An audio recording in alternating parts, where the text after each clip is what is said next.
Hello everybody, welcome back to Wampleville, and welcome back to some more of our Creature Caster Dwarves. We did three. I think it was actually a week ago. Yeah, I think this was our Saturday stream last week. We're going to do three more of these guys. Three more of these lads right here. Actually, I think I was successful in printing out those mounted barristers, so you might be seeing some more Creature Caster figures coming up. Uh, I think I'm gonna put those on oval bases. Just I don't know. I'm gonna ask them see if it's okay. But we got three of them here. These two obviously they got the shields. What is it? Oh yeah, four triangles and a square. No shield here on the boss man, but we'll rock and roll with him. Actually, let me do a little something here. Let me grab this guy, and we're just gonna do a little. Nope, that's not really a good one. Is this gonna be a better one? Sort of. Yeah, we just gotta.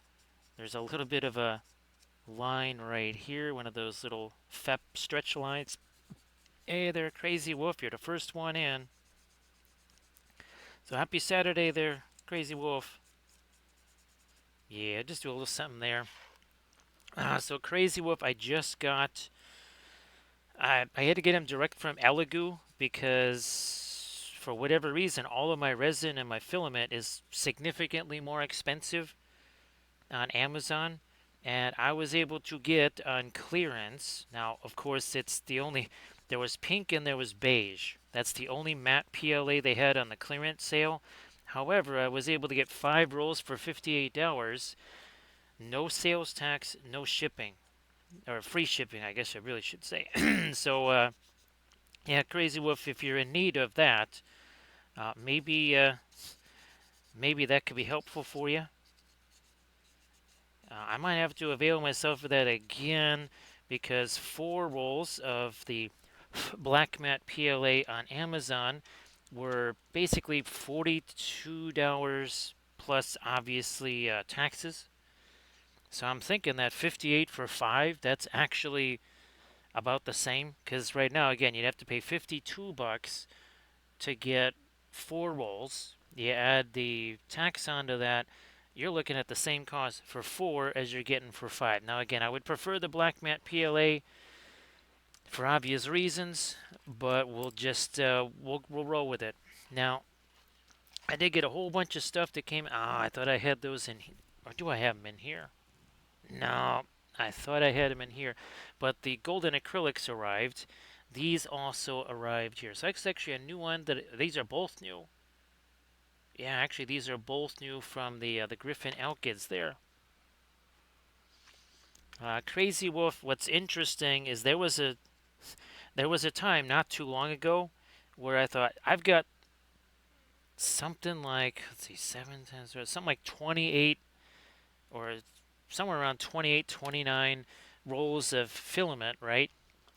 And I'm thinking, oh, I'm good. I'm good for a long time because I just kept buying them while they were cheaper, and then all of a sudden they got expensive and they never went back down. Hey there, Landrast.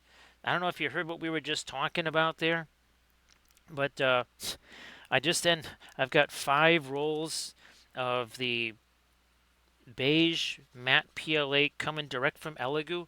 So yeah, Landrast, I don't think I ever ordered direct from Elegoo before. But like I was just telling Crazy Wolf, I got 5 rolls for 58 bucks, free shipping, no taxes. Now, again, I would have loved the Black Matte PLA. They did have land dressed, I think it's 10 rolls for 99 bucks of regular PLA, but obviously that's going to be shiny. And, I would prefer the matte PLA for, well, you know why. I mean, obvious reasons. Yeah, Crazy Wolf, I can definitely understand that. Definitely understand that. Crazy Wolf, I mean, obviously here these massive terrain projects, which we're printing the last piece of this massive dwarven forge type thing. Huge dwarven forge thing. So that's we're still we're putting that last piece. That would actually be the last piece of my Erebor dwarf terrain, at least the stuff that I've got. I think he does have. There is other dwarf terrain, but we'll just have to wait on that for a bit. Again, I guess I should have tried to get that with the fabulous winter sale also.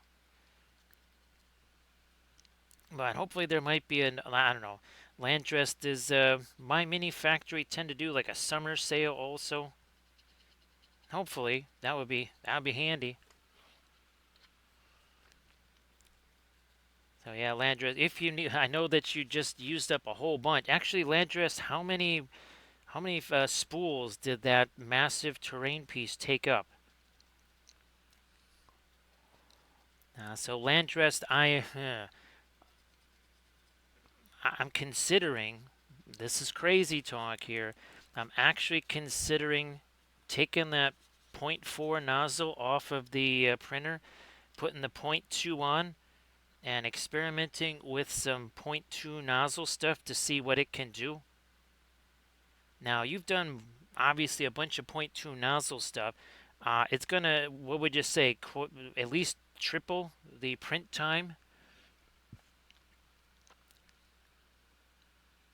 Oh, that's fantastic, Crazy Wolf. Actually, Crazy Wolf, because it is still kind of, well, I guess it's not really holiday season anymore. I thought you were painting orcs in space marine armor as Christmas orcs. That's what I thought. That's what I thought you were writing there. Because again, we bit distracted. Of course, Crazy Wolf. If you ever want to show that stuff in the chat there, if you're painting a whole bunch of stuff, what the heck? Why not show it off? Now, I know that means you're doing Instagram posts or Discord or something, but you want to show stuff, go ahead and do that. What do we got going there? Maybe a little more there. Hmm. Fine, we'll sneak a little. Ooh, how about a little bit under there? Nothing up there, right? Because it's literally being held away from where the glow whatever hit it. So yeah, Landrest, I might shoot you some messages tomorrow about printing with the point 0.2 nozzle. Because again, I've never done it. This might be the best time to try. Because instead of starting up another massive terrain piece or sets of terrain, I thought maybe this is the time to switch out those nozzles. I guess Landrest, what I'm not looking forward to is pulling the PLA out of the that's already in the nozzle. I don't want to. This is the only point 0.4 nozzle that I've got now. That the other one kind of died on me. I don't know if Elegoo has, or sorry, if Bamboo has replaced their stock or not. I'd have to go look. You know what? Fine. Let's just do this. Let's just keep things easy here. Let's not fool around too much. Come on. There we go. Everybody, please check out that Instagram link that Crazy Wolf just posted. So, thanks for posting, Crazy Wolf. And of course, Crazy Wolf, sorry that I didn't ask sooner. But I hope that's all been super fun, of course.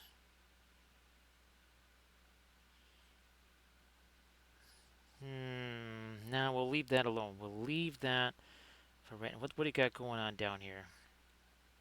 We got that. Oh, this too. All right.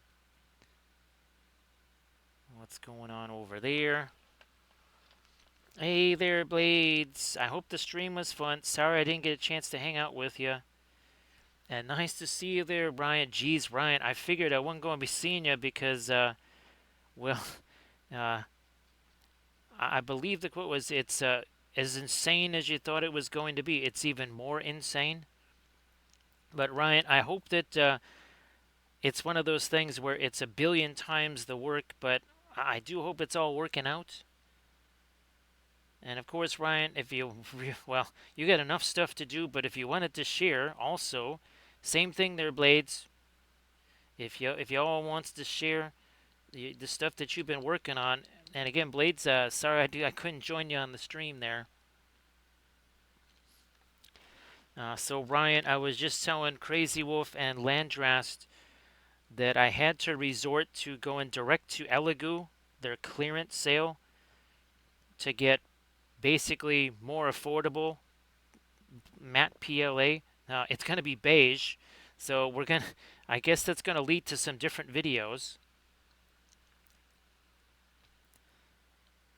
Ryan, and I know that you're not usually super late night, Ryan. That's usually not your vibe there.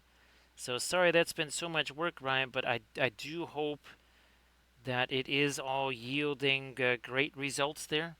So everybody please check out the Insta links from Crazy Wolf, from Ryan, and from Blades. They're all sitting there right in the chat.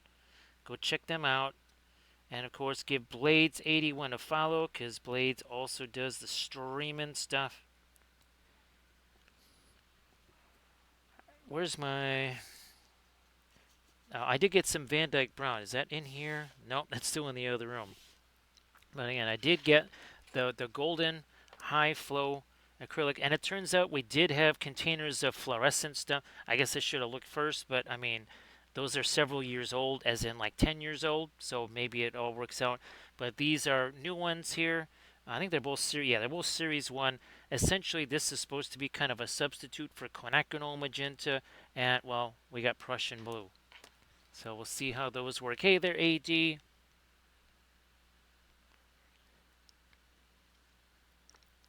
Well, Ryan, I'm glad it was a good opening week. Again, sorry that it's gonna be kind of like that. So again, I'm wishing you all the best on that endeavor.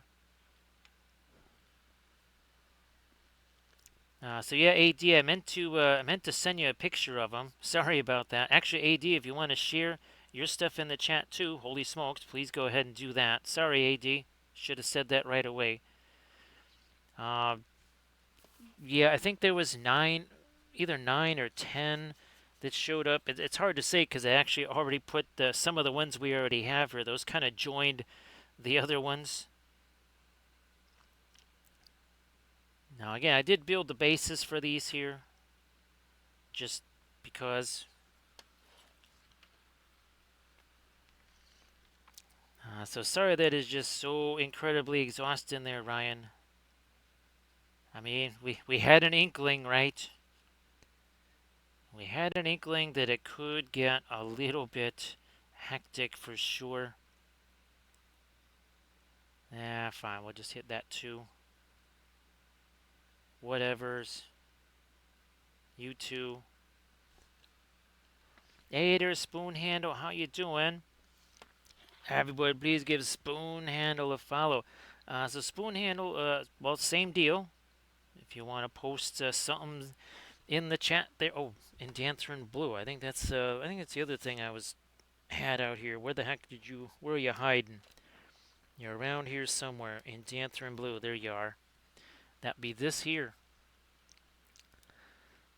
So happy Saturday there, Spoon Handle. And everybody please check out the Instagram link from AD Creations. Also give AD Creations a follow.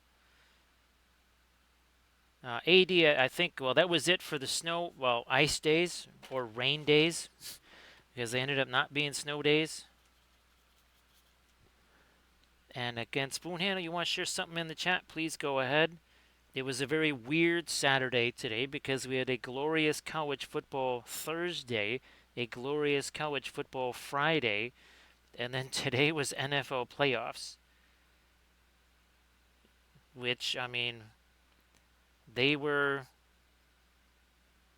they they were not visually pleasing. I mean, it's hard to obviously pro games just don't match the intensity of college games, no matter what. That's good, Landrast. Oh, actually, Landry, you've been playing with the like the difference in infills right, on some of those mega pieces. That's right. Yeah, you've been kind of doing more with infill and layer heights and stuff like that. Sorry about that, Landrast.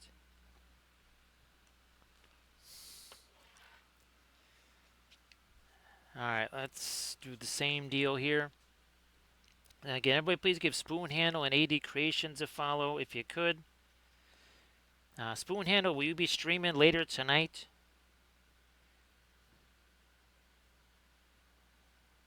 Obviously, I'll be looking for you there when it comes rating time if you're gonna be available. So yeah, Landrest, I was thinking that I would. Let me get a little bit of that ultramarine blue in there. Because there's that Mumakil. He's a dead Mumakil. It's all one piece. There's, again, it'd really be stupid to try and do it on a resin printer. And I thought this might be the perfect candidate to do with the point two. It's just the support stuff.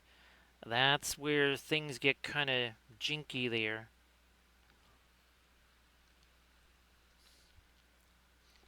No problem there, Spoon Handle. And again, well, actually, Spoon Handle, did you get all the Tau painted now? I'm actually, AD Creations and we were talking about how I can't remember anything anymore. And I was like, I can't remember if you said that was the last of the Tau. So Crazy Wolf, it is. What would you say? Just on the intensity scale, Crazy Wolf. If the Egyptian Violet is a 10, any of these are going to be about a 5 or maybe a 6. This has some staining capacity, but none of the alkyds, if you remember, have any real staining capacity. So, yeah, Egyptian Violet, well, Egyptian Violet is the king of violets. Everything else is just purple, right, Crazy Wolf? The only reason I use these is because when I'm using this, it's not for pre-glaze. It's going to be for the glazy stuff afterwards. Also, too, Egyptian Violet and Indian Yellow are the two slowest drying colors in the Williamsburg line. Like, literally the slowest drying colors. Oh, hey, Ryan, when the heck did he go? I don't think you got a chance to see the Gimli cat, right? But here's the one we did last night. So there's Boromeow. Again, did the texture stuff on the cloak right there. Okay, there's Spoon Handle. Now, any vehicles, Spoon Handle, or what are those things, like crisis suits or whatever?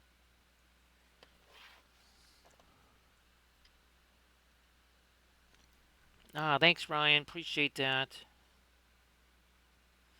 Because I know you've seen me show the cat off there and the cat Ladriel. These it is interesting trying to find, well, different types of cats to do. So I was trying to do this, some like the typical little M on the head, but of course this kind of got in the way. That made it a little bit tricky. Everybody, please check out that Insta link that Spoon Handle just shared there, and of course, please give Spoon Handle that follow as well. Ryan, oh geez, I think I forgot to send you. So I took this graphic here and this Kathy miniature here, and I'm having poker chips made, Ryan. So poker chips with this on one side and this on the other. And you get the artwork on both sides. It's not extra. The downside is you gotta order 100 of them minimum. Yeah, you can't like just, oh, I'm just gonna get 10 or 15 or whatever just to see what it's like. Nope, you gotta get a full batch of them. We'll see how that goes. No idea how that's gonna work out. We'll find out. So yeah, Crazy Wolf. The alkids. Basically, the only reason I use them is just because of the more immediate drying time. Now, obviously, I'm gonna try and stockpile some more alkids. I actually have like a little go bag for Adepticon already that is just, well, a bunch of alkids. I might bring some of our regular stuff, well, basically colors that maybe aren't covered in the alkids, well, like our indigos and such. But yeah, otherwise, it's going to be any paint that I bring to Adepticon would be the alkids, because that way, well, even if I'm letting other folks use them or something like that, they have a shot at the paint either drying while they're there or being mostly dry and just easier for them to handle while they're there, also trying to get home and such.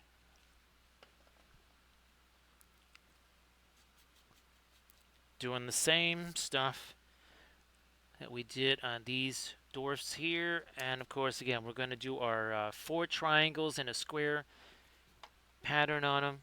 Again, it's as easy as you could possibly get. So yeah, it ain't rocket surgery as we came up with on the other stream.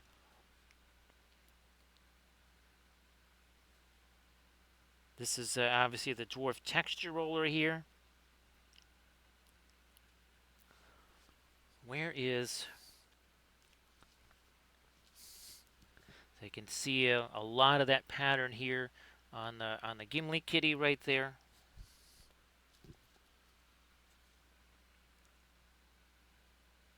Let me get a little more of this here.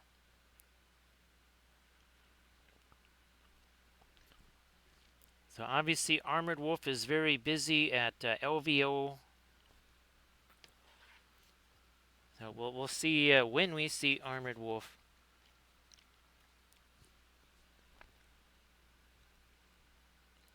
So yeah, Ryan, again, sorry that is so much extra work there.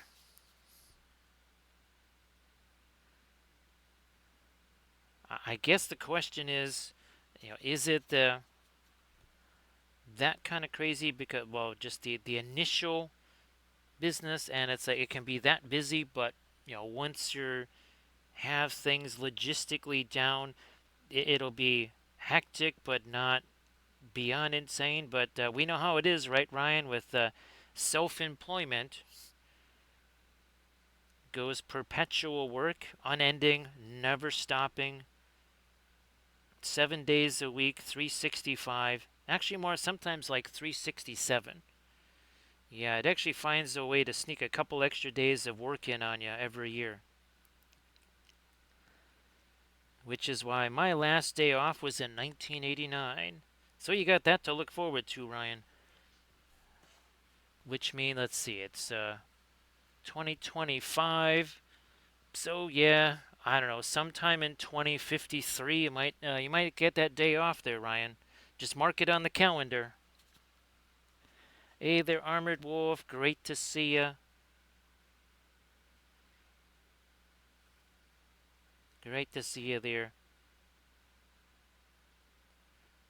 So, Armored Wolf, I was just telling everybody that I ended up getting on clearance this beige stuff. Can I reach it? It's just out of reach. I actually, believe it or not, printed in beige because I think that might have been. It was like something that. Oh, it came with the. Oh no! I got that when I first got the bamboo. So one of my very first buildings was that beige color. I didn't want beige. There was beige or pink because they were on clearance. Now, the thing I'm considering with the beige is that okay, it's black matte, it's matte PLA. We know how the oils work on it. We know how the airbrush stuff works on it. I could, in theory, just do a whole bunch of kind of pin line wash type stuff into those recesses. So I could do that. and instead of having to make things, kind of go from that really dark to really light, so it might still work out. It would be a different approach. I figured, okay, well, we'll just do videos on it. Because what if other folks can't get the black matte PLA and they need to do something lighter? So that'll be a terrain slash airbrush type video, whatever's. You know, no, I'll wait on the. Let's do some some lighter stuff here first. Then we'll do that darker glaze. All right, I need one more. Good. I have one more of these that is clean.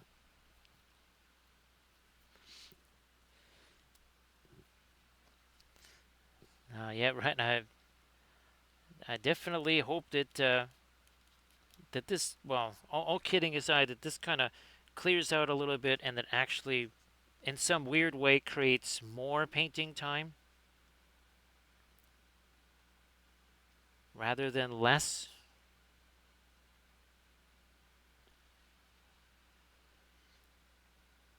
So yeah, Armored Wolf. It should be interesting to see how this resin, or sorry, this filament works. Again, I've printed with the beige stuff before. Now that of course was the bamboo filament. Not quite sure what to expect from this, but if it's anything like the other stuff, I didn't want to have to change my settings. Now Elegoo had 10 rolls for 99 bucks of regular PLA, but again, that was going to have some shine to it. And I just thought I don't need to be fighting that shine. Whatever money I might have saved, whatever, and it would have been the black PLA, but still, I'm thinking this was the better choice. Time will tell if that really was right. Cheese Whiz, how you doing? So great to see you again there, Cheese Whiz. Happy Saturday.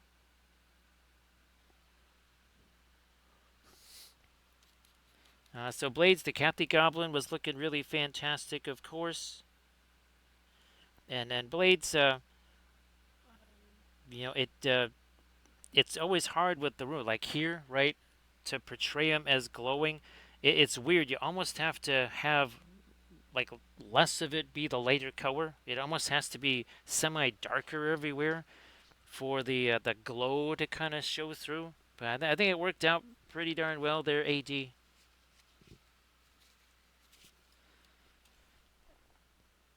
One second, my sticker just fell off the table. Oh, there it is.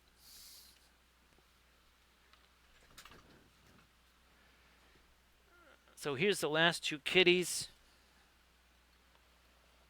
I believe this was our Thursday stream, and this was last night right here. So we have Bora Meow, and I forget what the Gimli kitty was called, but those are the last two there, Cheese Whiz. Yeah, AD, the glowy runes, that because there's just not much there, right? There's not a whole lot there, and well, you must have dark to show the light, right? So okay, if you're gonna have all that dark in there, and they're just the little tiny runes, as big as a creature caster figure is. I think Cheese Whiz, yeah, we did the texture on all of them because why not? We did that on Cat Doff here.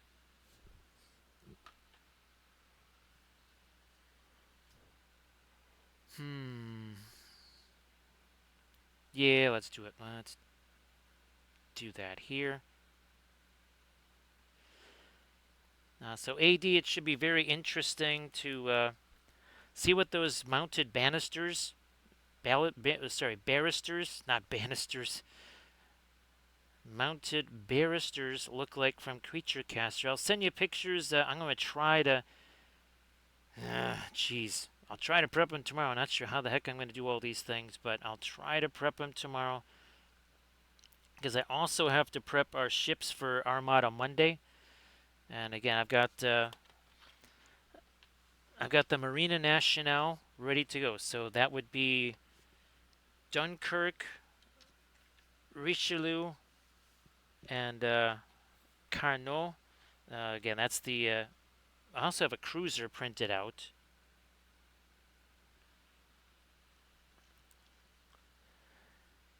Yeah, AD. It's kind of wild how that, especially with something again like the glowy runes, right? How that has to work. Now we're about to start doing some, some glazy things on here, because reasons.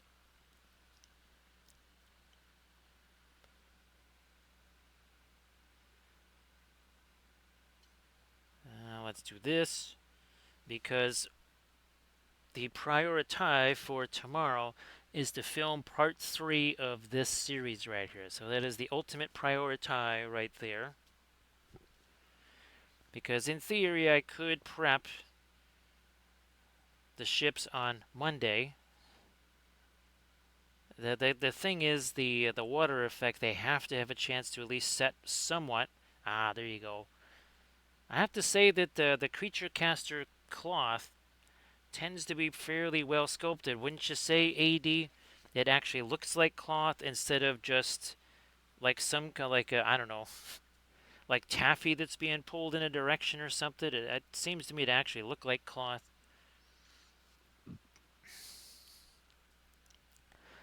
So Ryan, the that swallowtail airbrush that has worked. I gotta say, better than I thought it possibly ever could.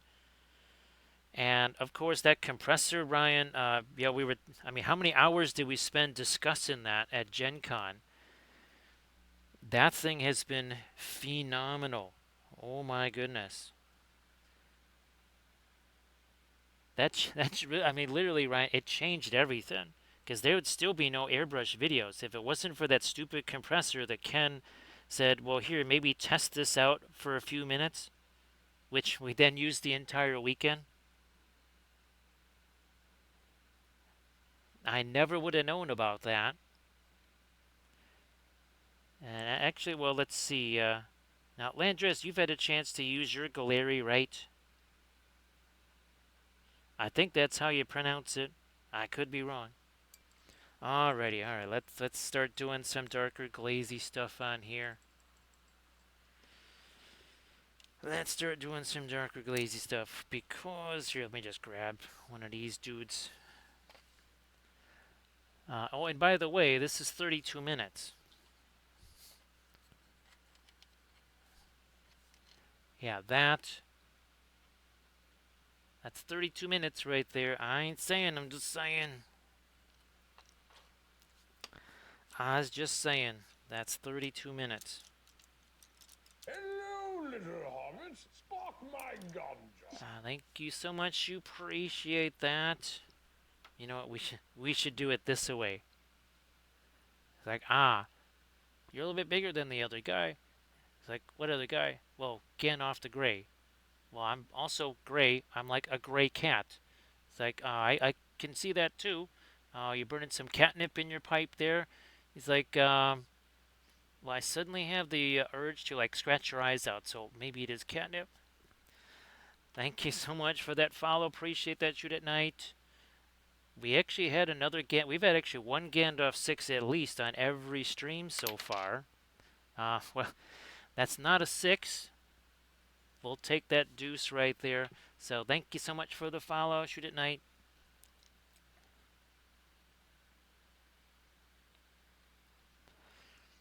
AD, we'll see what those barristers look like because there's a lot of armor and accoutrement. Let's put it that way. There's a lot of stuff on them. And again, I think they've got them maybe on 50 millimeter round bases. That's it. Again, if I can get Peter to respond, I'll just say, hey, Peter, is it okay if I put these on different bases? And everybody, thank you so much, Armored Wolf, for posting the Instagram and YouTube link. Among the other things I still have to do is make take another one of our sessions here and turn that into a YouTube vid. So again, we only have to film a video, edit a video, prep a bunch of stuff, still keep doing the printing. Actually, there's like 3 videos that need to be filmed because I need to do the video where we're trying to put foliage and more specific. Wow, there's feathers there. Is that no? I get that's. I don't know. It's hard to tell. I think that's supposed to be here. Can't really tell.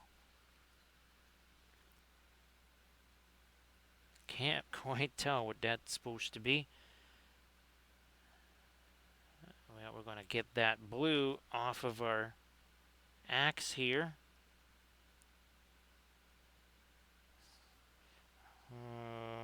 Van Dyke Brown. Let's see, what is it? Oh, the printing goes ever on, which is again one of our sculptors. He's from Poland. Actually, Blades. That's another person I would really like to have on the council. Is the guy from Printing Goes Ever On? Now there, that could be it, again. There's going to be a bit of a time issue or a time difference because well, he's from Poland, but he was the very first. What would you say? The very first Lord of the Rings files that I ever got were from him. So I thought that would be kind of appropriate. Blades, I'm glad that you guys have been going back and forth. And didn't you say he lives pretty darn close to you? So that's fantastic, Blades. So yeah, I didn't want to nag him saying, "Hey, did you talk to Blades?" So glad that worked out.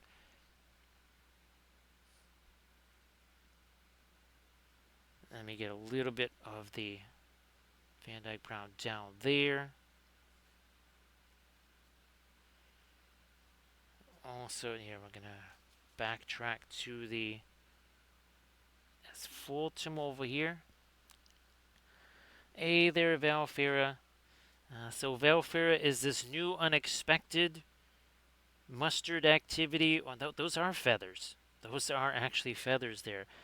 Or is this new unauthorized activity that wasn't supposed to happen?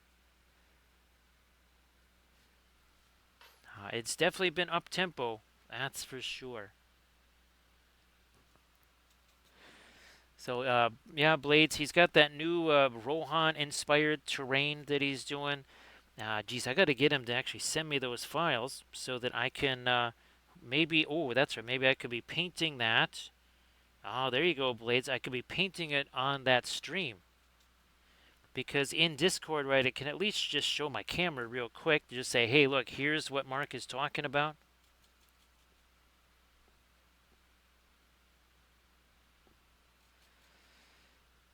So Valfira, sorry if I jinxed you again. I believe that I did. I believe that I jinxed you, so sorry about that, Valfira.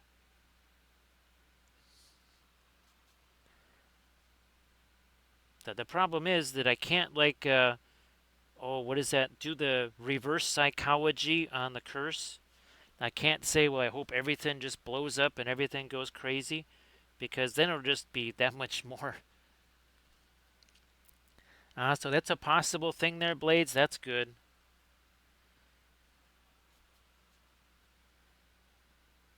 I'm gonna have to tell him, hey, look, you got to get me those files now because they all got to be printed, and then they all got to be prepped so I can paint them up there. So Valfera, to take your mind off of that and onto something much more inane, I had to resort to getting beige matte PLA directly from Elegoo. It was on clearance. I got 5 spools for 58 bucks. No shipping, no taxes. Let's see. So Velfair, yep, that sounds like. Are you sure you didn't just drop it? Why don't you just drop the mustard container on there, Velfair? It's kind of like Pavlov's dog, where you just say, "All right, this is gonna get hit. Look here, let me just drop the mustard container on it, because then at least you can maybe enjoy some of the mustard after it lands on there 3 times."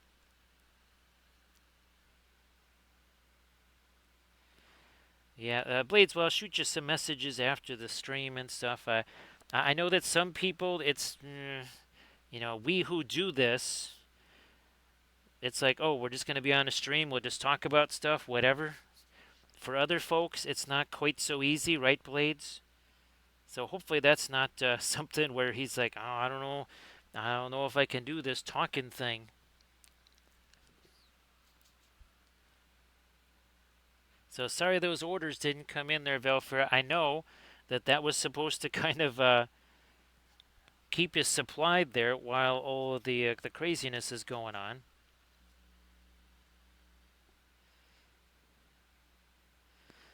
Velfira, who would have thought that you need steel toe boots in your house for daily life?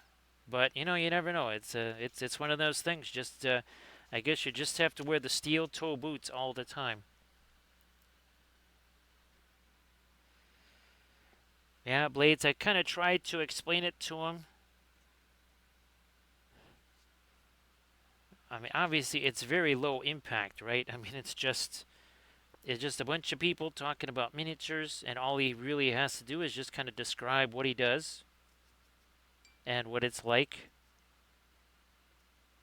As it gets closer to the time, Blades, I'll try and train him a little bit, if that makes any sense.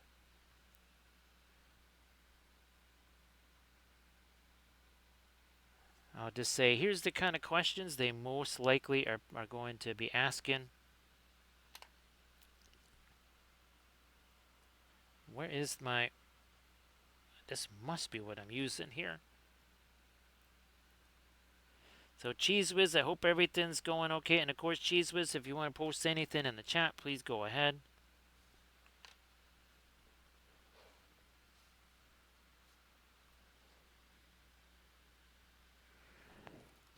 Sorry about that, Velfira. I know that is kind of a wee bit of a bummer, especially with just trying to get back into the swing of things on the painting side.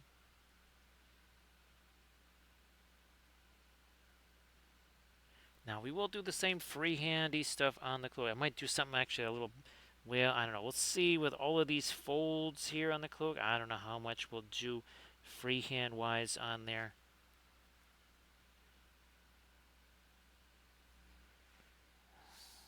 Did I? Didn't get that there.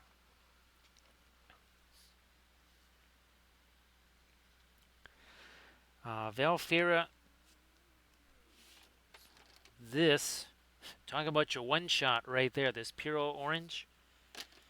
It's wow. That's all I can say. It's a wow when it comes to doing the source light stuff.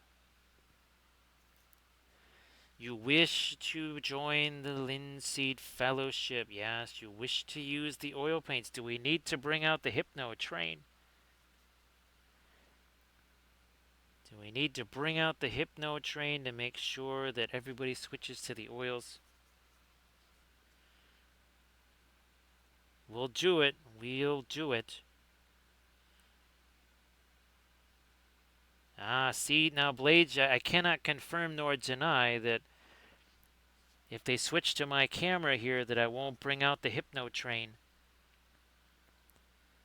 I just might do it.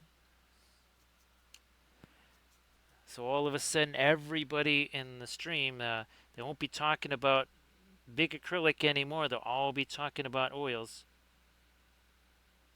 And they won't know why. They'll just be like, why did I suddenly get rid of all of my acrylics? Why did I do this?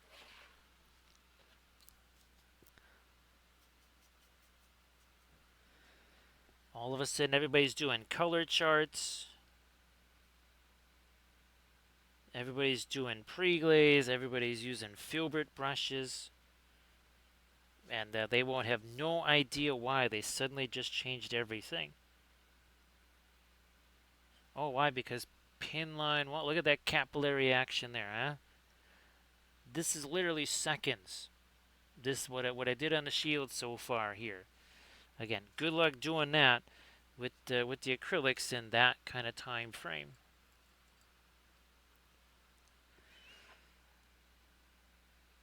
So yeah, blades, stealth. Oh, we did that. The stealth hypno train. You never know what's going to happen. Could get that stealth hypno train. So actually, oh, the other thing, Valfera, what I want to do is because I'm finishing up. This is the last piece of, well, basically all this Erebor terrain. I was going to take.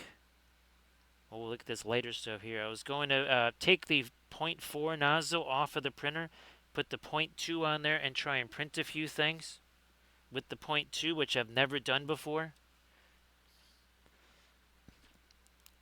Actually, Valfera, well, there'll be like a worldwide glut of sables because everybody's going to be getting rid of them. Yeah, Valfera, all of a sudden it'll be like a worldwide collapse in the sable brush market.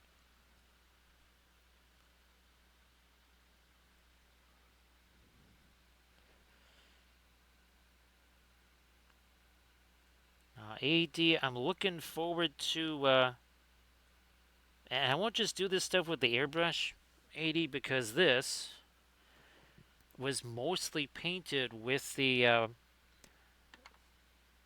inks and the primers, just with a regular old brush. Yeah, so that face was mostly primers and inks, and even the cloak was mostly primers and inks. Same thing here with this. So yeah, you'll be seeing a whole bunch of those high flows, AD. Well, actually, AD, like the Liquitex inks and the high flows,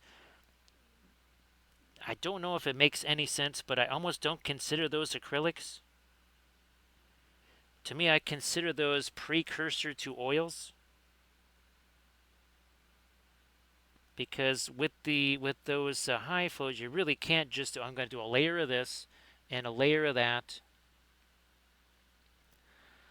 Yeah, Velfera. That is the other thing. Velfera is like the supports and stuff. That's the other thing I'm hoping that I can kind of make sure I get right. So yeah, Velfera, I got to change the that designation in the slicer for sure. Uh, I don't know if it see infill pattern might, well, I might juice up the infill pattern, Valfera, for whatever reason. I think some of the weird stuff that happened with the printer this last couple of days, somehow it might have something to do with me just trying to get the infill down to more like a 5%. It just kept wanting to keep it at 10. Yeah, let me get a little bit more of this here.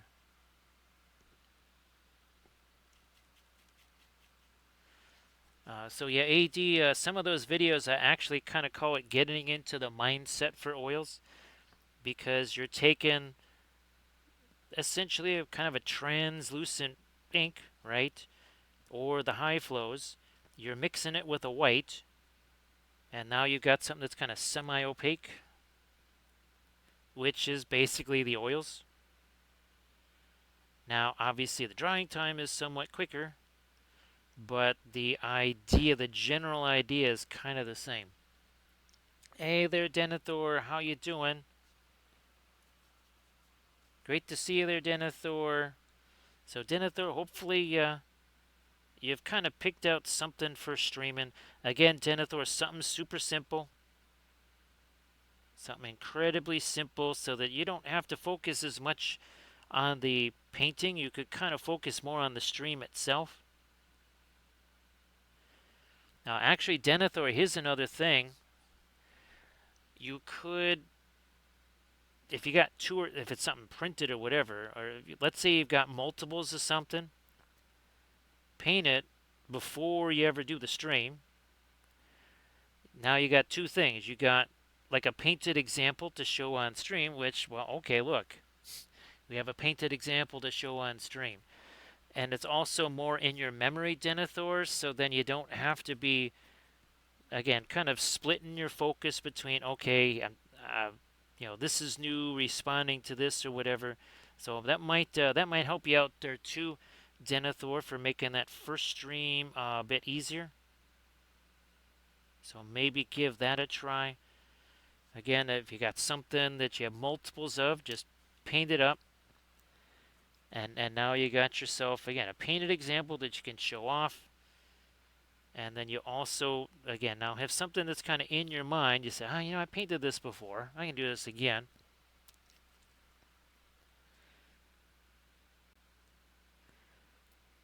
And of course, well, like here, why did I have to go with the door? Because A, they were prepped. B, the graphics are ready to go. And of course, I have these little examples that I can just say, here's what we're going to do on the shield. Because obviously, you want to make it, is you don't want it to be super stressful. You want it to be mellow. And that's hopefully one way to kind of mellow things out. Yeah, you know what? Fine. The heck with you. We're just going to do that. Yeah, Denethor, anything that you feel would be something. Obviously, they'd be fun for people to see, because Bretonians, right?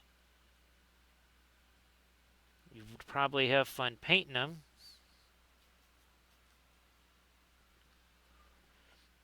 Try to get me a little bit more of a lighter orange over here. So Velfir, hopefully all of your stuff arrives, whether it's food, whether it's painting stuff. Speaking of painting stuff, the high flow acrylics arrived earlier today. Hopefully they are not frozen. I don't think they were sitting out on the porch that long, but we'll see. Unlike say Amazon and some of my other stuff, I don't get alerts when the Dick Blick packages show up. They just show up.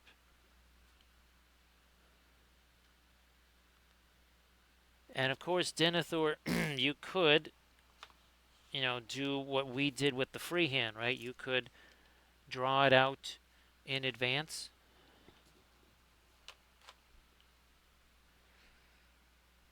Sorry about that, Velfira. Again, I know that's a big bummer. You kind of had, you're mentally set for that. I'm gonna keep setting my source lighting here.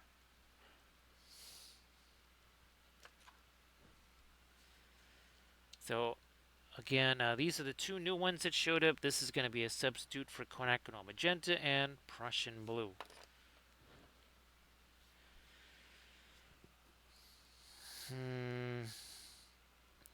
The one thing that happens with, well, of course, it doesn't really matter. So yeah, this was our Prussian Blue. The cap just kind of wouldn't go back on there. So I'm going to have to, well, before this completely dries out, I'm going to have to get that stuff out of the nozzle there.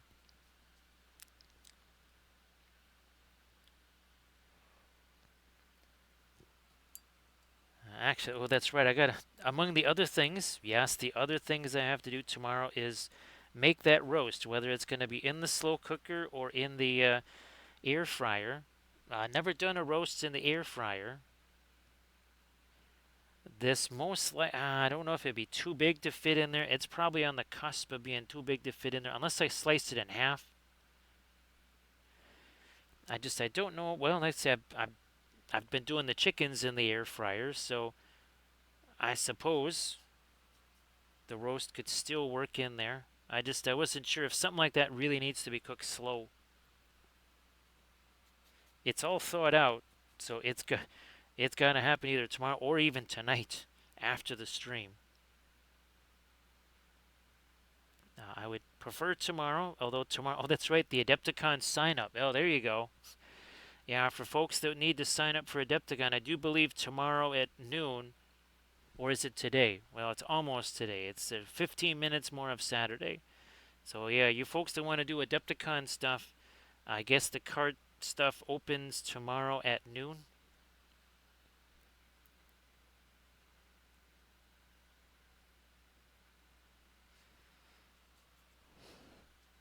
Let me do this.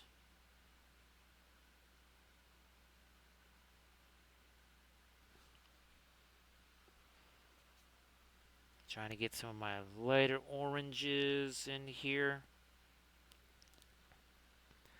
So sorry there's no veggies there for you, Valfera. I'm trying to think. I think I've gotten to the store once in the last 2 weeks. That's it. Thank you so much, Rottweiler. Appreciate you doing that.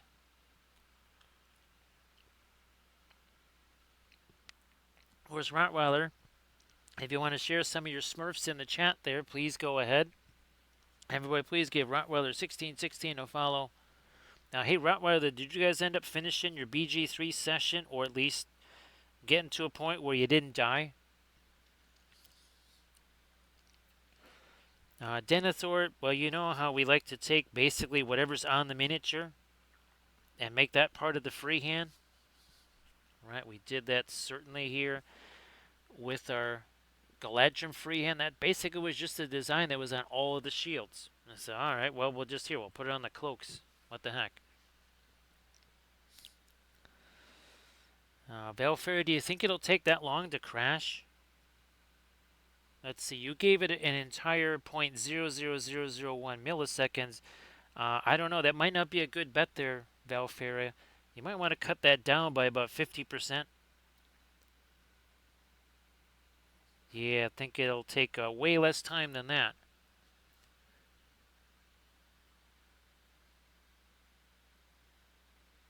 Boy, that's a game, a day full of games there, Rottweiler.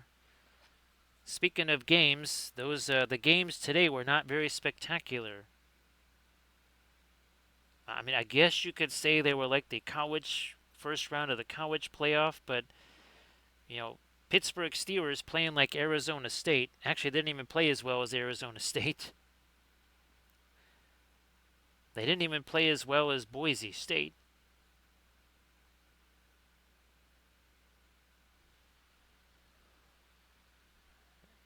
Yeah, let's just keep going with this lighter orangey stuff. We're going to be doing some glazy stuff over this too. It's not quite yet. Yeah, I think that's a better bet number right there, Velfira. That is a better bet number right there. So again, everybody, please give Rottweiler a follow and check out this link that Rottweiler going to post right there. That Instagram link. Go check that out. Give Rottweiler1616 a follow.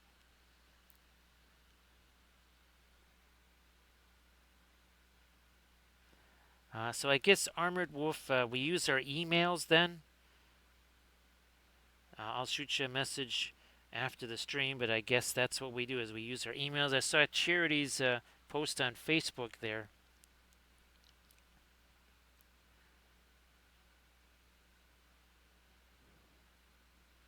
Not sure if that's going to work for me or not, because I'm not sure I'm considered part of the staff anymore.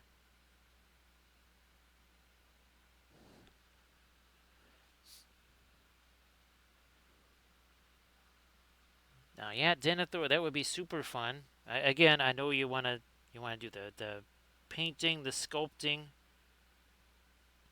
Again, the stuff that you feel the most, or you can almost just kind of do it on autopilot. Because the more on autopilot you are, the you'll just be like, okay, yeah, this is no big deal. Whatever's. Oh, and by the way, we're not even an hour in yet. Yeah, Hello, 59 little minutes hobbits. ago, Spark my ganja. these guys had they had absolutely no color on them whatsoever. They were just that dark primer. Thank you so much, Unhinged Pharaoh. Appreciate that. Speaking of Pharaoh, so are you suggesting that I'm not domesticated? It's like, are you? So, oh, heck no, man, I'm a Meyer. I do what I want. I think that's just about any cat. Thank you so much for that follow. Let's see what happens on our Gandalf 6. Hey there, Recoil. How you doing? Everybody also please give Recoil a follow. So that's a good, solid roll of a 5 on our big Gandalf 6. So thank you so much, Unhinged Pharaoh. Appreciate that. Hey there, Runic Raccoon. Nice to see ya.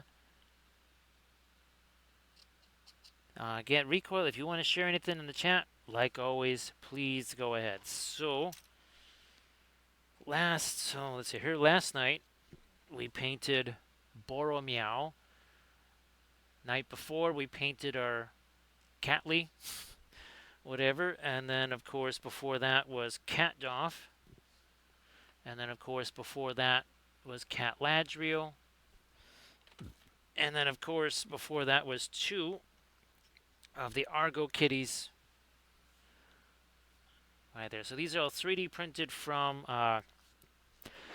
Apache Studio, and oh cool, we still have this one too.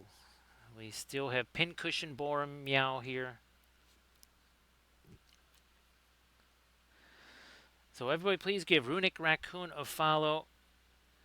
Now, Unhinged Feral, so Apache Studios on My Mini Factory. Again, they're 3D printable. I will say, do your own supports on them because every single one of those had failures, and I was doing their supports. Just do your own. You'll be much happier doing that in the end. So yeah, definitely do your own supports on them, but they are really nifty. So everybody, please check out the Instagram link that Recoil just posted, and please give Recoil13 a follow. Also give AD Creations a follow. Also give Runic Raccoon a follow. So Runic, if you want to share something in the chat, please go ahead. Now, actually, Runic, you don't have. There's no event, maybe not till March, right? Events that you're going to be doing with Lethal Shadows.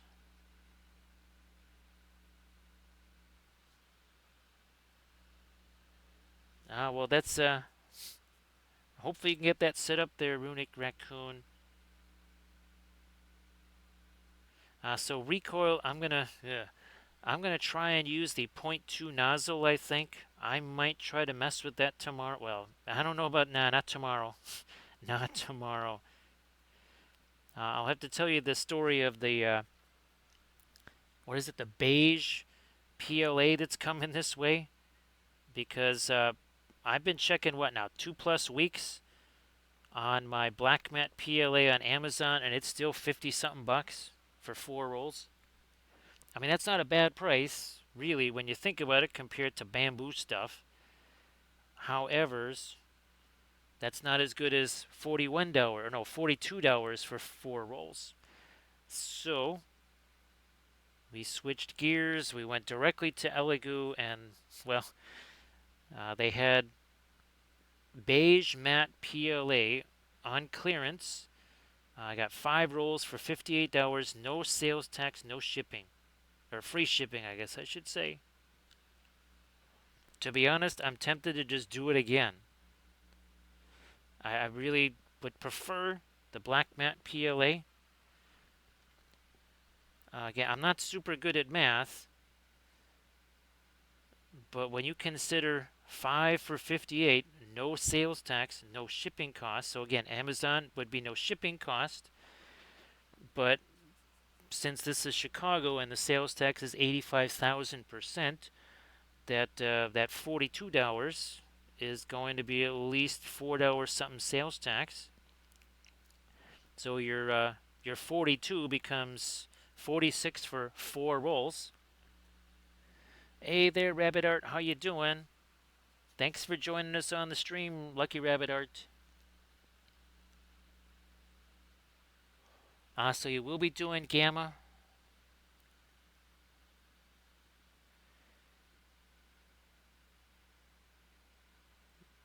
So Runic, yeah, actually, Nerifel was in the stream last night. I think till the bitter end.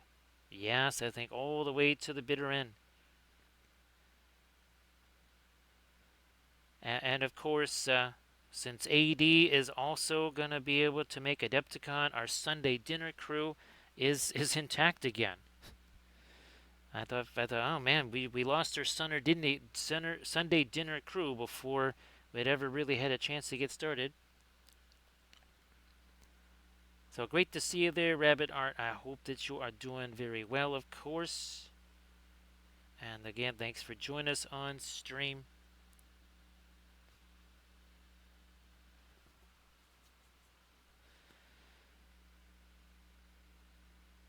Now it's very possible that I'll still be at Adepticon on Monday. Well, it could be Monday to Monday. It will at least be Tuesday. I think it'll at least be Tuesday to Monday. It could be Monday to Monday. I don't know. We'll see or whatever. So yeah, well, it's almost Sunday. We got 4 minutes to Sunday, which means 12 hours and 4 minutes now from now. The Adepticon cart goes live. Think of it that way. Yeah, 12 hours and 4 minutes. You got. That's how much time you got.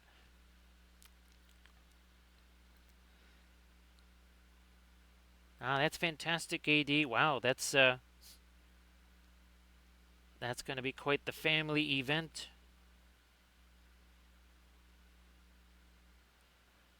I'm gonna try and sneak in here. Let me back away here to some of our orange. Actually, Blades. Ooh, I think I neglected to have any fromage today. Well, there basically is no fromage in the house. Well, there is. Um, Maybe I'm just gonna have to make some craft dinner tonight. Well, no, I can't. I don't have the stuff to make that. That's why I didn't make it today. But I'll definitely have to make some tomorrow, no matter what, because that many days without fromage is just too many, right? Right, Blades. Well, Lucky Rabbit, I'm sure that the Tokyo trip will be sensational. I mean, there's a lot of well, geez, the model shops there and such. I think there could be a lot of fun stuff you could do miniature-wise in Tokyo.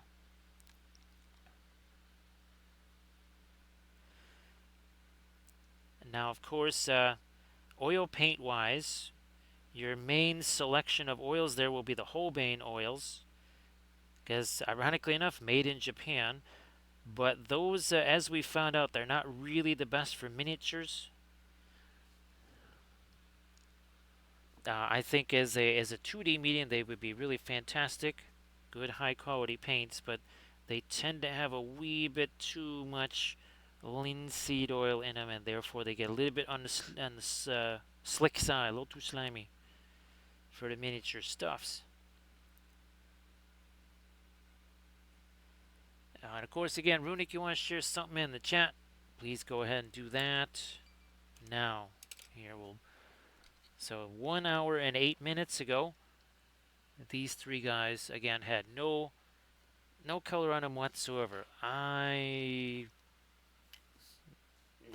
me shoot a little bit of our orange here into the under the helmets and such. Kind of like what we did. See there and there. Yeah, Lucky Rabbit again. Sorry that you won't be able to go to Adepticon, but again, that the Tokyo thing, that's gonna be. I'm sure you're gonna have an amazing experience there, and a super memorable one. Yeah, I think that'll be something that you remember for a very long time. And Adepticon is it's always going to be there. You'll get a chance to. Yeah, not every year Tokyo, that's for sure. So yeah, take advantage of that while it's there.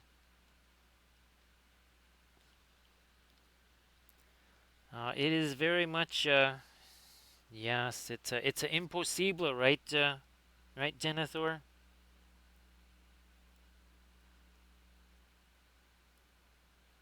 Yes, it is not très bien, that's for sure.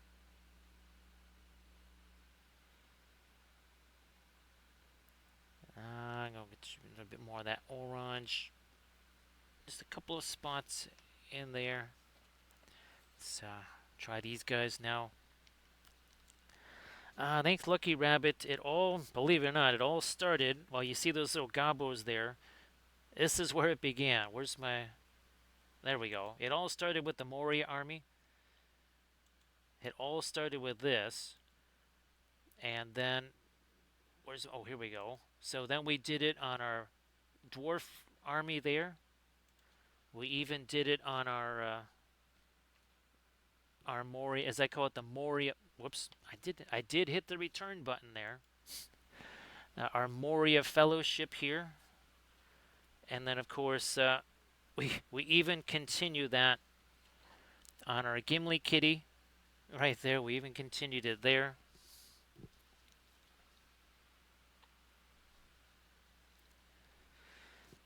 Obviously, we did it on the other dwarves. So we're just about to start doing our four triangles and a square freehand on our shield. Oh, also the stuff on the cloaks there.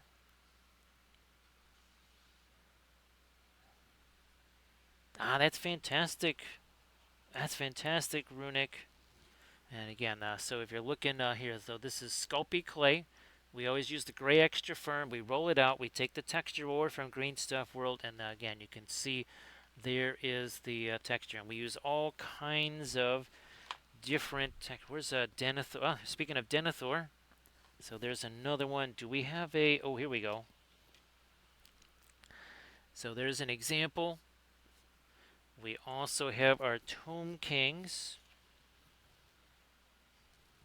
Now I'm going to use this one. Here we go. That's a little easier for you to see again. There you go. So there's did that for all of our Tomb Kings miniatures as well. Oh geez, Runic, you just reminded me. Holy smokies, I gotta use before that stuff has a chance to all kind of dry up in the bags. I just gotta take my Daz air dry clay and make a whole bunch of rocks out of it. Because I'll take the Daz air dry clay and I'll press that in some Woodland Scenics rock molds.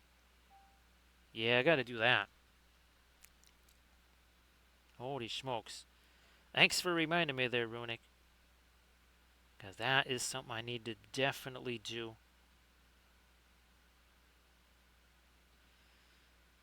Okay. Yeah, now this one, going to get the same deal here. Yeah, Runic, well, I just, obviously, I keep trying to save it for videos. And, well, I tried using the last of, well, like the last quarter or whatever of the Daz air dry clay. And that was, it was pretty crispy even with 2 baggies worth of protection on it. And I realized, you know what, if I'm going to open this stuff up, I should probably just use it all at once and then just buy it again. Hello, little hobbits. Spark my gun, Well, thank you so much, Lucky Rabbit. Appreciate that. Of course, we have unlimited numbers of Gandalfs here. It's like, you don't look as furry as the last guy. It's like, what do you mean, Gandalf the Grey? It's like, no, no, no, Catdoff. Who the heck is Catdoff? Thank you so much, Lucky Rabbit.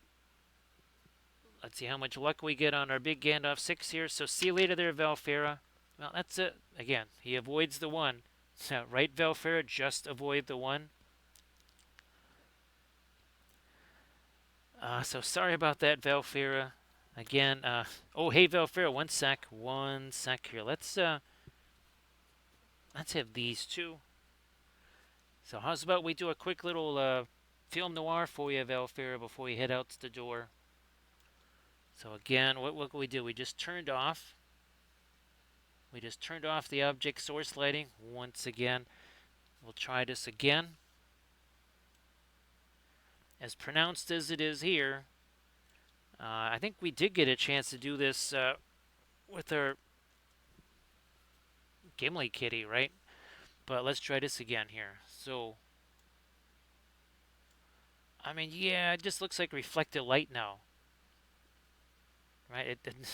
It looks like there's no object source lighting whatsoever. Oh, what happens? What happens with that? There you go. Film noir has value. Look at that. You can see a little the orange thing on his helmet there.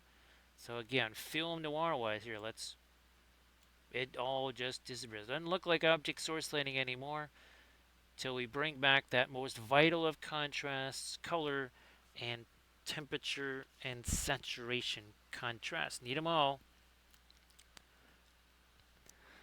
So Velfir again, sorry that everything just kind of went kerplooey, quite literally today.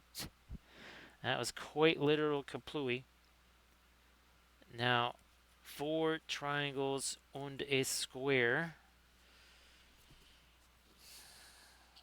Get this going here. So how did we do that? Oh, that's right. We went like this, I believe. Yeah, something along these lines here. We'll do that. Some of that down here. And then that one goes this way. Oh, here also we'll do our square inside.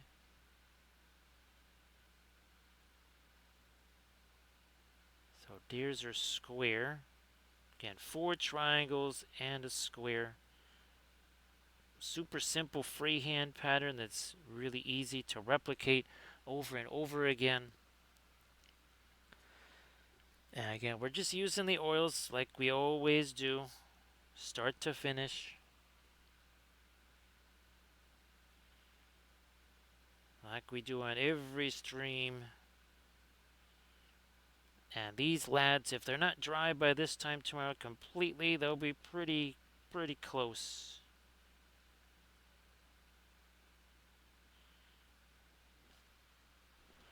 And again, we're just trying to sketch this out right now. We're just sketching this out.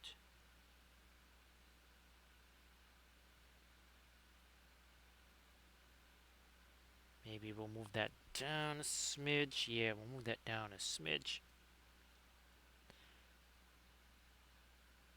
So the square portion gets moved a little further to the interior.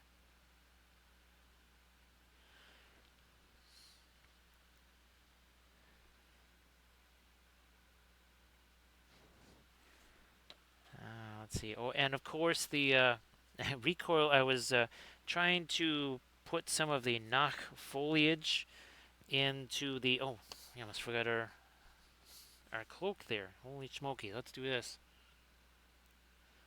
Into some of my little plastic containers. Oh, that's right. We're gonna have some runes here. That's right. Yep. Time for some runes. Oh boy, this is gonna be interesting here because let me move you out of the way. It's always really fun doing the distorted cloth stuff for the free hands. Yep, gotta distort that because well, otherwise it's not really gonna look like cloth. It's gonna look more like a poster. So this here gotta follow. And then it's gonna come back all the way up there.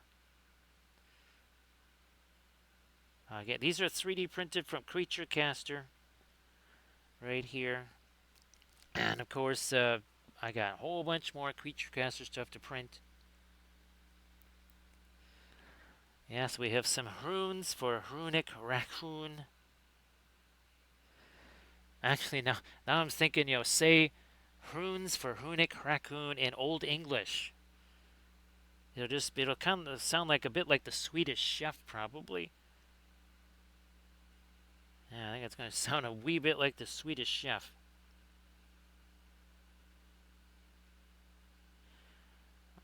Okay, get get another rune over there, which we can distort these two.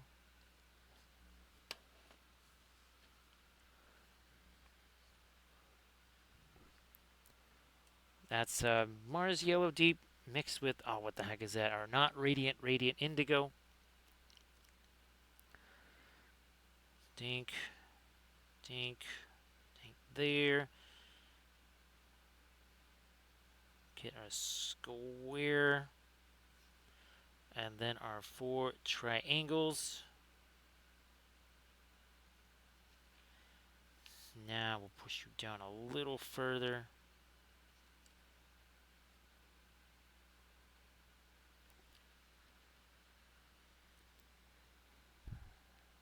Yeah, I'm just imagining all of those runic words in Old English, where basically every word sounds like hun, or at least every other word.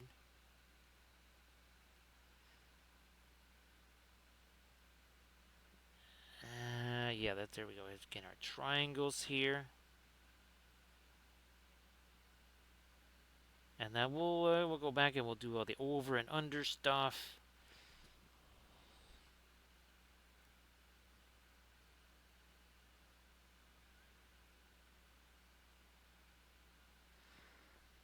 And yeah, my calendar in my head is still so messed up from Thursday, Friday college football. Of course, playoff football continued, but boy oh boy. Although it's still weird because you have enough players now that are players seem to kind of, they don't really spend too much time on the bench. They tend to just go directly to starting in the NFL.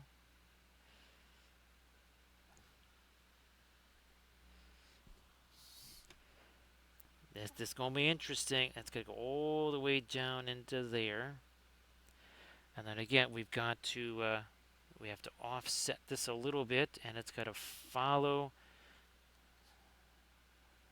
that. So when we were doing, again, we're going to be filming this tomorrow, among many other things. You can see how we had to tug and pull, especially these circles here. You can see how they're squished and pulled every which way. They're not terribly circular, are they? Here they can be circles because they're just flat, but on all of these other surfaces, so again, part 3, that's where we're going to do all of the lighter shading on our freehand there.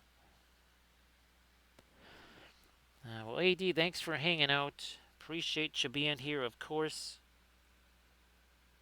Thanks so much, and well, good luck getting. I think there's not a whole bunch of stuff you're trying to get in the cart tomorrow, except just to get here. So I wish you luck getting everything that you're looking for. If there is something else, I don't know, like a swag bag, whatever.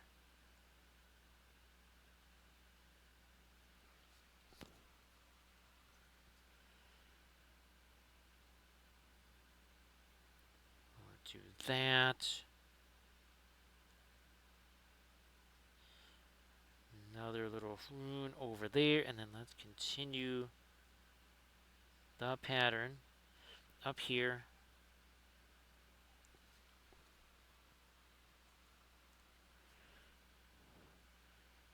Get that second line going now. And remember, we still have to get our lightest stuff on said freehand yet.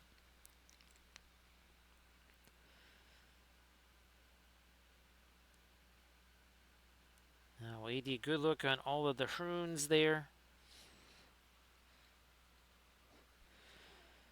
I gotta try and prep those couple of creature caster large figs or the monsters that I had printed out before, and then there's one of the new ones. I don't remember what the heck it's called, but I gotta try and print out one of the new big critters from whatever the latest release is.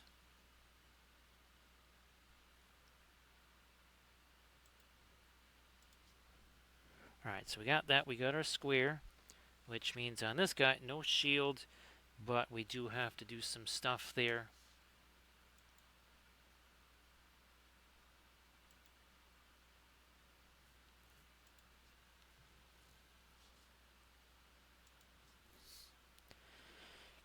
Alright, let's do some more on this.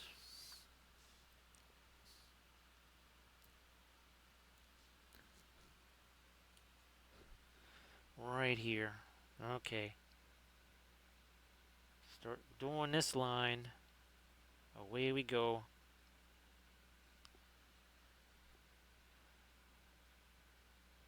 And we'll get our double line up towards the top, and then we fill in all the runes on the inside.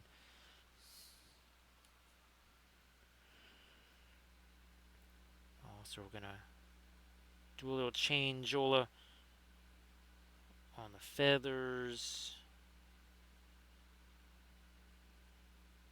Whatever.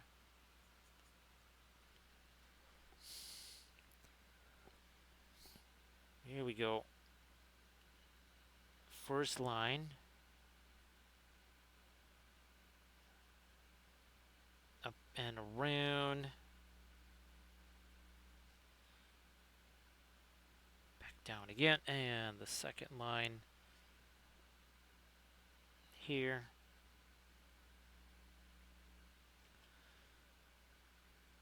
Just using our synthetic liner brush. Our filbert brushes, our liner brushes, they're from Princeton. Fairly sure that the Winsor Newton Cotmans, they're pretty darn close to this. They may not be exactly the same, but they're pretty close. But again, no sable brushes ever harmed here on the channel. It is all synthetics all the time. Gave up on the stable brushes years ago. When one of these costs 1/3 the price, lasts 3 times as long, that's when you just kind of say, you know what? I think I'm just gonna go with the synthetics. Also, too, you can't quite do some of this stuff with the sable brushes because the bristle's just not stiff enough to do stuff like this. All right, now we're going to switch over here. Now this, as you can see, this one here is seeing a lot of service. Oh, look, we have some glue and some texture paste on the handle right there. So this is what we can use for doing some of the glaze type stuff where it's going to be a little bit rough on our frontline service brush. Right, Quintus? Thank you so much, Quintus. Appreciate that. Now, you're going to say you shall not pass. It's like, well, actually, what I was going to say is you got a shield, and why don't you see that big guy over there? He's, oh, you mean the Balrog? It's like, yeah, Balrog. That's what you want to call him. Well, anyway, you want to go, why don't you go say hi to him? It's like, wait, aren't you supposed to fight him? It's like, well, that was the original plan. I'm coming up with a new plan. One where I don't die. Let's see what's going to happen for Quintus on our big Gandalf 6. What is going? Boy, he's getting way more. He's making a business decision right there. Oh, look at this. Yeah, Gandalf decided to make himself a little business decision and not fight the Balrog there. Yeah, Gandalf making a business decision. It's like, yeah, you know what? Maybe we'll take a pass on fighting the Balrog there. Maybe we'll let somebody else do that.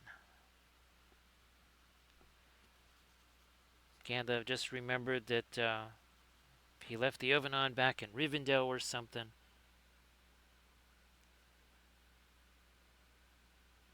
Now these here again, we're just hitting this with a little bit of our Indian yellow slash asphaltum mix because we want to get our asphaltum out there.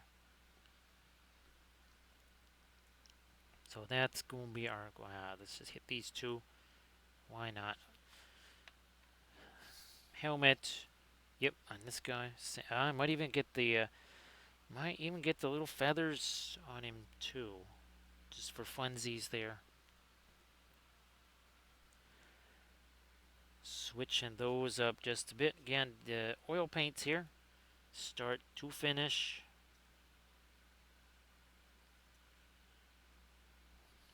Let's see, 1 hour 30 minutes ago.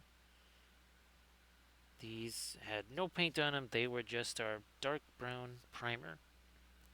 All of this done, now even including some freehand, all in the last 90 minutes.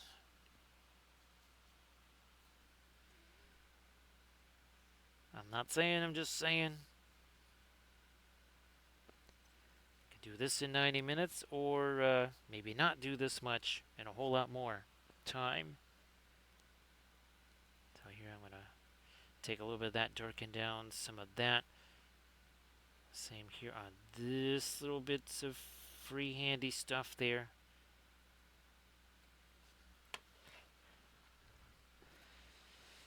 Thin sticks to thick, and vice versa, right, Denethor?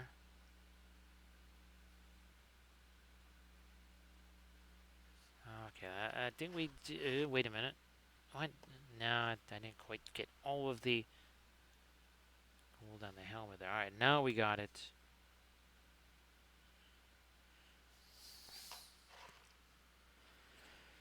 Whoops, other shield. Where you hiding? And now let's try to here. We'll just tone some of that down. Now we're going to try and get our lighter color in there. Well, like this.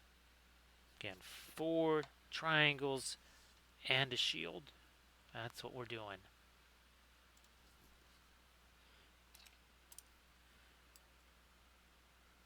I might get a little bit more of our yellow into that.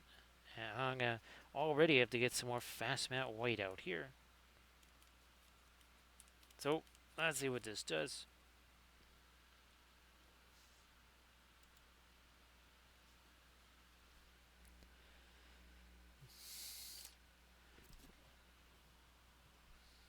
We start with our over. That's gonna be an under. Back to an over.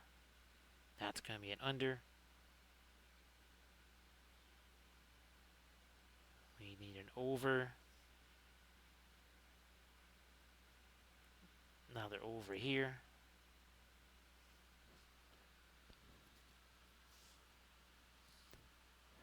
And then let's do our star triangles here.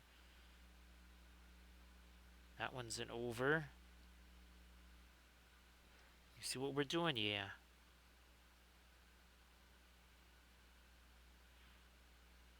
That's an under.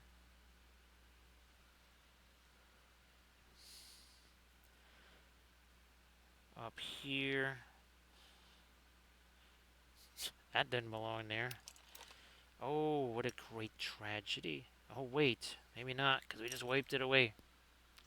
Because we can do that. Because this here is oils.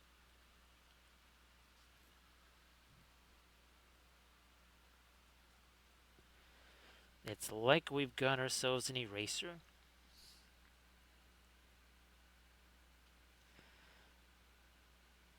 Then we'll start working in some of our lighter metal colors. Because we did all the lighter object source light stuff. Let's get to some lighter metal colors here. So if that's an over. This one's going to be an under.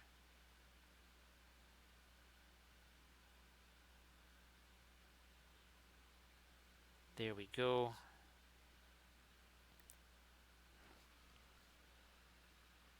Let's see.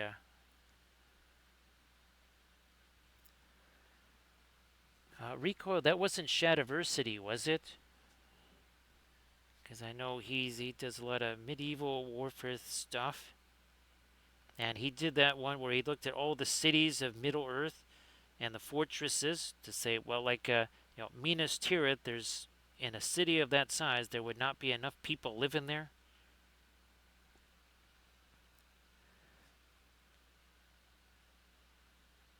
So Rico, I guess now, what was the heaviest weapons they gave him? Was it just like some LMGs and stuff? Was that the heaviest weapons they had, or did they have some mortars?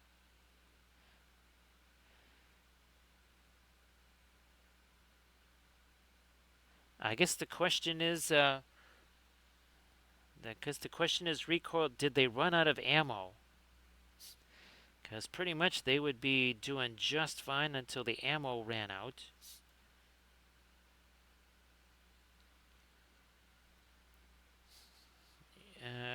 I am gonna maybe try to. No, better let that stuff set.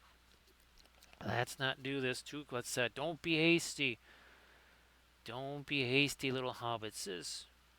You're almost a wee bit too hasty there.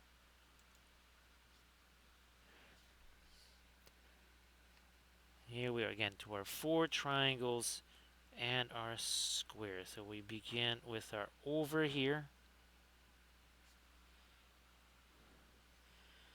which turns into an under there, which turns into an over here.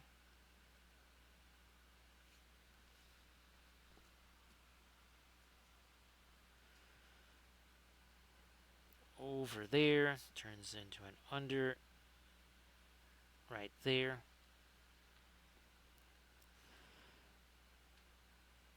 So we had Rico. I'm guessing that they were doing pretty good, and then maybe the ammo runs out, and all of a sudden then things got a little bit dicey.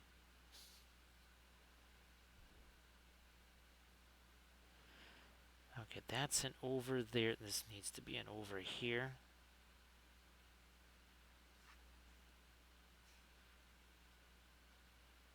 That is an over. This also needs to be an over.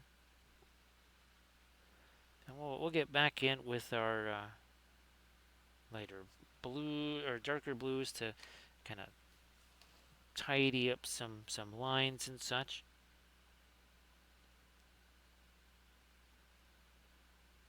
Oh, there's too much thinner on that brush. Had to go get rid of some of that. So that's an okay. This is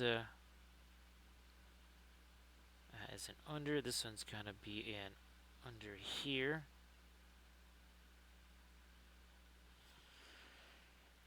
Now we'll take our darker blue and we'll just kind of cut some of this away, I believe, here.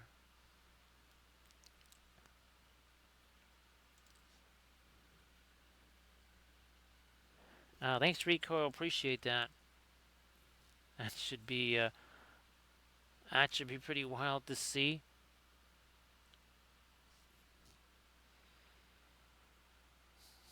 Ah, so that was our Indanthren blue.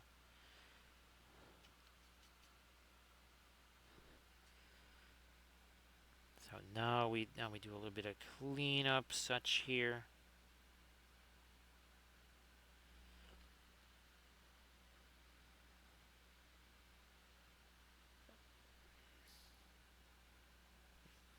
Let's get this down here.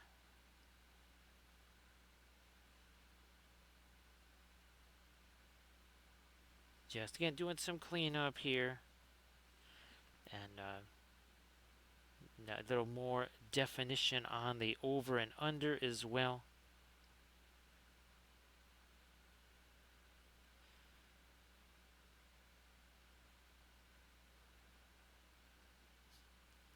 And that is also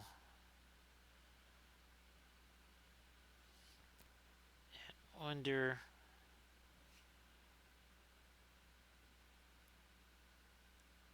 Nope, that's going to be, there we go, okay. Now we've got that set the way I think it needs to be.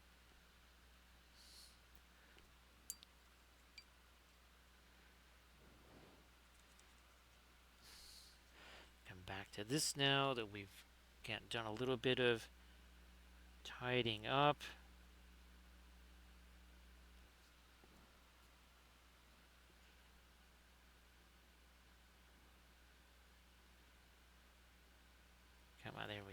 this line a little more clearly defined.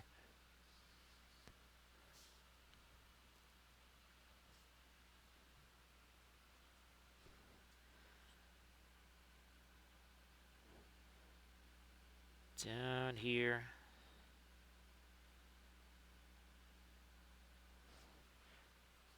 Need the rest of our triangle down here.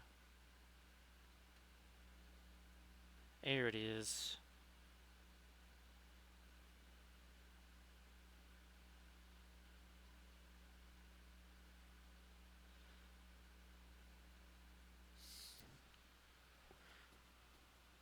Now we also will have to, here, let me get some more of my Indian yellow into that.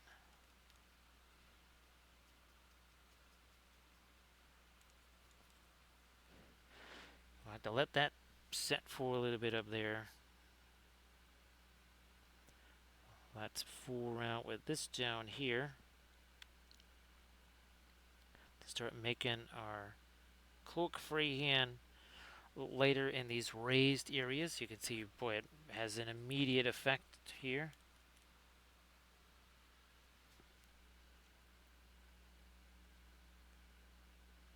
Bam.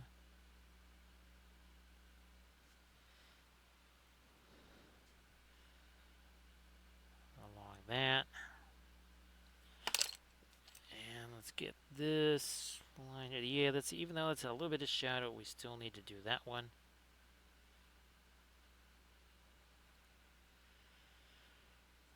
Now I can start thinking about doing this too on the top.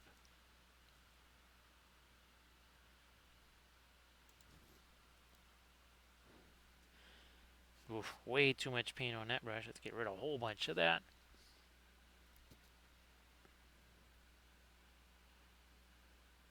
We'll still have to throw in, I think, a little more of our orange over here somewhere. It's kind of like a, well, we'll show you the Gimli one and show you what it is that we're talking about.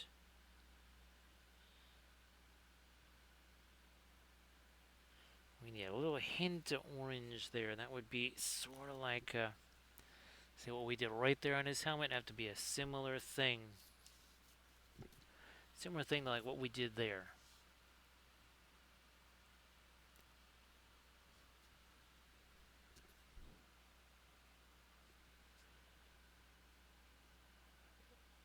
On the visor here, now we need some kind of light in there as well.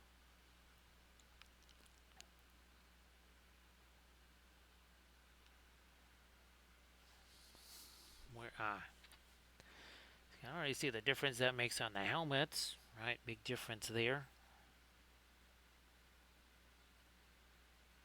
The runes. Let's do something on the runes here.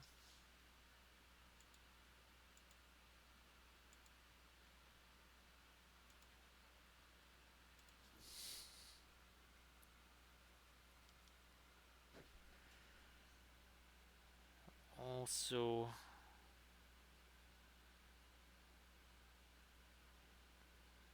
yeah, let's leave the shield alone for just a little bit. Let's let that again have a chance to set.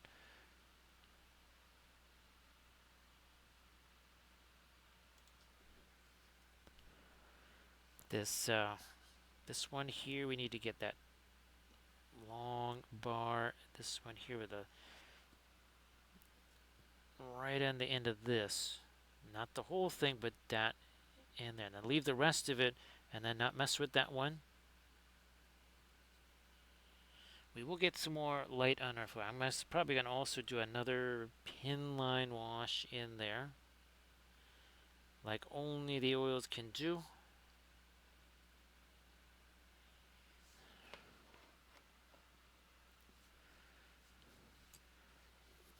Do this one here.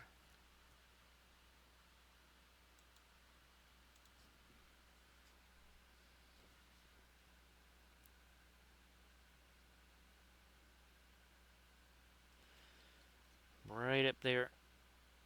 So if it's too much, we can always, again, cut some of that away. We could do a pin line wash in there. A lot of different things we can do.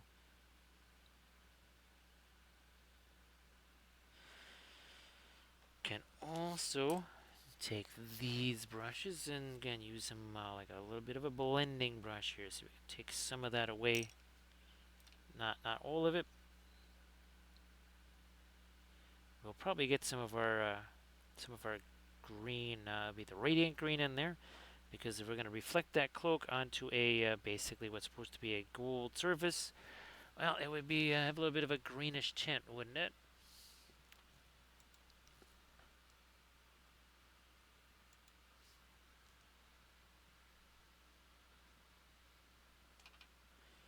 Back to it again with our lighter stuff here. Top of his helmet.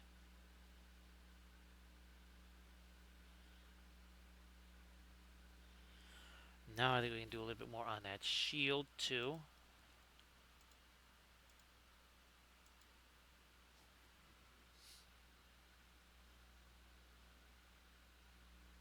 Oh, hey there, Max. How you doing?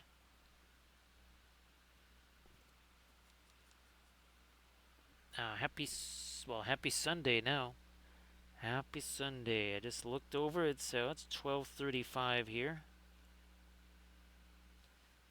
So hopefully your Sunday morning goes well, Max.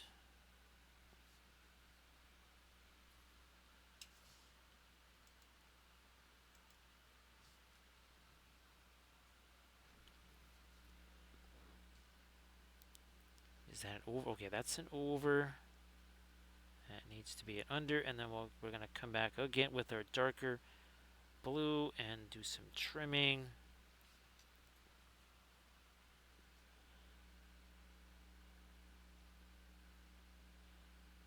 That also an over.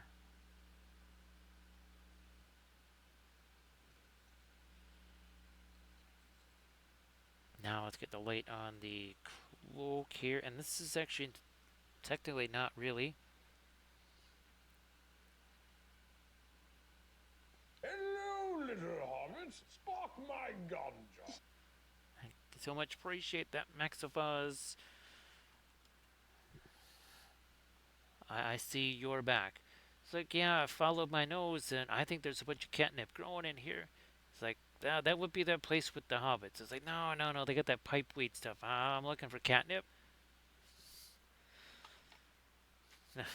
Gandalf has changed his drug of choice has suddenly changed. Let's see what he's gonna get on his big can of. Oh, that flashed! It flashed a Gandalf 6. Ended up as a 2, but it definitely flashed a 6 there.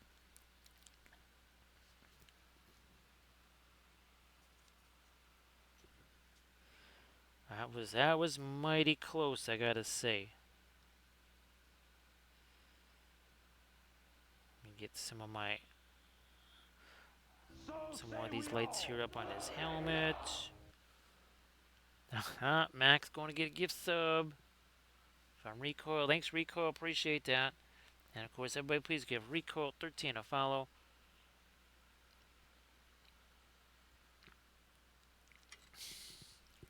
And of course, we appreciate the fantastic artwork from Recoil, the juggling flaming chainsaws, because life is never complicated. Life is never like juggling flaming chainsaws.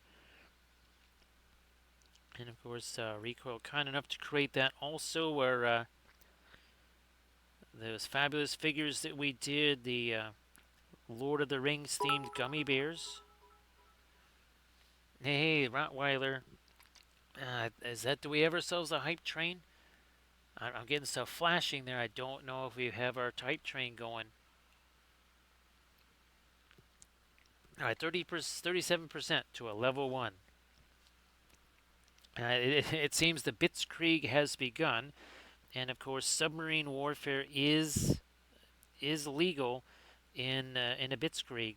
We learned that the other day. It was a couple of weeks ago we determined that sub warfare is just fine in a Blitzkrieg.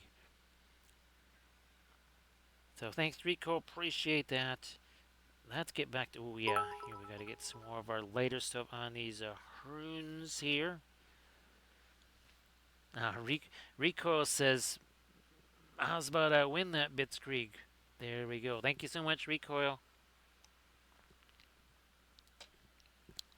That does mean we have the sound and fury of one of these. Here it is. There you go. There's lots of rail cars actually in all of these mines that I've been printing out because, dwarves and mines. Of course, speaking of mine control, it's like, yes, you wish to use the oil paints. You wish to join that linseed fellowship. You wish to join the linseed fellowship. So thank you so much. Appreciate that recoil. And Rottweiler, not just battling stuff in BG3, but also battling it out in a full-on Blitzkrieg. That's what you call multitasking right there. That is multitasking. We appreciate that multitasking. Oh, where is? Oh, here he is. Yes. So there's Ferdinand, right there. There's Ferdinand. We got to keep him close by for our hype trains here.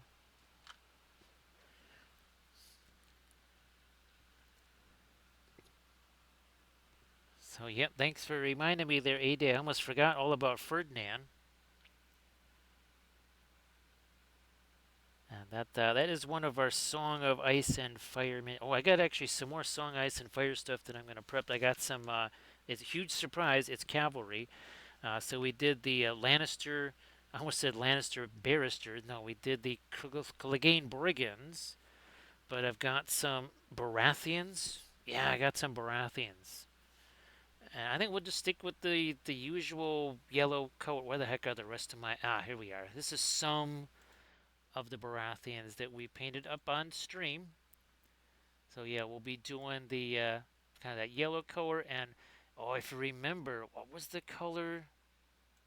Faded ultramarine or something like that. Yeah, we'll have to use that same kind of color on the armor. So we'll be using maybe ultramarine blue on our armor and Egyptian violet. Ooh, that would be interesting. So thanks again, Rico. Appreciate that. Thank you so much, Rottweiler.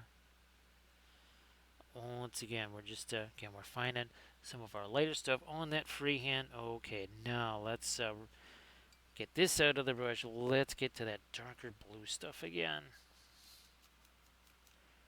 Let's get to that. Some of the Indantrin blue. I might go even a little darker than that. Bingo, there we are. That's what we needed.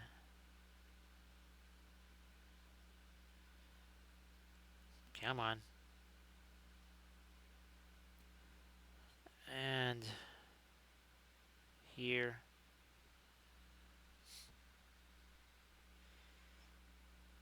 So again, appreciate that. Appreciate that recoil. And again, everybody please give Recoil 13 a follow. I have to come back into this with our orange too, I think. Now you can see how that starts to get more tidied up. That's the advantage of the oil paints with the freehand, right? Where's our gambling here? So remember here, originally this pattern was like this up here. We said, that doesn't work so well on the vertical. Let's try to change that. We also pushed this horsey back 3 times. I think our record for wiping away a freehand and changing it on the fly was something like 5 times. But that's again the flexibility offered to you by the oil paints.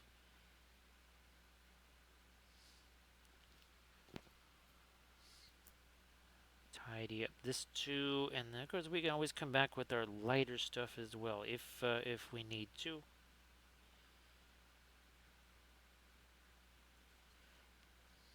So like even here, I might take away a little bit of that highlight that emerged there. We're also we're gonna throw a little bit of dark up here too. We need this sort of a horizon line. I might go a little bit more with maybe the Van Dyke brown up there. We'll see. Up here, might want to get ourselves a little bit of some green or something in there.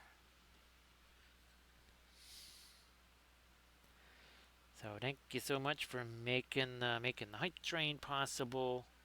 Appreciate that. Huge help to the channel. So that is appreciated.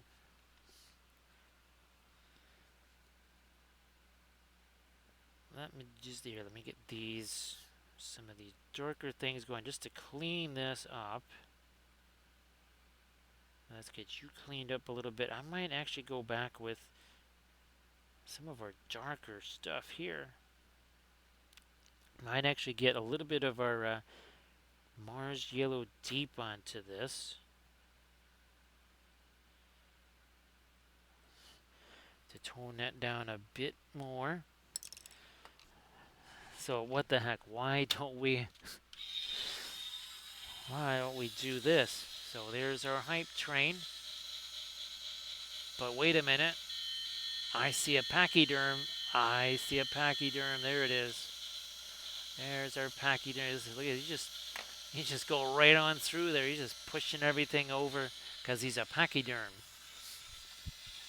He don't stop for nobody. Haha. Where's there? Here it is. Don't get in the way of that pachyderm. Now, we're talking about doing this here. They're taking that some of that Mars yellow deep, some of the asphaltum even. Let's get that asphaltum out here, and that will go on some of our unders, like here. So we can now come back with our later stuff.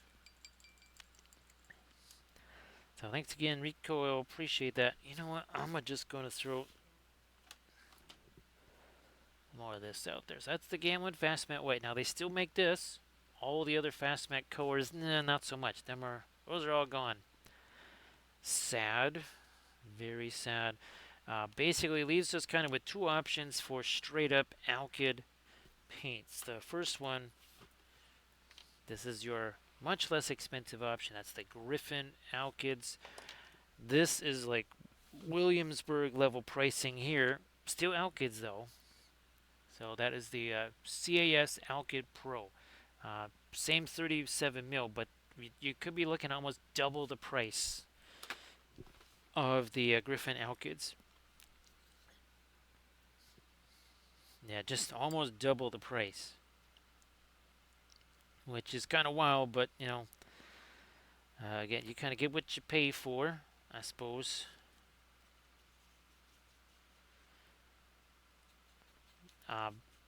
Regular folks, I mean, you could use the alkyd mediums if you want. They do generate a ton of shininess. Oh my gosh, they'll make stuff dry faster, but wow, they're gonna make it super shiny. For regular folks that aren't filming videos or doing Twitch streams, well, I mean, what does it matter? For me, I cannot have that level of shininess because, well, it makes it really difficult for people to see what in the world's going on. So that's not super fantastic for showing up on cameras. Therefore, we do not use the alkyd mediums. The alkyd paints, whole different story. Now, Winsor Newton should be pretty much available everywhere. I mean, it's made in France. You should be able to get that in Europe.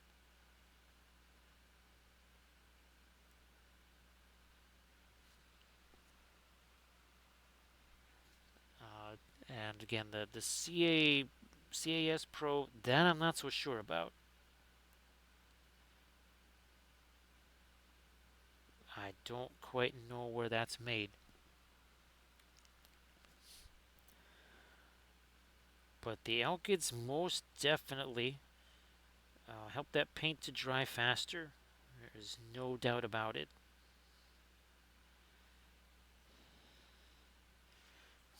Where's our other? No, let's wait on him. Let's do him. Let's get some of this light on this guy here. Oh, I also might in the next 15-ish minutes. I might do a little wellness check on the resin printer to make sure we're not getting another resin brick again. I have a feeling that, and this is something as I was redoing the build plate, and Chidubox crashed as I was trying to use that original build plate file. I'm like, yeah, I think that's what that might have had an influence on why it printed out that giant brick of resin. But like we did last night, we checked it maybe 4 hours into the print. Well, this is round about 4.5 hours into the print, so in a little bit I'm going to go check that. I just have to run down there, go look at it. We'll find out right away. If I don't see a whole bunch of supports, then I know it's printing out a brick and not what I want it to. I'm desperately trying to print out that Highland Miniatures High Elf stuff so that we can do our new army painting series with them.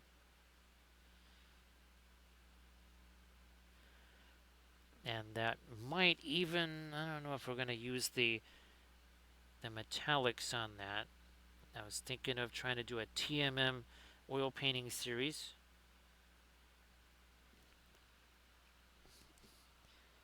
Where are we at with this here? So on these little feathers up here, trying to get some, not just lighter stuff, but it's got a little bit of a lemon yellow tint to it.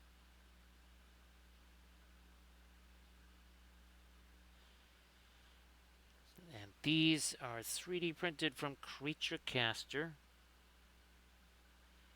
I have a whole bunch of stuff a whole bunch of STL files that you can print out.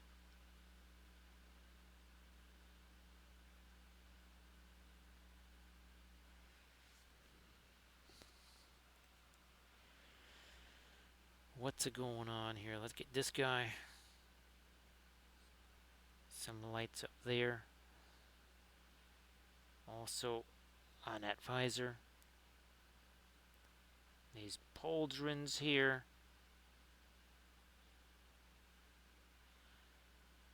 This is the first time I've really been able to see these belt buckles down here.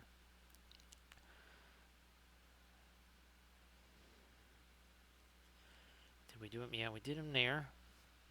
Get a little something on the top of his head maybe here. He's got that little spike there. Come on. Okay.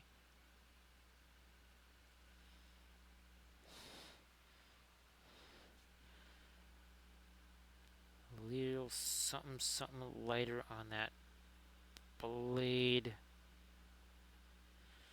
Also here. Also there.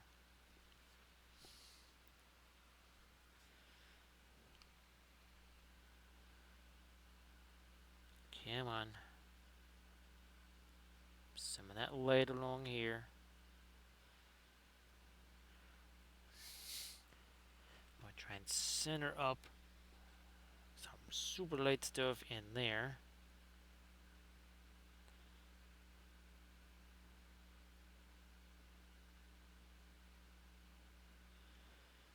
Maybe then leave the rest of that alone.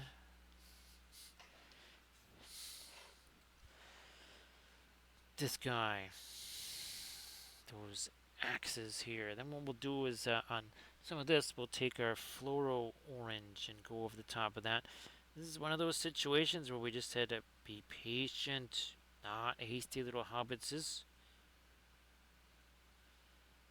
We had to be very patient, wait for that to have a chance to set. This is oil paint. It's not dry, even with the alkyds. However, it is definitely It's set because it's way easier for me to fool around and do stuff and get those next applications on there. And that's something that's very important with the oil paints. You have to learn that patience there. That's why we like to have multiple things to work on. We're working on three guys, right? And by the way, these three guys, 2 hours ago, there was no paint on them. It was absolutely zippo on any of these three guys. Can't, it happens quick. Don't, happens very quick. Don't blink. Whatever you do, don't blink.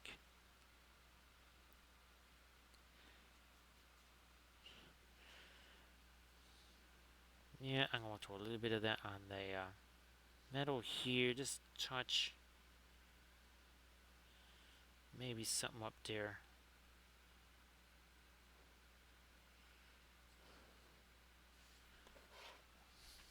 Now, this one, I think I'm going to try and get some of this down onto our lava here. Then we're going to try and darken this stuff up a little. I'm probably going to roll with the Perline Crimson and maybe our Van Dyke Brown or something there, or maybe even the Mars Black. Again, we'll do something down in here. Let me see if I can also get the lightest little lava-esque type color there.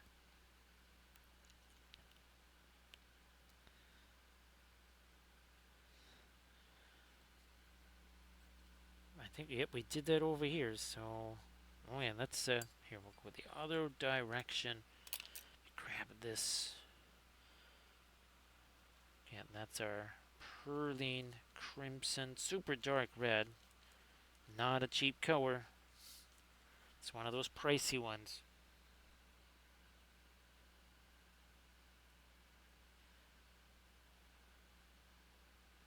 And the darker that gets, right, the lighter or the lava gets. We're going to be coming back in with our floral orange into that, which is, ironically enough, it's a little bit like the glowing runes, where you don't have, with these cracks in the lava, you don't have a lot of space to work with necessarily.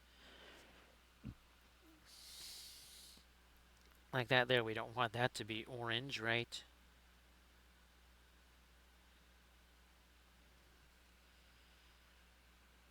We need, again, well, this is kind of that cooled bits of lava there.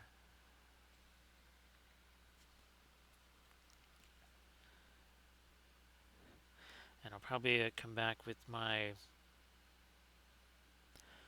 the not blackest black tool on the edges there.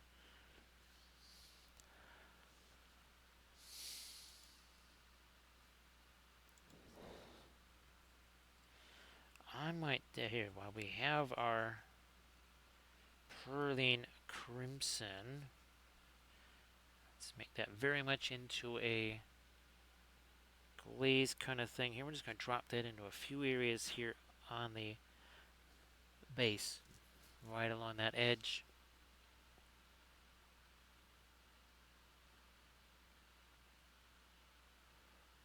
Let me go back to my reference. Nope, a little more thinner. There we go. Every color is going to be different as far as its consistency goes with the oils. That's just the way of things with oils. There's going to be a difference in the translucency slash opacity, and that means how much thinner it takes. This the Perline Crimson is a very deep, rich color, but it does not take very much thinner to turn that into a pinline wash. Ironically enough, the much lighter, say Mars Yellow Deep, it takes a whole bunch more because that's super opaque. Those are the kind of things that, I mean, after a while, you mess around with the oils, you get used to them. You don't really have to think so much about that. It just sort of happens.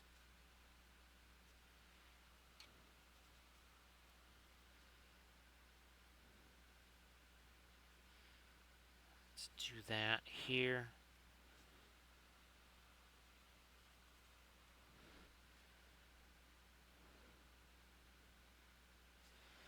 Nope, not quite. There we are. Now I feel like I got some actual dark in there.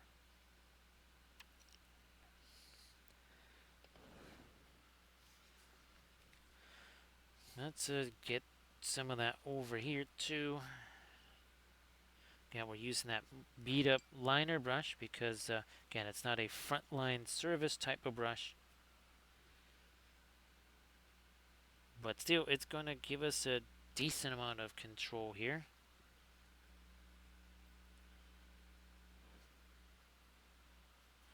I have to sneak a bit of my really bright orange down into that little crevice there. What we got here is just, that's the bulletin board cork here. And then on top of that is our baked Sculpey sheet.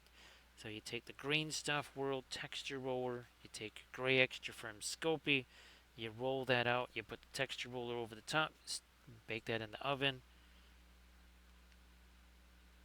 And the Sculpey clay really is, that's fantastic because once it's baked, you can break it, carve it, do whatever. And it makes a nice solid platform, as you can see, for miniatures. And of course, I think they got at least 3 dozen of these rollers, different themes. There's 40K stuff, fantasy stuff, you name it.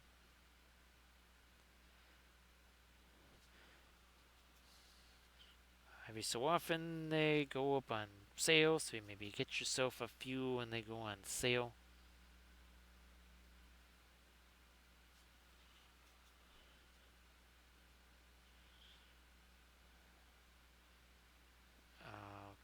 Okay, yeah. That. Now let's do that up here. Let's take that.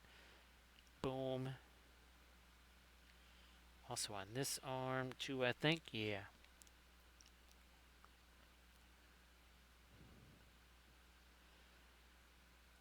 So you can see it's not just darker. Now it actually has a little bit of that red in it. Here's this got more of the asphaltum in it.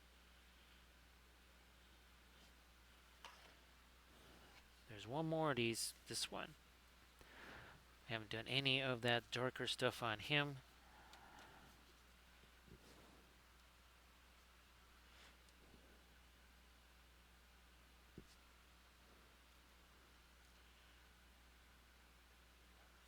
You know what, up here, that probably wouldn't be catching a whole lot of light there. So look at that. We're toning it down with this very, very deep red color here. Same up here. Maybe a little bit more of the asphaltum. There.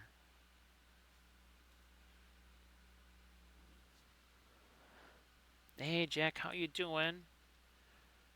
So, Jack, once the stream is over, I'll be shooting you an email with all the links. Also, to Jack, and this will be kind of towards the top of the email.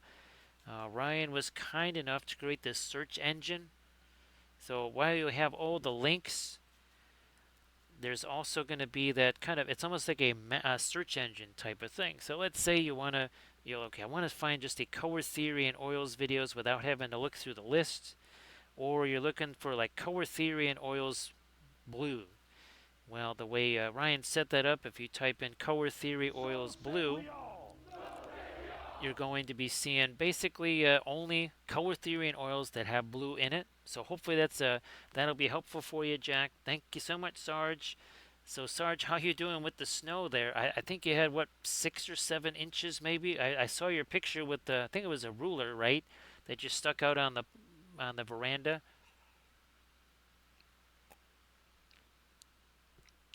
Yeah, no problem there, Jack. And again, thanks for doing that. Like I said, once the stream there is over, I'll shoot you that message. And again, they'll have the whole list. Oh, and of course, it starts out. Speaking of color theory and oils, it basically that's the first of the regular videos. So if you did the Army Painter, the first set that's going to show up is all the Army Painting series, and it's always kind of the oldest ones first. Then from the Army Painter, you go down to the Dark Sword videos.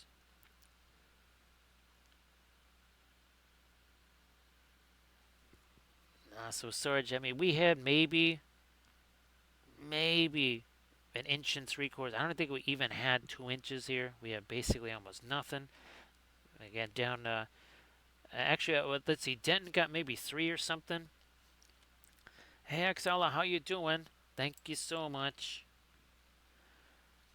Axella, I really do hope that they can be nice and relaxing because there's things that I rely on like that just to kind of, you know, bring the excitement level of the day down to a manageable level so that you can just kind of chill out and actually get to sleep, right? It's not always the easiest thing to kind of do that sudden detox. Yeah, Sarge, I think Amarillo got something like 12 inches of snow. I think they were only supposed to get maybe 6 or 7 tops. I think it was supposed to be more like 4 to 5, and they got themselves a foot. I'm glad you were able to get those done, AD. And of course, thanks for being here. Again, please give AD Creations a follow. So, well, I'll shoot you a message after the stream there, AD. Like Sala, I mean, it all starts somewhere, and we certainly started somewhere as well.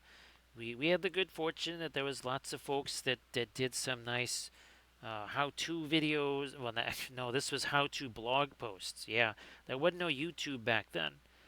Yeah, we had to look at how-to blog posts, step-by-step picture things. But still, we appreciate the folks doing that because that, again, made it possible for us to kind of get things figured out. Hey, Chocoboo, nice to see you again. So, Chocoboo, if you want to post your Discord link there so that folks can see that. And actually, now, Sarge, have you had any chances to work on the Stug or the Tigre at all lately? Hopefully, you have. Doing the lurky mode. We'll see you in a bit there, Sarge. Safe travels. I'm sure that's all pretty much melted by now. At least your stuff. I think the other Texas stuff, it kind of depends. If you're in North Texas, that might not, it may not melt before the next round or before the cold hits. So see you later there, AD. Thanks for being here, and nice to see you this Mechanic Games. Welcome back. Happy Sunday. Happy Sunday.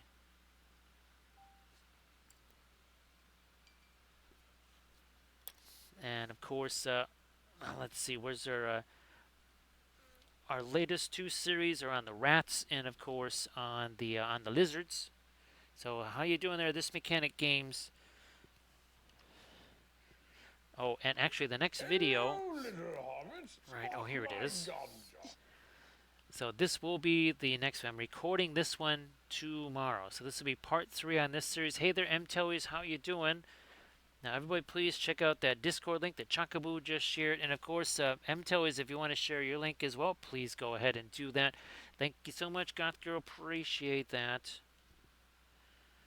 So I see it's you again. He's like, well, yeah, who else would I be? It's like, the version that's not a cat. It's like, why are you not a cat? Why aren't you a cat? Thank you so much for that follow. We've had ourselves 1-6 on our Gandalf 6. Well, we had another cock dice again. Okay, so there we go. Again, not a super high roll, but again, as long as he avoids the 1, if he doesn't mention pipeweed, or in this case catnip, then he's all good. So, Goth Girl, thank you so much, and thank you so much, Excel. I appreciate that. Again, well, for folks that maybe are like, what in the world was that? This is, we had a whole series of these Lord of the Rings kitties. So we have Boromir. We painted him last night. This is our Gimli. You might recognize that same floor and the same kind of object source lighting, right, on our Gimli over here. Then we, before that, we had our Catdoff, but before Catdoff was Cat Ladriel. And Cat Ladriel, we kind of went with this inspiration. This was a figure we did last year, something like that.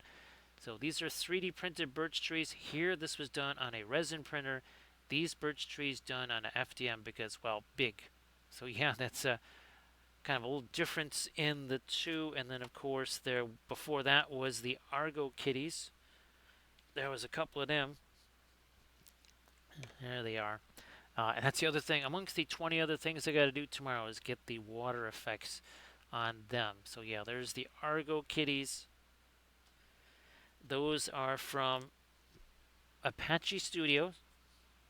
So Apache Studios on my mini factory, and that would be the Argo Kitties. This mechanic games, yeah, I can definitely imagine. I can definitely imagine. So this mechanic games, hopefully you'll be able to relax a wee bit, get some rest going. Hey, there's surface tension.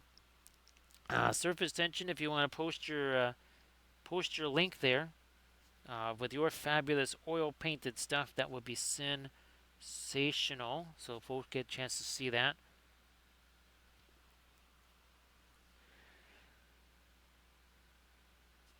Now, of course, our next stream will be on Monday, and that we return to Armada Mondays. Now, we will be actually starting up the first of our French Navy. So here's some of our Japanese ships that we did, 1/1800 scale. Here's for the holidays, we actually had two Armada Mondays, and here we painted some fabulous ornaments right there. That was super fun.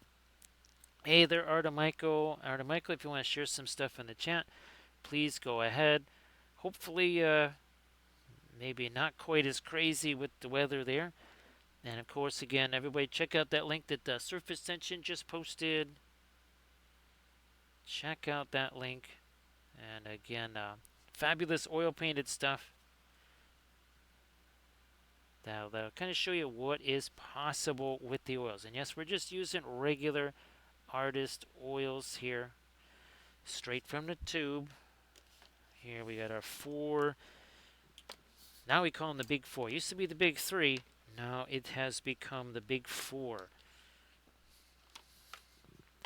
So these three over here, Richardson, Gamlin, Windsor, Newton, they're about the same when it comes to price, when it comes to quality. There can be differences in every paint and especially every paint brand. This will be much more expensive. However, when the tubes say handmade, they really are done by hand, and you can tell. You can tell. Yeah, surface tension. That was the first of the two. Basically, we took this painting that I did when I was 13 with the oil paints, and then we said, you know what? What if we were to do this again with maybe a year or two of knowledge afterwards? So that's that same painting now done a little bit smaller because that other painting was 16 by 20.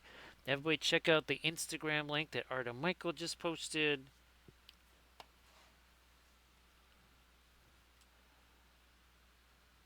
That's right. Michael Harding. Yes, I always get that mixed up with the Michael Graham surface tension. So thanks for the reminder. Yeah, I'm constantly mixing those two up. Hey there, Inganes. Great to see ya. Happy Sunday there, Inganes. Oh, by the way, doing our little pin line wash like we were talking about, which we then have to let sit there. Hey, Tractor. Nice to see you again. So yeah, there's actually another painting that we have from that same era, if you want to call it. After I do my glazy stuff here, we'll go check that because I have to scroll quite a ways to get to that. But that was when I first started using the oil paints back in the day. Obviously, there was not all the nifty stuff like we have now. Yeah, there were fewer options. Let's put it that way. So here we've got ourselves and our old 2D art up here. Is that it? Yeah, that's the other one that I did right around that same time period. Look at that object source lighting. Who'd have thunk it? Now again, here's some of our other ones there. That's an acrylic paint. We've redone this one in oil since then. I've got a couple of pastels coming up here, and some watercolors there. So yeah, that's some of the old 2D art. Hey there, Monty. How you doing? Thank you so much for joining us here. Appreciate that. Just scrolling on back. There we go. Hey there, Rogel Dave. How you doing? Let me see. Let's see. Boom, boom, boom. So Jack, the again, less is more, and more is always way too much. Thank you so much, Rogel Dave. Sorry that you didn't get to hear your raid sound. Sorry about that. Everybody, please give Rogel Dave a follow. So Rogel Dave, we are working on. I'll get your question there in a second. So 1 second here. We'll just welcome in our raiders. 2 hours and 25 minutes ago, these three guys, including yes, freehand, source slating, all that good stuff, these had no paint on them. They were just dark primer right here. Hey, there's Sectrix. How you doing? So they were just a dark primer like that. Sectrix, I'll tell you some stuff in a second here. Once we welcome in our raiders and get all situated, so we're starting to do again more with our freehand, bringing in some more lights. We're just doing some pin line wash stuff here on these bases. Here is a batch that we did, Hello, I think little last hobbits. Saturday. Spark my ganja. Yeah, this is a batch that we did last Saturday. So 1 week ago, we did three of these guys. They're all 3D printed from Creature Caster. So thank you so much, Tractor. Appreciate that. Again, we're having fun with this cat. It's like, so you're back. He's like, well, yeah, the cat came back. Oh, the very next day. Thank you so much for that follow. Let's see. We got ourselves another Gandalf 6. What's going to happen? Hey, Blade's glad to see. Oh, look at this. It's our second one of the evening. So thank you so much, Tractor. Appreciate that. Again, here we did more of those Lord of the Rings themed cats. This was last night's stream. That was Thursday's stream. Now we also have painted. Here we go. Here's some. We will be getting back actually probably this week to some more Song of Ice and Fire, painting the horsies right here because Cavalry Channel and all. And of course our Monday stream we will be getting back to our 1/1800 scale ships. We'll be starting off our French Navy. We also do. Well, here's another thing we did on Armada Mondays. We also did. Yes, 28 millimeter ships. We did four of them. This is one of those four. And that one happened to be for our Corsairs. We also paint terrain on stream. These have since had their foliage and flock added to them. Yeah, he didn't let the cat out of the bag. He did roll a one earlier. So let me see. I just wanted to get to the question there. So Jack, well, I'm glad that you're. I don't know, Arda Michael. At least you don't have students, right, complaining about grades where they did no work.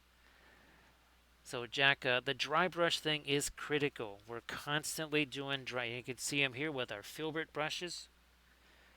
So less is more. More is way Hello, too little much. hobbits. Spark my What you ganja. want to avoid is the layers, right? Hashtag no layers, because that's an acrylic thing, which works great for acrylics, but not so much for oils. It's like, so that's a nice horse you got there. It's like that would be shadow fax to you.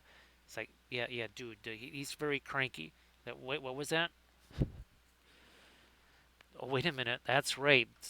This is mellow shadow fax right here. Yeah, this is very mellow shadow fax.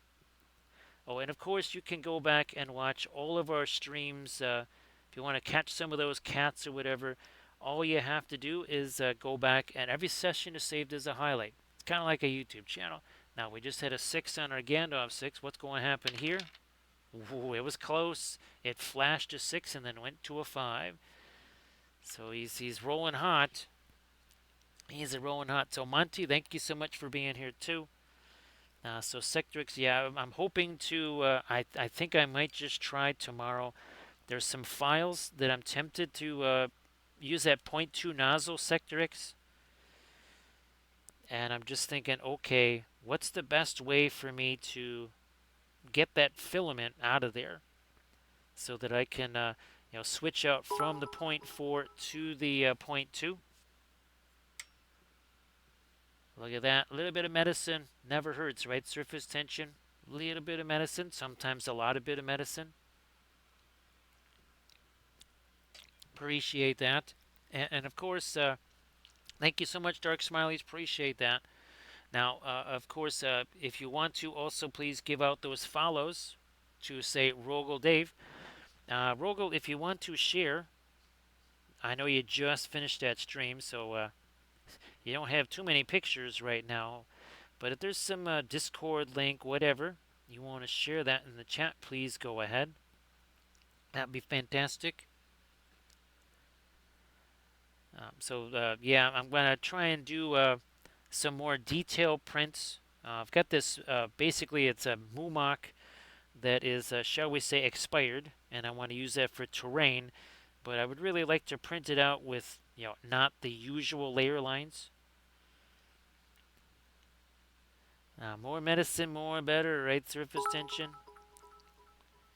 Hey there, Grand Oracle. Oh, this is the other thing, Sectorix and Grand Oracle. There is a clearance sale on Elegoo. Now, it's for matte PLA. The only two colors are beige and pink. I did actually get 5 rolls of the beige because it was $58, no free shipping, and no sales tax. Because it's still been stuck at $52 or $51 on Amazon for my black matte PLA.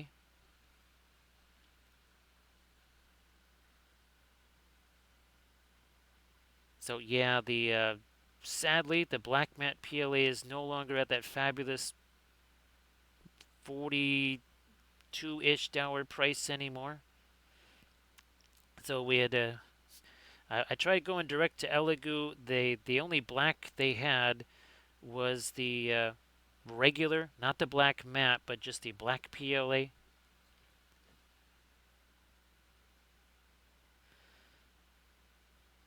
Let's do this. And then we're going to come back with some of our lightest blue. We haven't done that yet. So Sectrix, I figured I would shoot you a message tomorrow. I doubt I'll be doing this. Actually, tomorrow. It'll be probably more like Monday when I give that a try.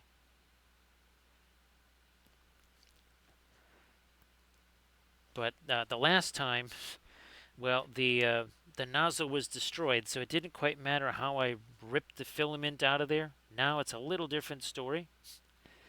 We want to be somewhat more gentle in our approach there.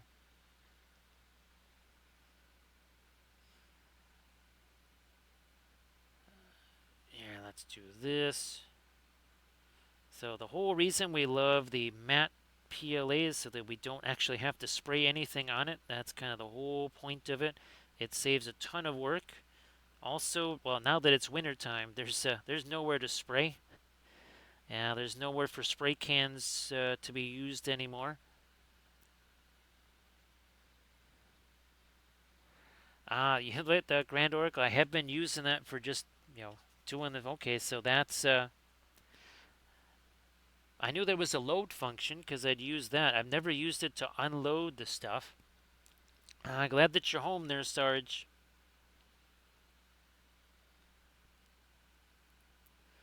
So yeah, I figured I would also, like you say there, Grand Oracle, just go on to the Googles there and see, how the best way to get to the point 0.2 nozzle there.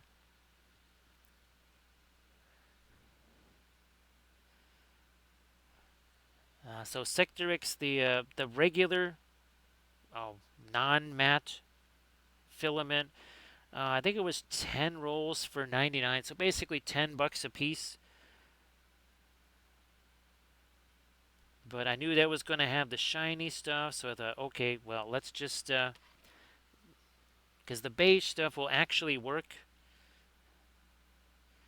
I'll just take a different approach on the painting, so we'll just, no, well, actually, oh, also Grand Oracle, the the golden high flow acrylics arrived.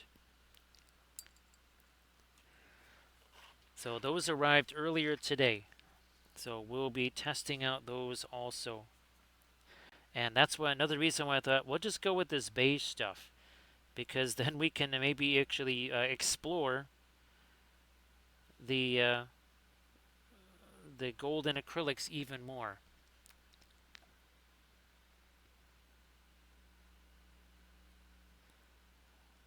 Yeah, I'm gonna darken that down a bit. What about this up here? Maybe a little bit darker there.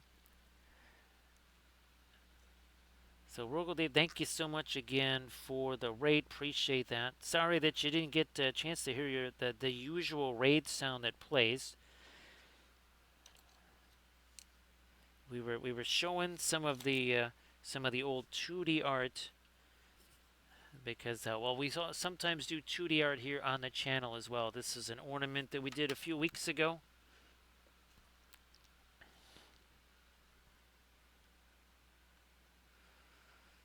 And as we said a few minutes ago, these guys here, all three of them, well, they had no paint on them at all, none whatsoever. So again, Elegoo, for whatever reason, there was a free shipping and also no sales. That was the big thing.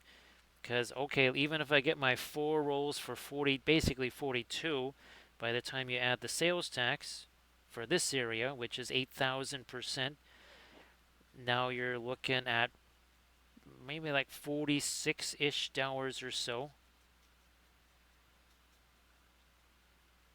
Which okay, now you're looking at what a $11.50 a roll, something like that. So why not just get them for, let's see, well, about $11.50 a roll for 5.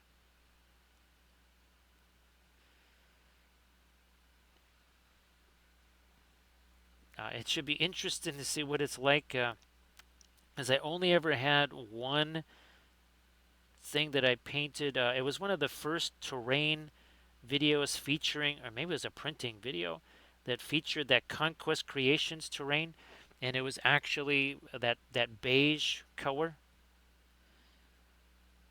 And this will probably be very similar to that as I had. There we go. Some lights now to the chainmail here.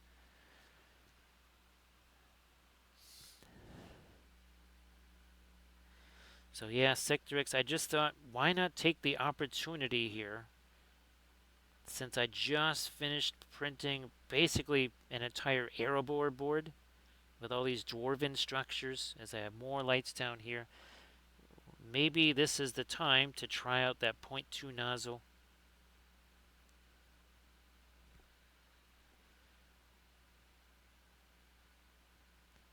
We'll see if it works. Now here we go again, getting some of our regular sort of ambient light colors now on things like the armor. We'll get some more light on the floor down here.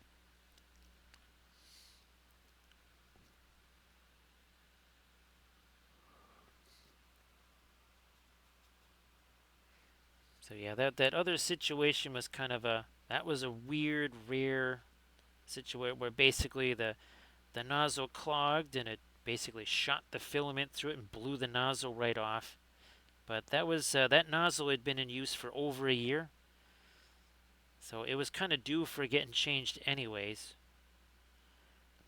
The only thing is that Bamboo has not had the replacement nozzles. It's one of those cycles where they're out of stock. I'm going to use this as a blending brush right here. So again, this is the other thing too. Instead of applying again the paint in layers, right, we'll put a color on here.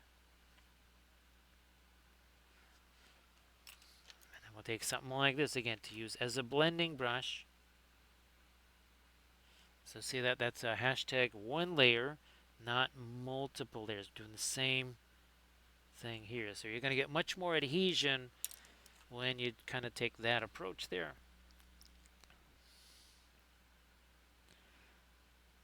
So again, we're just going to let what's already there mix with what is on the brush instead of, again, trying to make a whole bunch of layers. We're not, you can see we didn't mix a whole lot of colors on the palette.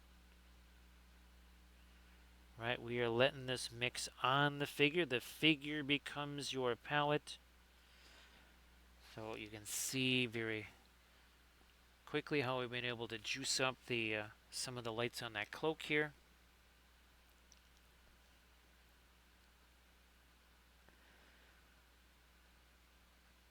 And of course, I was able to successfully print out those things that were being very troublesome yesterday.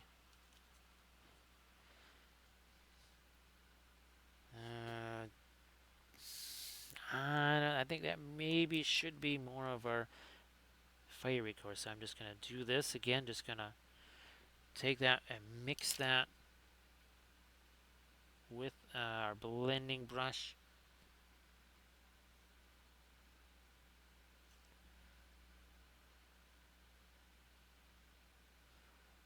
Do this over here.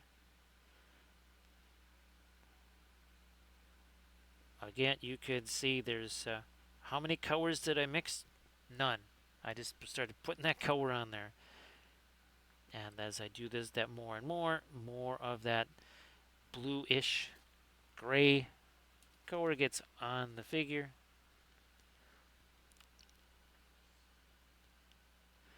In fact, in a little bit, I think about 1:15 or so, I was going to go check on that print just to do a little double check to make sure. Because the other thing I noticed when I went back to that Cheeto box file, I went to like save it again, and that Cheeto box just crashed there. So that just told me that the Cheeto box file itself was messed up. So I just did it from scratch again, and hopefully it is printing out as we hope. And that's what I'm going to be checking in a few minutes here. I'll also be, shall we say, refilling the medicine, right? Right, surface tension. You don't want to run out of medicine. That's a bad thing. You're running out of medicine.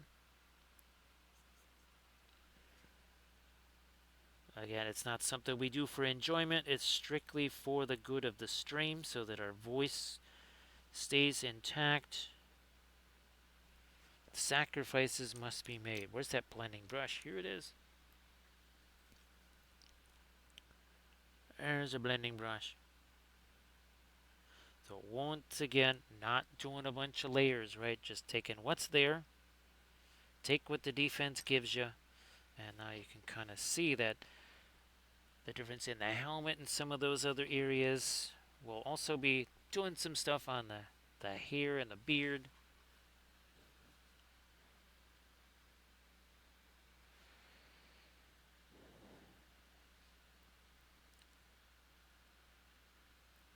So let's see, 1:32 a.m. So yeah, now let's see, we're 10 and a half hours from Adepticon registration. Yeah, I guess we're 10 and a half hours away from that.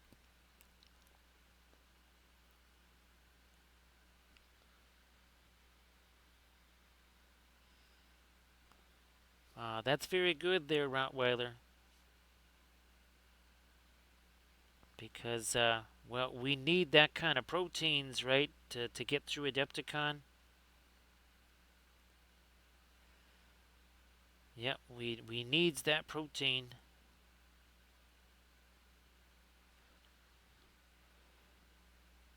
More venison, more better, right, Rottweiler? Venison and medicine. I might have to get. I don't know. I don't know. Maybe we'll. Well, we still have to get our latest light on that anyway, so we'll wait and see how that plays out. I might also. I was contemplating putting a little bit more of our orangey stuff there, but it is kind of blocked by this. It's kind of blocked by that, so I don't know if we're going to do that. I don't think so.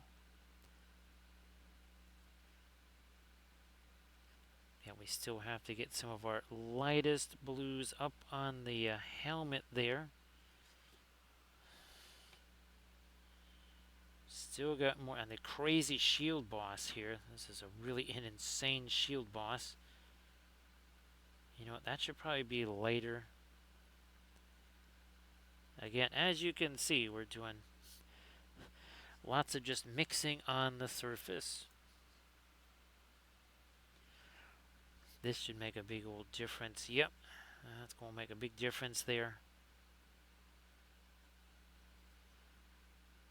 You thought that blue was light until we get to something that's actually light. Now we'll take our blending brush to that. Whole lot easier to do that, a whole lot faster to do that than, again, a whole bunch of layers. Why do a whole bunch of layers when we can just do that a lot faster?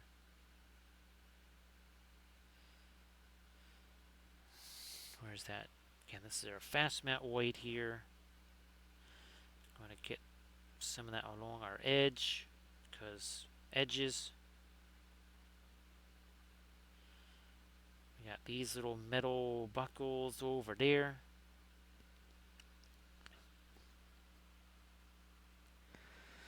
Everybody, please give Rottweiler1616 a follow. Rottweiler, if you wanted to share your Smurf Marines again, why not?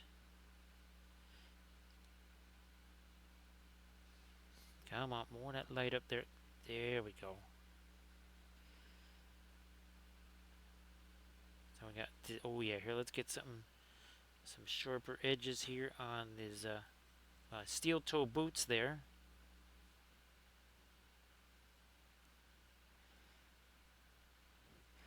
So again, we're waiting for that. You can see that's kind of on the shiny side down there. Well, we're just going to wait. Patient, not hasty little hobbits. So MTOYs, if you got any events going on at the game castle there in Santa Clara, let folks know what's happening there. And of course, MTOYs, you want to share some stuff in the chat too, please go ahead.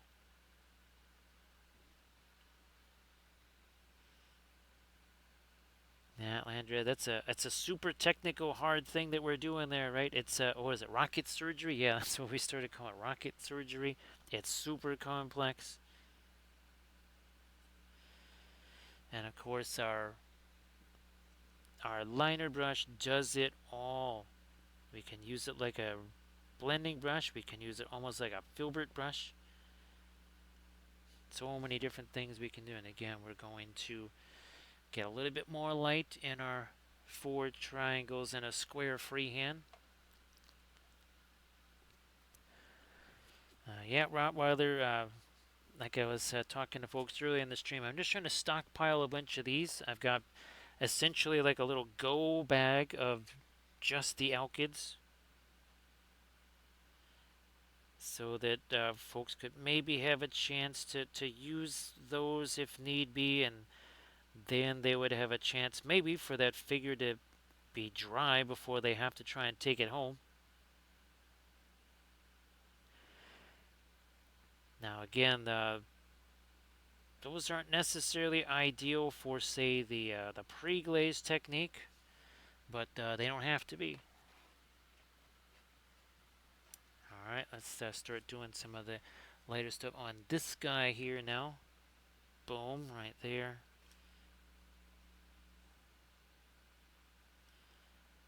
Let's get this stuff, those runes there.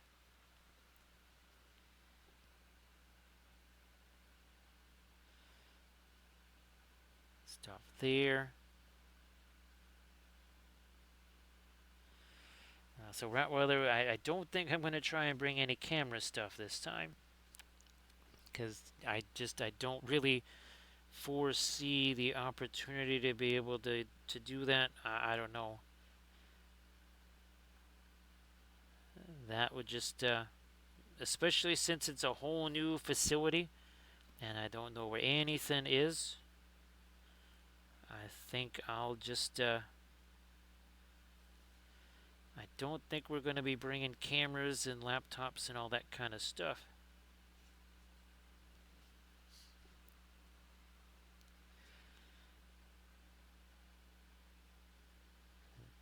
Again, more with our, like, right across that. So now, yeah, they've got our 4 triangles and a square. Those stand out much more. All right, let's back up here to this not quite as light color. More of the ice blue, basically. that down here, and the blending brush once again there. Now here.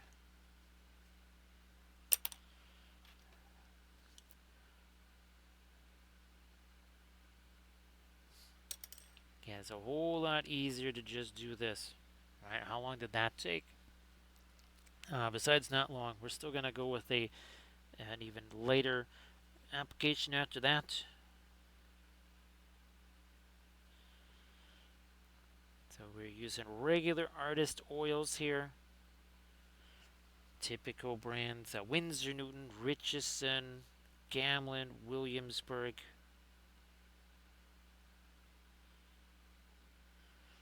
Now these guys, if they're not dry by this time tomorrow night, they'll be pretty close. As we welcome in, drink your paint water live. How you doing there, paint water? Happy Sunday. Thank you for the raid. Appreciate that. Everybody, please give Drink Your Paint Water Live a follow if you could. That'd be sensational. So, Paint Water, we got ourselves not one, not two, but three dwarves here. Where's the number three? So, we're working on these three lads here. Free hands, cloaks, flamey stuff, all that. 2 hours and 51 minutes ago, these had no paint on them. These were paint-free objects less than 3 hours ago. So again, you can see some more stuff there. So 2 hours, 51 minutes, and 25 seconds ago, yeah, they basically were just dark brown primer like that. That's what they looked like. Here's the three that we did. I think this was actually last Saturday, yeah. So last Saturday with these three guys, and we're doing some more here. So Paint Water, if you want to share anything in the chat, links or whatever, please go ahead and do that. Of course, our stream last night was a little different. That was Bora Meow right there, and then the stream before that was Gimli right there. And I think our streams before that was these Clegane Brigands right here, so some cavalry. We also did some more of our 1800 scale ships. That's right, like these. There you go. And we'll be doing some more of those on our next stream on Monday. So again, everybody please give Drink Your Paint Water Live a follow. Again, working with regular oil paints here. Right out of the tube. Nice to see you there, Doji. Speaking of oil paints, Doji, if you want to share your oil painting links there, we got lots of folks in the chat. Be nice for them to see also what else is possible with the oil paints. Actually, surface tension, if you wanted to share your link again, some fabulous oil painted miniatures. I'm pretty sure that Ryan has either gone to sleep or is still very busy trying to do some work late at night. But yeah, surface tension, if you wanted to share your stuff again. So again, that way people can see what's going on with that. Everybody check out that Insta link that Doji just shared.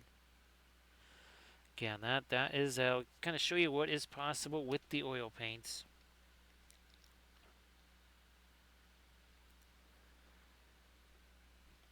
Oh, hey Jackson, how you doing? Thank you so much, see you, Jackson. Appreciate that. Again, there's endless Gandalfs here. So I heard you try to get the other guy to fight that Balrog. He's like, well, yeah, I mean, like you guys made those bridges, right? So it's only safe for you guys to walk across them. It's like, dude, you're like an immortal Maiar. Well, from what I hear, not so immortal. Thank you so much for that follow. We've actually had a couple of sixes on our Gandalf 6 here. Let's see what happens with this. Not a bad roll. It's a 4. That's kind of right down the middle right there. So here is something that you can use. You know what? Let's get a darker one here. Now these come in all different colors, but as you can see, look at it. It even shows you where the cast shadow is. And of course, again, there's all kinds of different colors. I think this one is it's kind of like a violet here. Yeah. So again, kind of a violet type color. And of course, that can really help you when you've got all different colors of light sources. Well, here we've got, there's a blue, here's a green, right? So you shine those lights, and oh, look, there's even a cast. Look at it, see that cast shadow there? So you shine that blue light there. Somewhere we got one of those. Let me see if I can drag this out and see if it actually works. Yeah, it does. So again, you see that showed me there was a cast shadow there. So we painted in that cast shadow. Sometimes I just call them LED party lights. Sometimes they're called LED balloon lights. So you can look up those couple of parameters. And again, whatever the light source might happen to be. And again, that can really help you figure out where that light's supposed to hit the miniature and the intensity of it. And again, things like the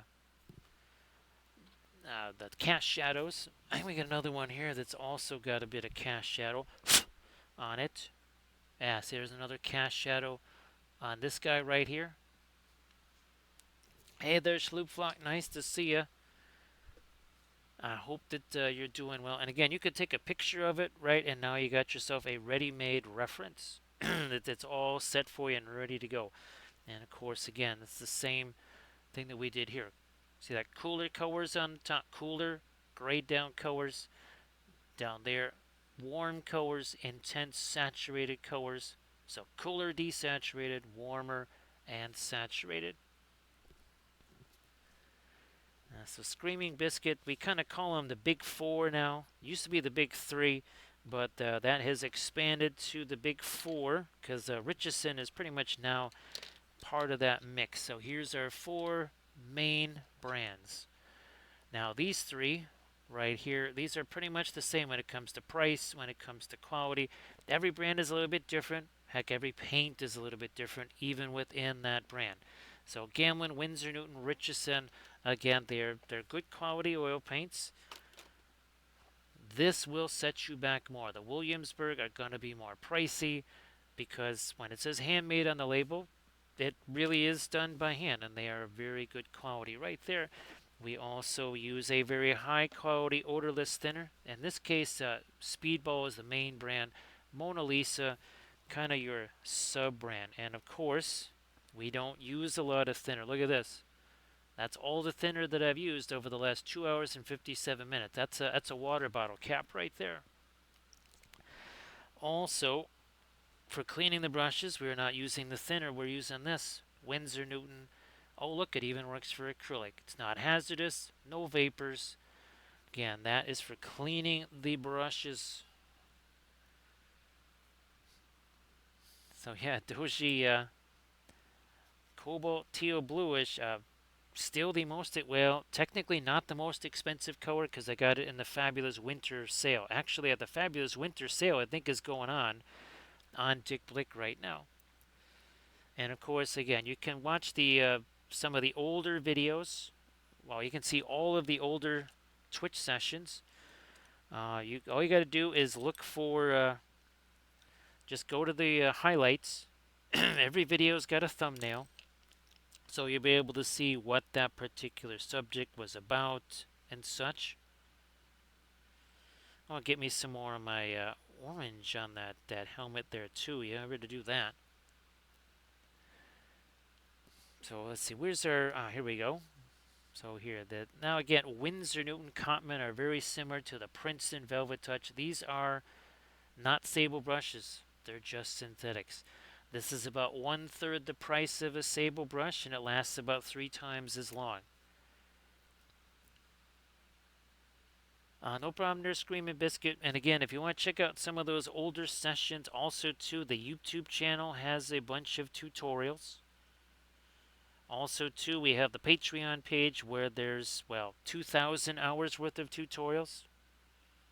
Actually, probably much more than that. We just have kind of been sticking with the 2,000 for a while here.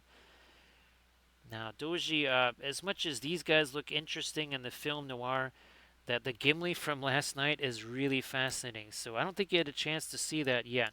So yeah, you're gonna want to see this.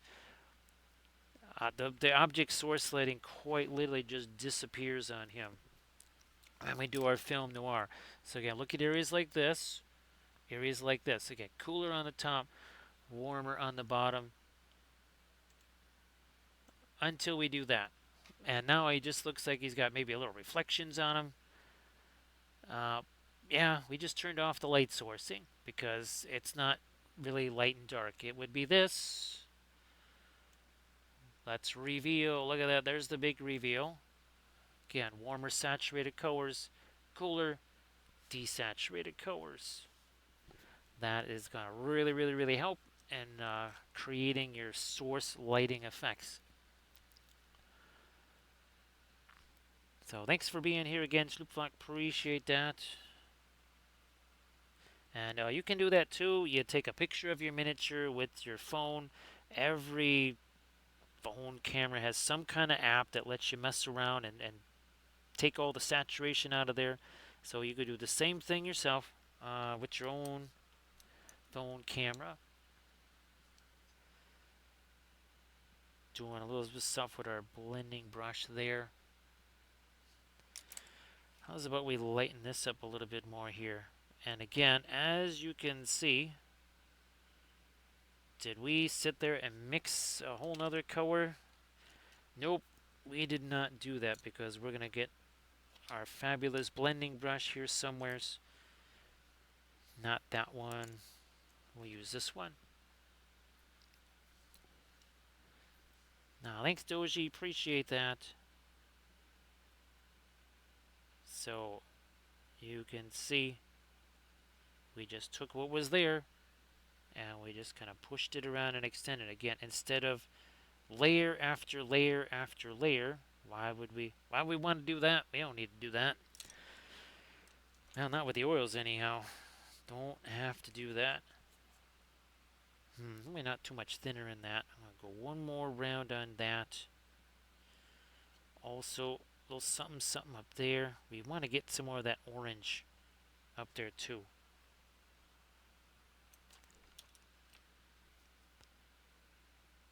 Again, with the blending brush right there. Now, oh, that's what we was going to do. I want to take some of this here. The S full temp. Maybe you know what? I'm going to throw a little bit of our red in there.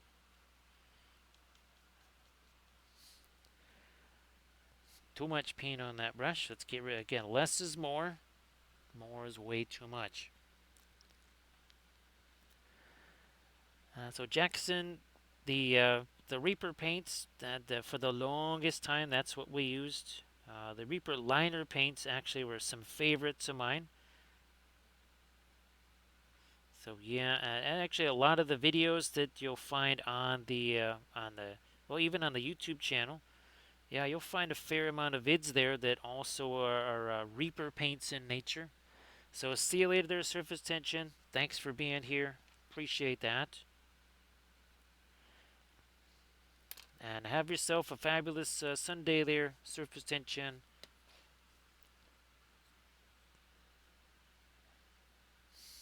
So yeah, the Reaper paint's been using those for a long, long time. Here's how long we've been using them. Oh, wait, wrong shelf. Do I have one that's just still a Reaper bottle here? Let me see if I got one that's just a Reaper bottle. Nope, nope, unfortunately, all the labels are covered, but this is how far back we go at Reaper paints. Yes, they didn't come in the stupid dropper bottles. They came in real bottles like that. Oh, here we go. Yeah, is that amethyst? There you go. Oh, when we're talking about naphthol blue, or no, not naphthol, the indanthrene blue, this is the kind of the color that comes to mind, this amethyst right here. So yeah, that's how Reaper paints used to come. And that's the kind of paint that we started painting miniatures with. That was back in 2000, especially 2001.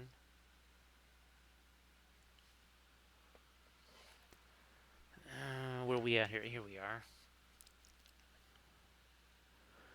So Schlupflock, a couple of things that can be the thing there. Remember what we say? Don't be a hasty little hobbit. So there are many times where I'll let's say I want to do that thing. Okay, I put the lighter color here, and I want to take that blending brush to it. There's a reason why we like to work on multiple things because we put some color on there, we set him to the side, then we work on this guy. Put some color on him, set him to the side, work on this guy. We're constantly rotating through, and that's why the paint has more of a chance to set.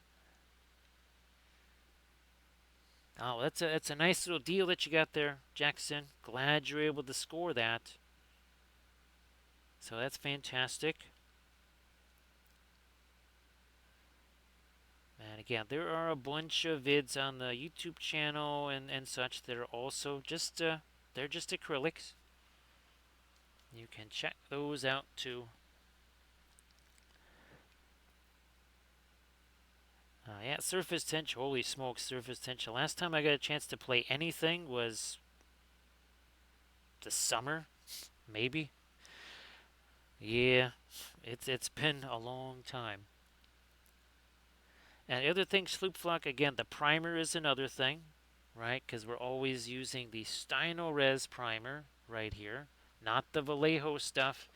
We gave up on that Vallejo primer, wow, a long time ago. Wow, back in probably 2010 or something, even maybe before then. And we'll use the Stynylrez, which, again, overseas, that would be MIG Ammo one-shot primer. Because it's the same stuff.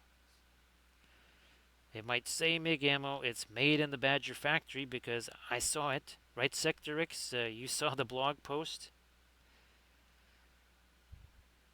Where I'm looking around and going, huh, well, looky there. That's MIG ammo one-shot primer. So Sloopflack, hopefully those work well for you. I figured that you'd either already gotten those or you were fixing to do so.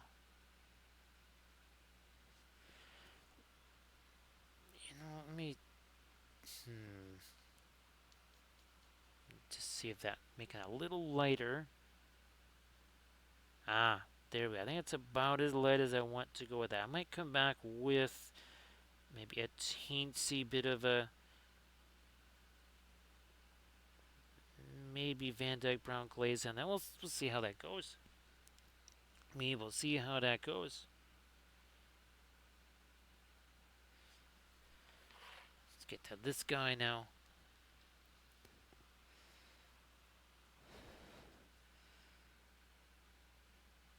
Now, but there's not necessarily a huge difference in how we approach miniatures, acrylic versus oils. In fact, this one here is a lot of this.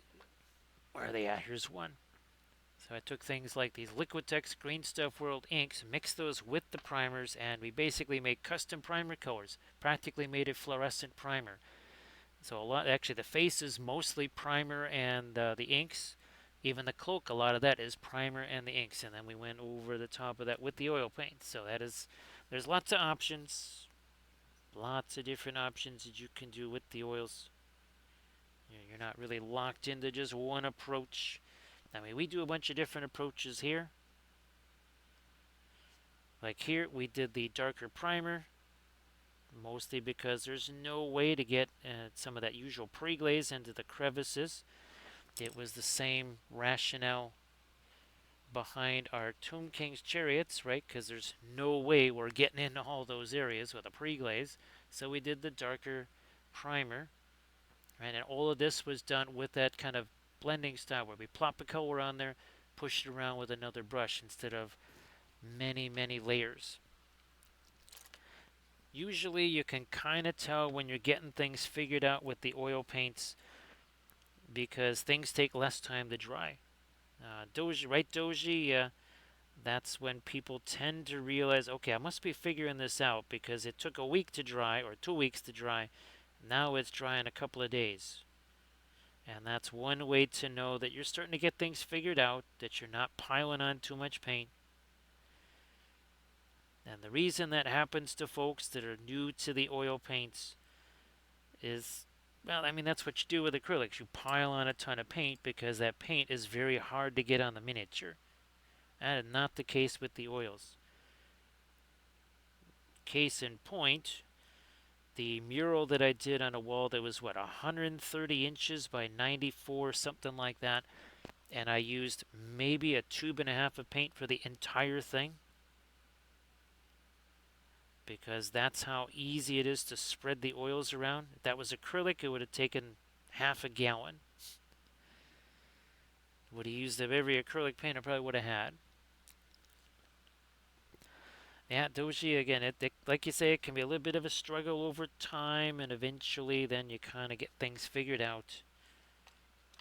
Also, too, the oils are very forgiving because you can just say, you know what, I don't want all that there. I'm just going to wipe a lot of that away. And then I'm just going to go back in here. Also make some more of this dark. Where's that? Ah, here we go. Get a little bit of that over there.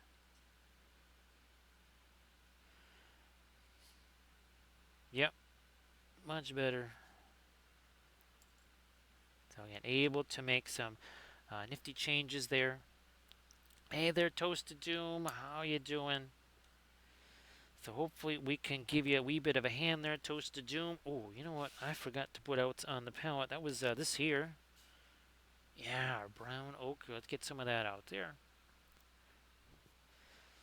So yeah, hopefully we can answer your question there, Toasted Doom.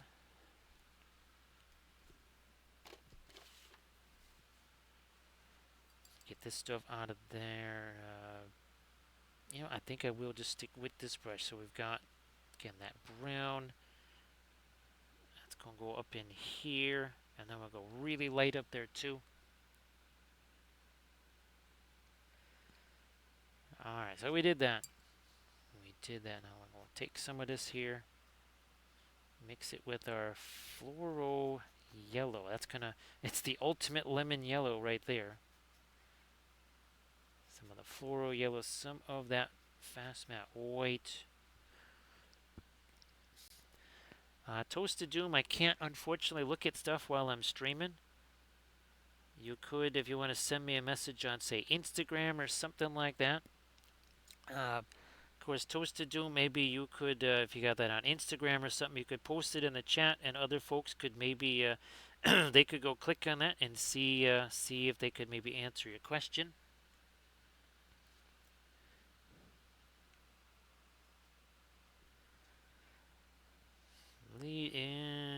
Yeah, let me just fine. We'll just make that much, much lighter there. Oh, these feathers go all the way down to here.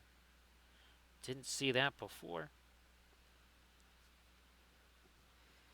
Well, yeah, just to do them if you wanted to, like share a link, you got a Discord or something like that, you could put that out there, and maybe other folks could see that, and maybe they could offer you some advice. Turn you over this way. Yeah, that really made a big, big difference on these crazy little feathers here.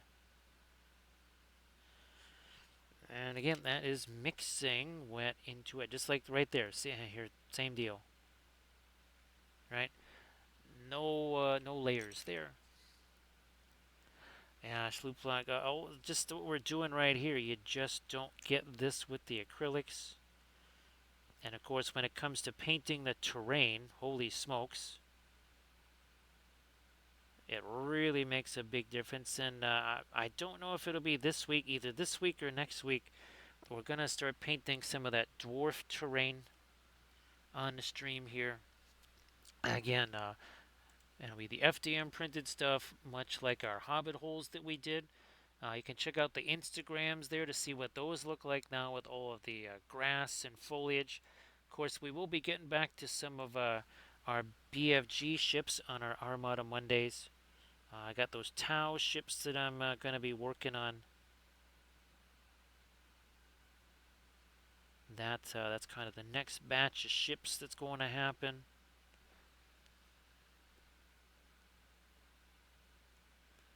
Let me do this. Yeah, there we go. And again, all of that is mixing on the fly with what's already there. So you can a couple of things. These are sometimes they're called party favor lights. Just look for LED finger lights or LED balloon lights. Now these are there's all different kinds. I wonder if I got some of the round ones here. Let me see. Ah, here we go. Yeah, there's some of the round ones right there. the, now, if you check out again the Instagram, you can see where I also use those as part of some terrain. I basically had turn those things on, stick them in my terrain piece, and now it looks like there's lights on inside the building, and I didn't have to wire up anything. Obviously, those things only last so long, but you're buying them basically a dime a dozen. The one thing I guess Jackson is some folks when they were getting them, they ended up with ones that blink.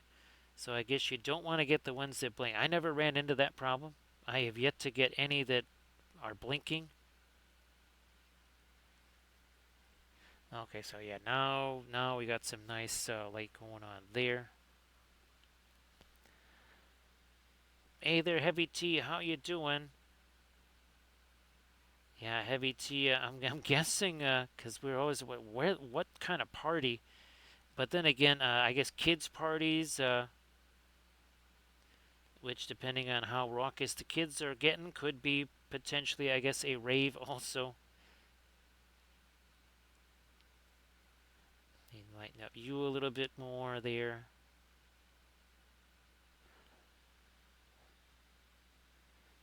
Yeah, Doji, it's going to be super, super fun to.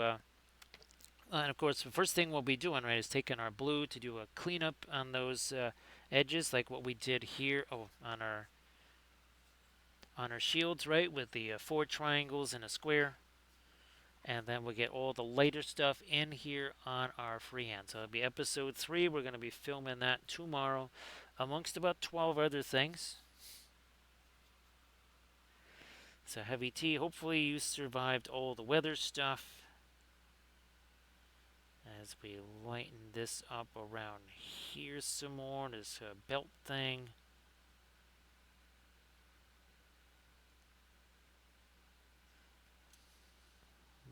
Yeah, that needs to be cleaned up a bit there. Oh yeah, and now also here on the metal there, and then these things need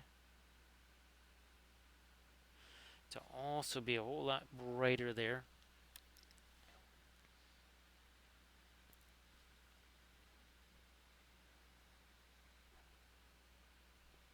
So Heavy T, that is another thing that I want to do with the airbrush actually over the winter here is to try and paint up some more backdrops. And let me see if I can get to that Insta post here. 1 second, just let me get the dark over the top of those. Okay, and there. Okay, here we had to just cut off some of that. That got really, really thick right there. Thanks, Doji. Appreciate that. Now let me see if we can find on our instas here. 1 second. Be easier this way, maybe. There we go. Okay, we're almost there. We're going to try and find our fabulous LED lights here. There they are. So again, this is our Rohan terrain board. We actually made all of this terrain on the stream. You can see those same lights. All I do is just kind of blue tack them to the ceiling. So there's our, you can see there's our terrain board there. That's what it kind of looks like in daylight. Now that's what it looks like at night. There's a little fiery thing going on there. So again, and here is, that's just a piece of cardboard, paper towel, and our acrylic spray cans. So see you later there, Doji. Thanks for being here. appreciate that. And again, everybody, please check out Doji if you want to share your link one more time before you head off to do stuff.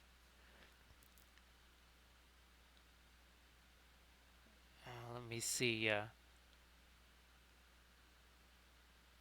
So Toasted Doom. Again, if you're using Reaper paints, like the Reaper liner paints, those tend to be. Let's see. Yeah, the magenta liner paint. You probably actually have that. You probably actually, or clear. That's it. Clear magenta. There you go. Toasted Doom. Look for clear magenta. You could mix that with white, and that should give you a really nice pink. There you go. Nice to see you there, Fuzzy. So Fuzzy, I don't know if you had a chance to see. I think you saw our Gimli cap, but I don't think you had a chance to see Boromir. This is the one that we painted last night. A little bit of texture on the cloak, like our other guys too, because that was super fun. So yeah, this was our Thursday stream. Uh, kind of the same principle here, right? Same idea. Let me see what happens here. If we get some ice blue and a little bit of our Van Dyke brown. Let me do this. Let's see how this works on some of this stuff here. Not quite light enough, so I'm going to go more with the ice blue. I think you saw the Argo kitties, right, Fuzzy? So Grand Oracle, let's see, they definitely have Merry and Pippin, Sam and Frodo. There is an Aragorn, and he does. Where did our Aragorn go? He's hiding around here somewheres. Where is our Aragorn? That's not him. But it's basically the same kind of pose as this right here. So kind of like this, except well, as a cat. So Jackson typically stream Monday, Thursday, Friday, Saturday. There's times where I have to kind of substitute. We did that. We wasn't able to stream last Saturday, so I streamed on Sunday. But those are your typical days again. Monday, Thursday, Friday, Saturday. The other days are spent making those tutorial videos for the Patreon page. Oh, that's right, Sloopflock. There's that Legolas, and he is a Siamese, right?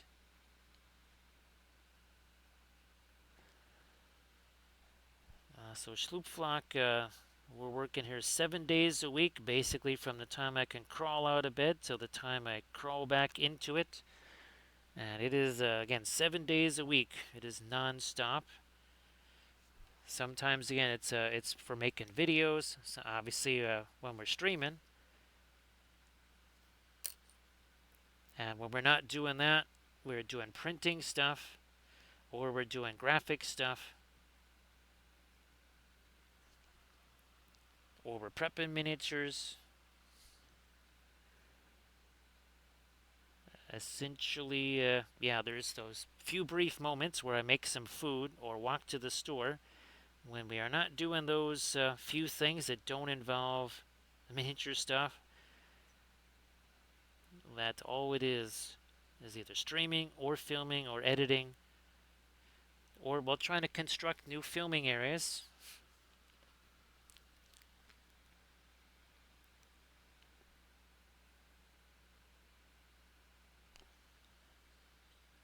Oh, thanks, Buzzy. Appreciate that.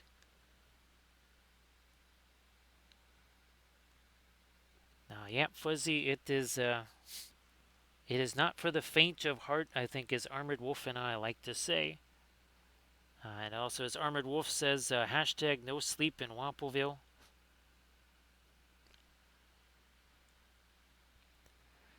Yep, like Grand Oracle says, it's an army of one.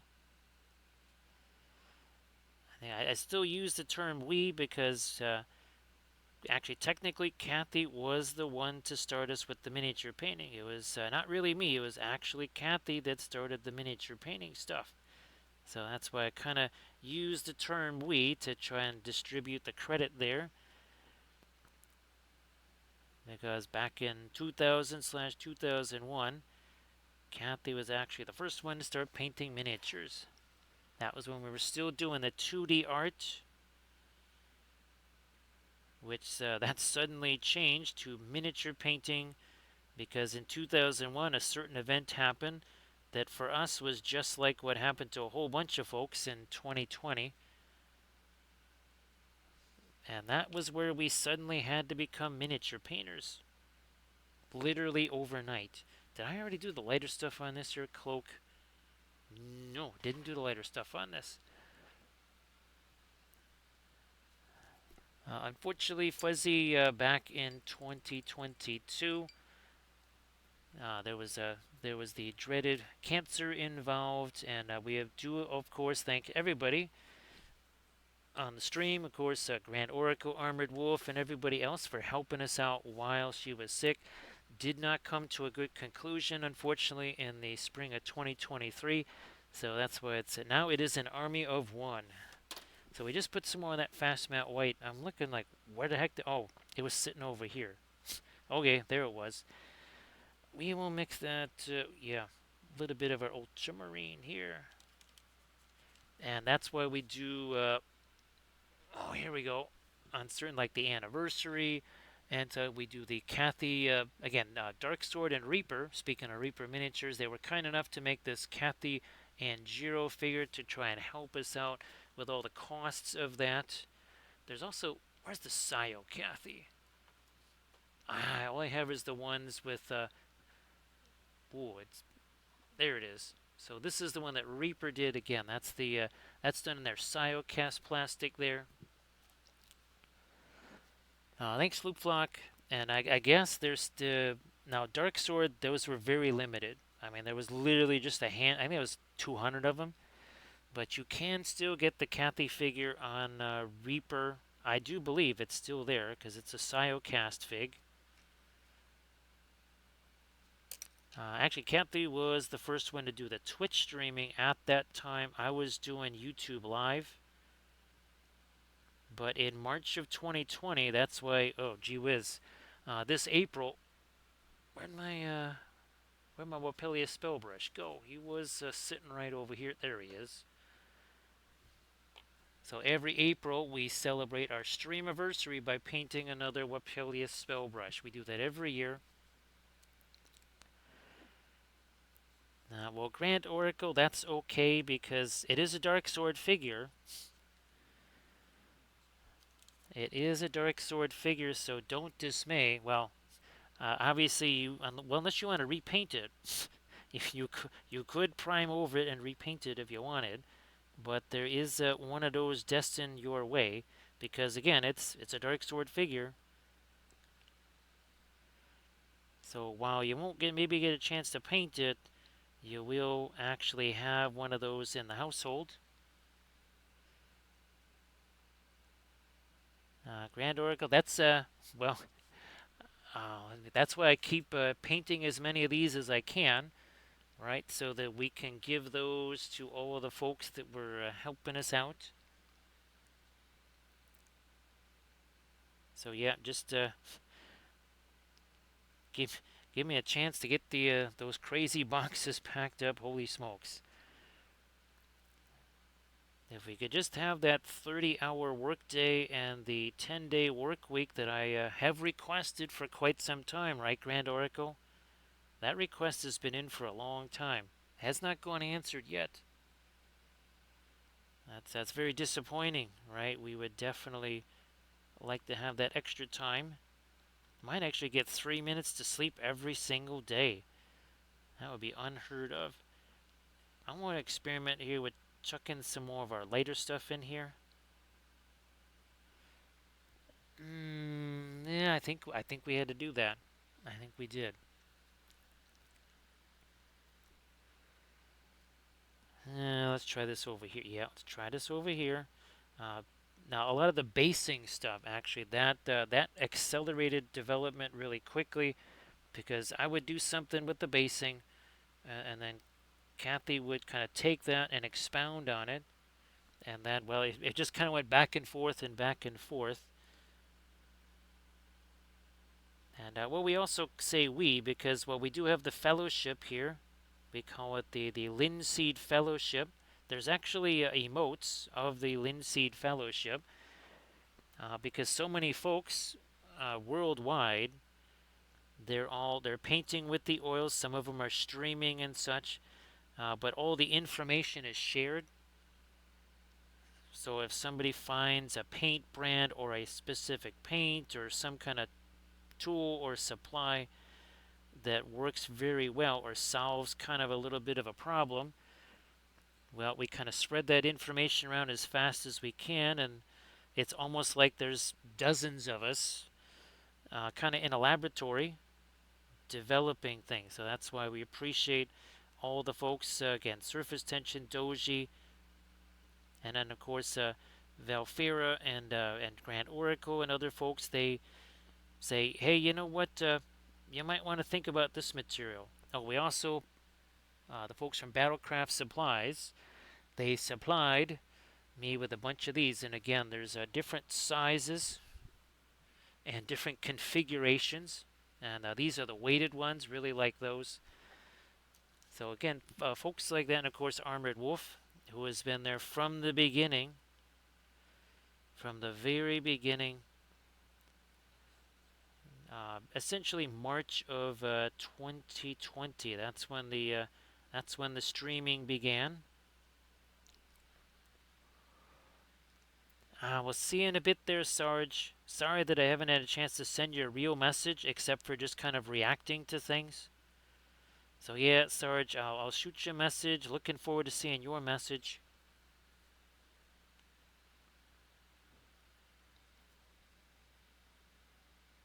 Yeah, that Grand Oracle, it is just, well, and it is a constant bombardment, right?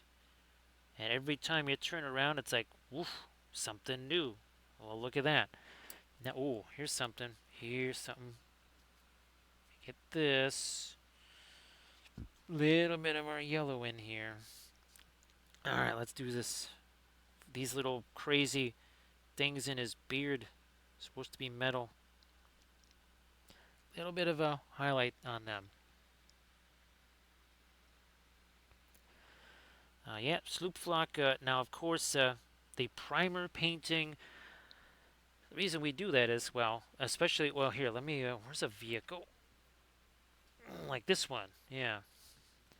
So this one here, there's actually several layers of primer because I mixed basically paint and primer together, and then we did the oils over the top of it to do all the blendy stuff. Now again, the freehand too. This was one of our vehicles workshop series. Our latest. Oh, this is another one that I'm going to be finishing off this coming week. Is this series here? This again done with the oil paints. This is another one of our vehicles workshop series. That's our latest episode that we're working on.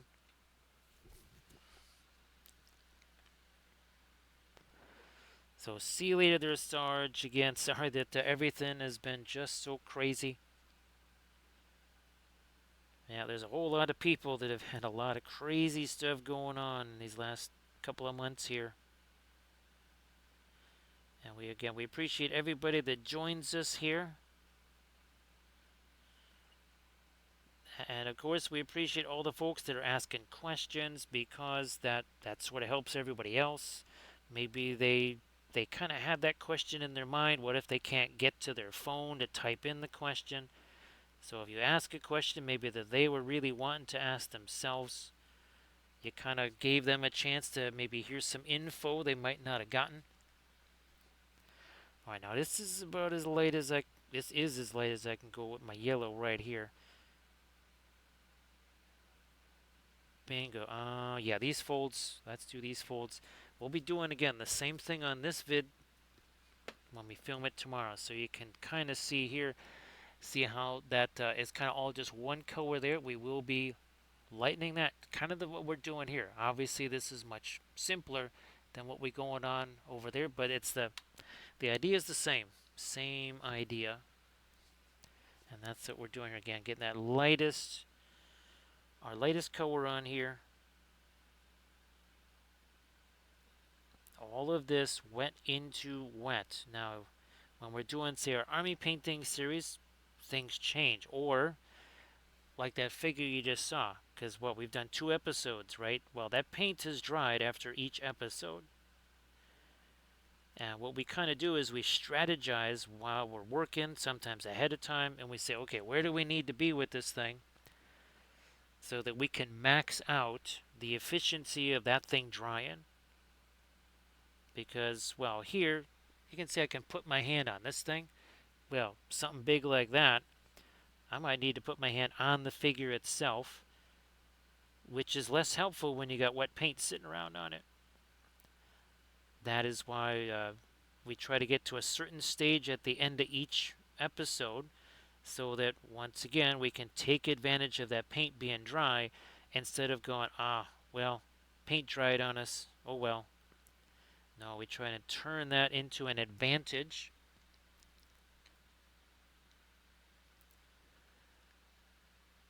So Schloopflock, I learned early on with those color charts, best to do instead of mixing dark into dark, just mix the lighter colors with them.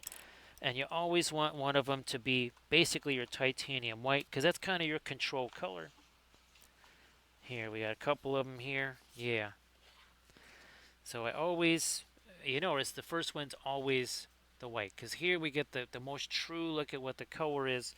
Here we got that brilliant yellow, pale, radiant green, radiant turquoise, and then radiant violet there. Here, this is radiant violet, radiant blue, radiant turquoise, radiant green, brilliant yellow, pale, and there's our white. So better off doing the lighter colors. Those color charts, they don't just show you what the colors look like, they also will show you, well, give you a little bit of an idea. Oh, did I use the, oh, I'm going to get me some of that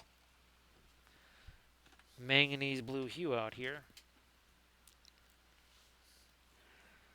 So there we go. Get this out here. I just realized we did use some of that on the armor. All right. Let's do that.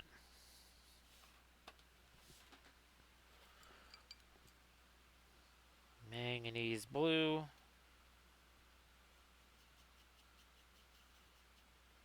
It's got a whole bunch of green in there. Okay, that's better.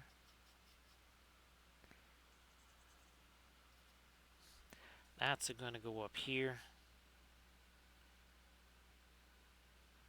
I'm like, that's not bluish gray. That's just very neutral gray.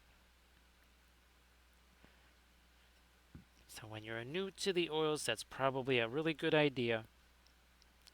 Do those color charts. Get used to how those colors handle. Because with the oils, again, your darker colors tend to be more translucent. Your lighter colors, they tend to be more, well, they are opaque. With a few exceptions,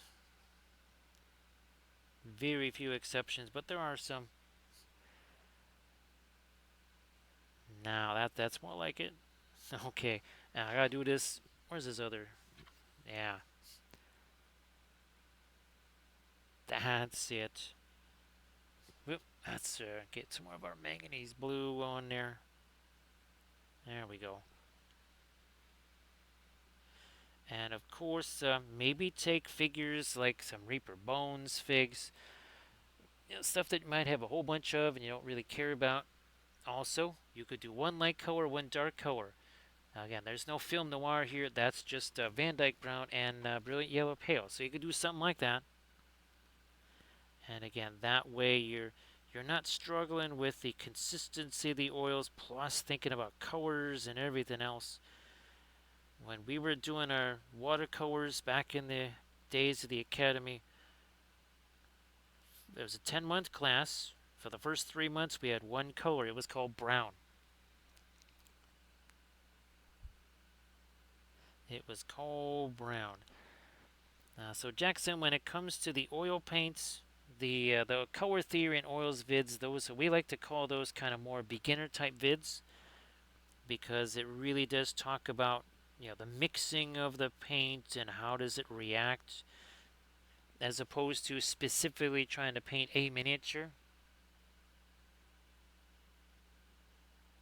Now again, on the Patreon page, there are quite literally thousands of hours of videos to watch, and some of those kind of cover more advanced things. Some of them more simple. Of course, lots of basing, tons of basing tutorials.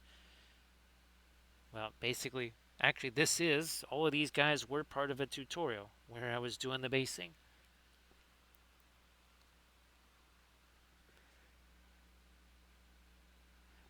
And of course, Jackson, you can check out again the YouTube channel. There's a bunch of vids on there, and because I don't think you got a chance to see the start. Yeah, you didn't get a chance to see the start here, so you can check out some of the older Twitch sessions, and if you go to the beginning, then you kind of get an idea how this all starts out.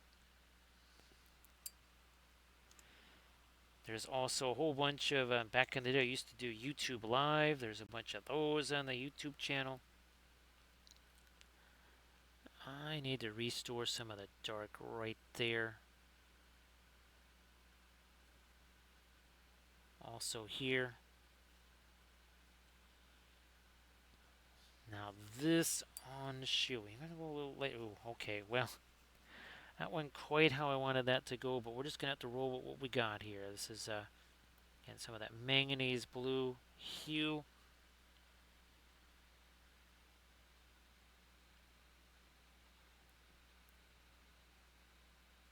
Thanks, Loop Flock. Appreciate that.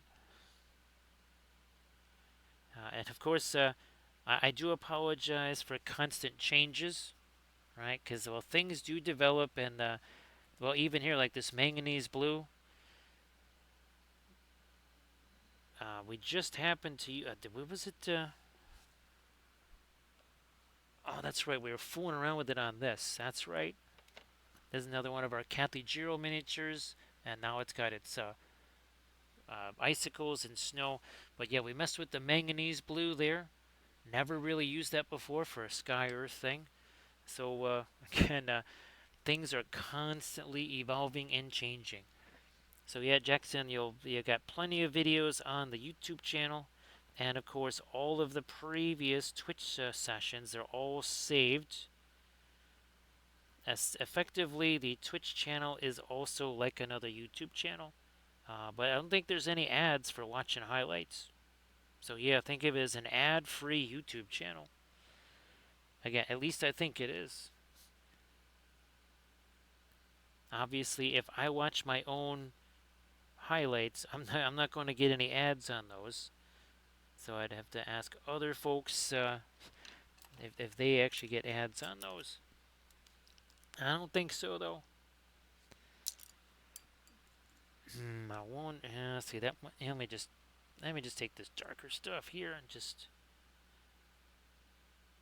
do that again, and then we'll come back with the lighter stuff. Oh, maybe some of our green, because you can see some of there. We also maybe need to get a little bit of our Indian yellow slash brown ochre mix going in there too. We might need to do that.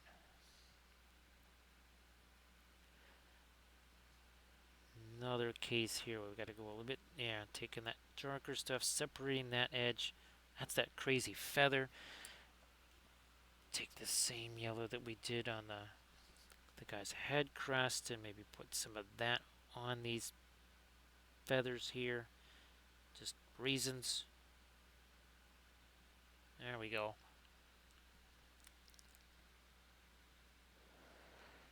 Jackson, there's also some of these on the YouTube channel, however, and we will get back to doing these.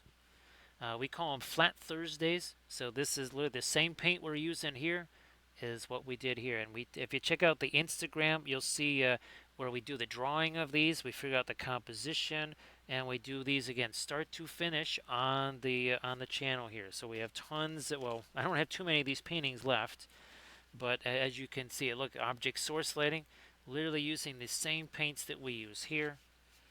And the same idea of color contrasts and edge contrasts. So yes, we also do the flat art here. Oh, look at there's some more source lighting there, only in 2D form.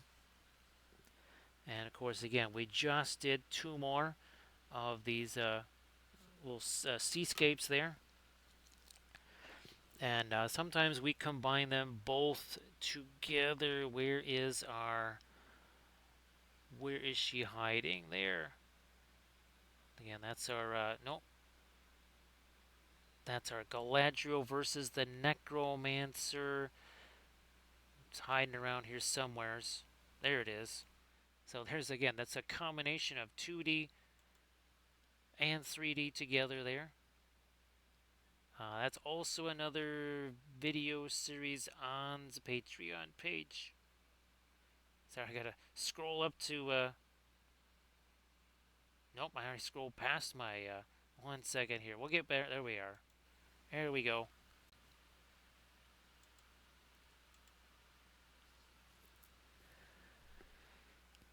I'm gonna lighten you up a little. There.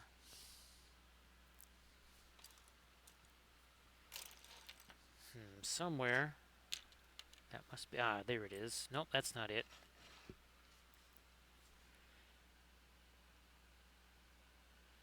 Let me get some more light on this up here.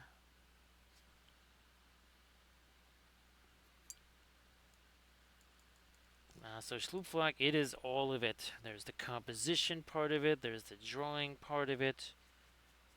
There's the different mediums and such. Even some sculpting, because I used to try to do some sculpting too. So it takes all of them. All different aspects go into the miniature painting for sure. We'll try and lighten this up just a little bit here. I wonder if that's probably laying around here somewheres. Not sure where that popped off to quite literally. Here, let me put this thing out of the way.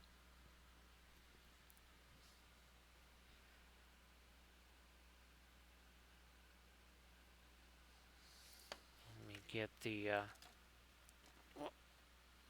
Don't want you tipping over also.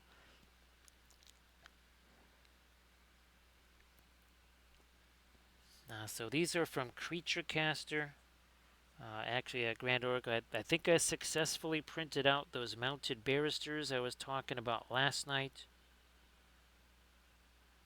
And we'll be seeing at least one of those on stream because, I mean, it is the Cavalry channel after all, right? It is the Cavalry channel. So, yeah, these are from Battlecraft Supplies. Now, these are the smaller ones. Now, these are a little change in the design here because you can actually weight these down. So I have sand and pennies actually inside here. There's a little rubber band right there. And they don't, now these are 3D printed files. However, you can only get them printed by them on their Etsy page. Again, that is Battlecraft Supplies. And again, you check them out on their Etsy page. All right, now we got that secure. There we go. So yeah, Schloopflag, all the essentials of how we talked about the color theory in oils, right? Where we have we saw those color or those film noir. Film noir has value because that's where you could see that light versus dark is not the only type of contrast. It is much more than just light versus dark.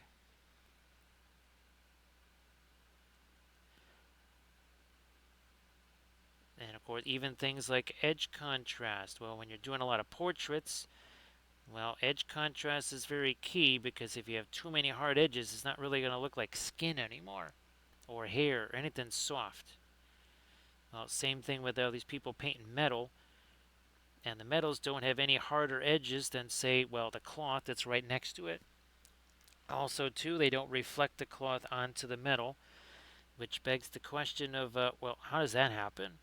Like over here, you got this lighter color here right next to the metal. How is that not reflecting? the blue. How is that not also reflecting onto the helmet there? Unless there's some kind of weird anti-reflection shield on all of your metal stuff. I think, yeah, this is still the boss man here, right? Yeah, this is still the boss man.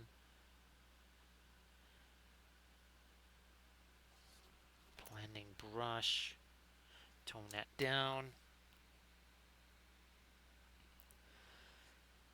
So Sloopflock, those little lights, that will kind of tell you that always is a good guide. Those little flashlights there. And you could take a picture of it and use that as your reference. But again, with the metals, like right here, we're going to have to sharpen up those edges. We have to sharpen those because, again, we want that to be a hard edge. So we're going to try and sharpen up these edges a few ways, whether it's color, whether it's value. So now that edge is a little bit sharper there. We'll sharpen that up some more as we go along here. And again, your little lights there, that might tell you again. See, there's some light on the bottom edge of the axe over here that we still want to get on that. Let me see if we can take some of this here. Some of this yellow, some of our orange. We'll work that into here. And then some of it under here. Not any more orange in that. Get a little bit of the floral yellow into that. So again, the flashlight said it. How about you get maybe a little bit more of your lighter orangey yellow there. No, Jackson, haven't used that. Actually, these are the only painting handles I've ever used. For years and years and years, this is what I used. Was the Dead Reaper paint jar and some blue tack. So that was my paint handle for, well, many years. Then I was sent these, and they were really more, not so much for the smaller ones, but for the bigger stuff, like the really big stuff like terrain. And again, this is very heavy because that opens up, and again, I can paint terrain on this, or something really big like this, right? Something very heavy like that. Now, I've never used, again, any of the kind of mass-produced stuff like GW. I'm guessing it's a fairly similar thing. My guess is that that's going to cost a whole bunch more than one of these, though. That might be the biggest difference. Hey there, Arid. Nice to see ya. Everybody, please give Arid a wave of follow. So, Arid, I hope that the stream went really well today. And of course, everybody, please give Arid a wife a follow. And if you want to share your fabulous jewelry in the chat there, please go ahead.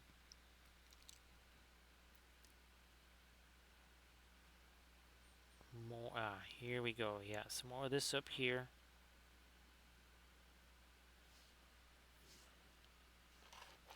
So, yeah, that's around here somewhere.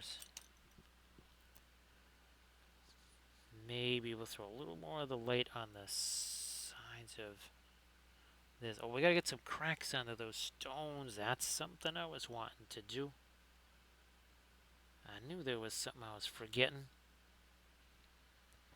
Everybody, please check out that Pinterest link that Irid just shared. And again, please give Irid a follow. And again, I hope that the stream was fantastic. Hopefully, you got a whole bunch done.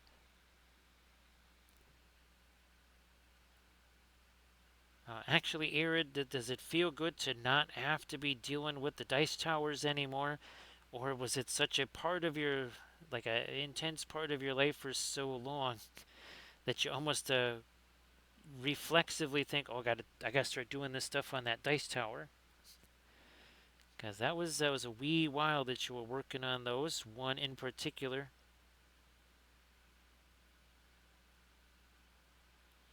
Get some of my orange on this here. That's good. That's good, Erid. And I know that super impressive as the results are, you're just kind of glad, like you said, those are done, dusted, and delivered. All right, now here, same deal. We got to get some of our orange down in there. Maybe a little more lighter orange on the helmets. Maybe not. There's just too much blue around it there. We'll leave that helmet highlight free, but these shoulders, not so much. I'm going to drop a little bit of that orange on there. And this one too.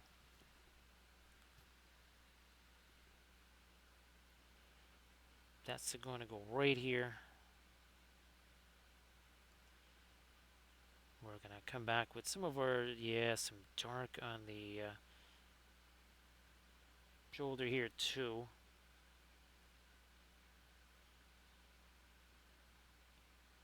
Taking out some of the yellow, replacing that with some of the orange. Oh, speaking of orange, wait a minute here. Let me get our floral orange here.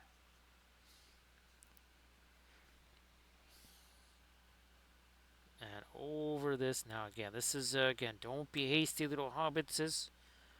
So, Schloopflock, this is something I haven't touched this in hours. Probably an hour and a half, at least, maybe hour 45 minutes. Actually, no. Maybe more like 2 hours and 15 minutes is the last time I touched this stuff on the base at all down here. And because we were patient, it's very easy to get this over the top of it. So see a bit there, Arid.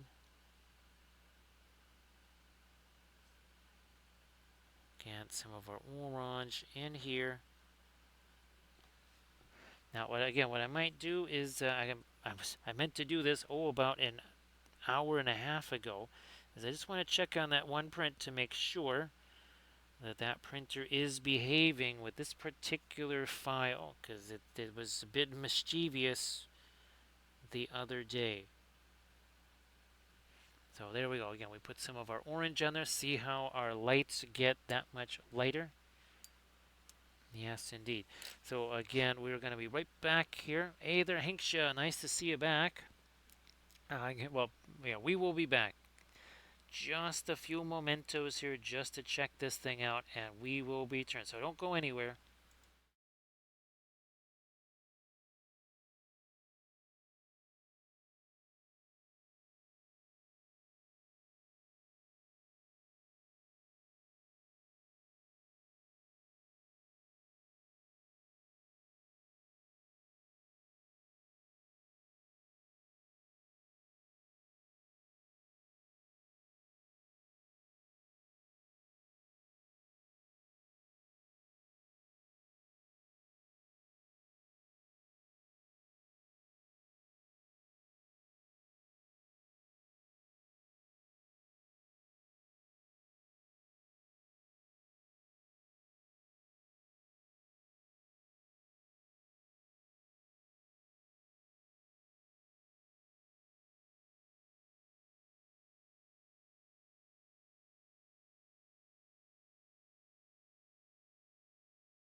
As promised, we have returned. Hopefully, everybody's still here. Alright, let's get back to our... Yeah, I'm gonna get me some darks in here on these shoulder armor here. Another one over here. Where's our Gimli? So it's a little bit like this. See how we have these alternating bands of light and dark? We need to do the same deal here.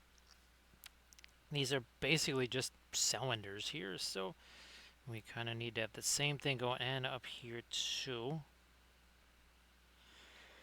Because it could be reflecting another dwarf, it could be reflecting a column, who knows? Who knows what it's reflecting up there? Oh, that's another place that needs a little dark right there.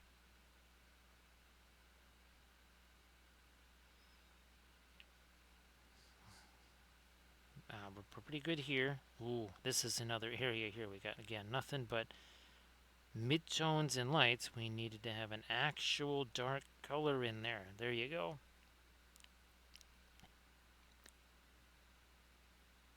Same over here. Couple of things. It's first of all, it makes it darker. But see how we sharpened up that edge right there? Actually, I'm glad that you're able to find those.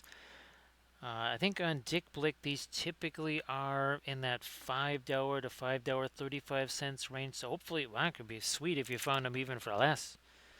But yeah, I'm glad you were able to find those. And boy, oh boy, I just keep buying more of them because I don't want the supply to run out. But they really are fantastic. And thank you so much for being here, Hank. I appreciate that. And I'm glad that those worked out for you. As see, we're adding a couple of cracks into these stones. So these are just basically blocks of Sculpey. And again, there's tons of basing videos, and a lot of them show how to.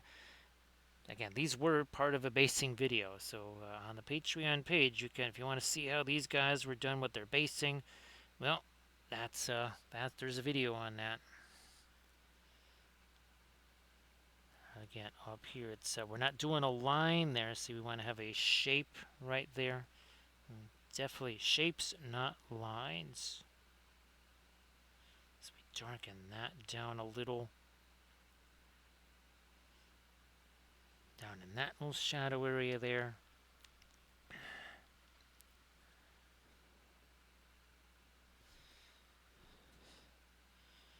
This one is definitely going to need some kind of alternating light and dark. Let me put that here. And then some other dark there. On his helmet up here.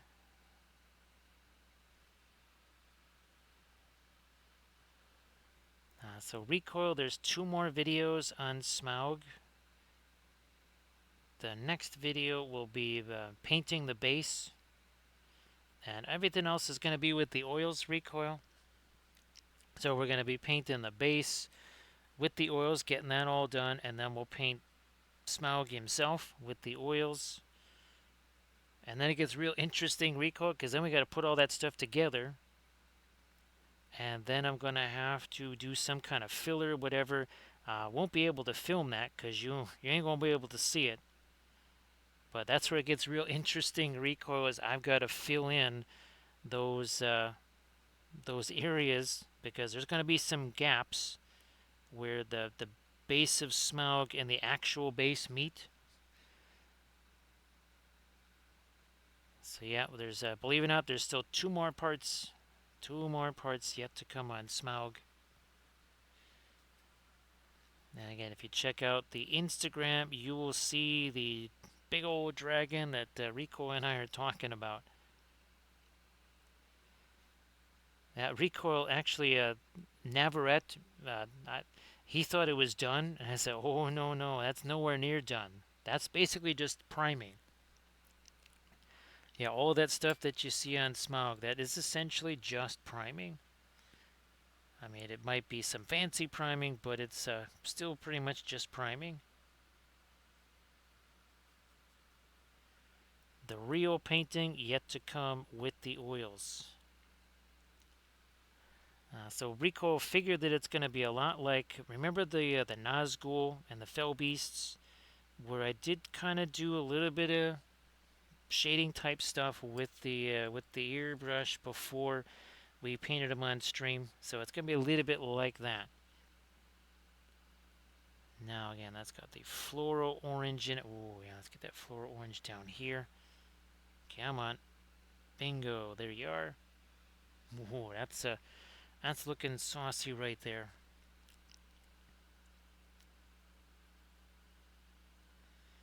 So yeah, we will film the painting of the base because we got what 2 or 3 of those dwarf casualties on the base, I think, that we need to paint, and then tons of treasure chests. I need to still print out a bunch more of those.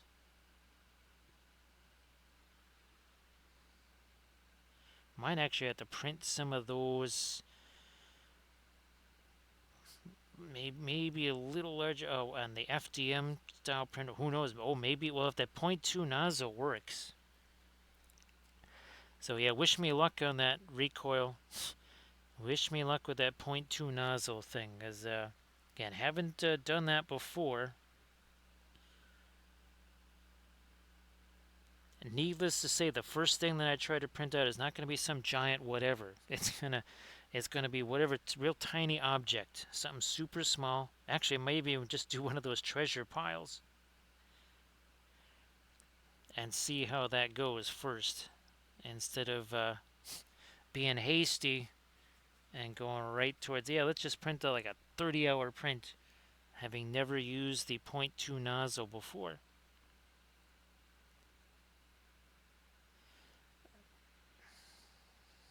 Turning this over because here is an area where there's a whole bunch of. Here we go. We needed to get much like the blue that we put here, that manganese blue. Had to go with that down there on the red. Okay. Van Dyke brown. Maybe a little bit of our indigo into that too to make it even darker.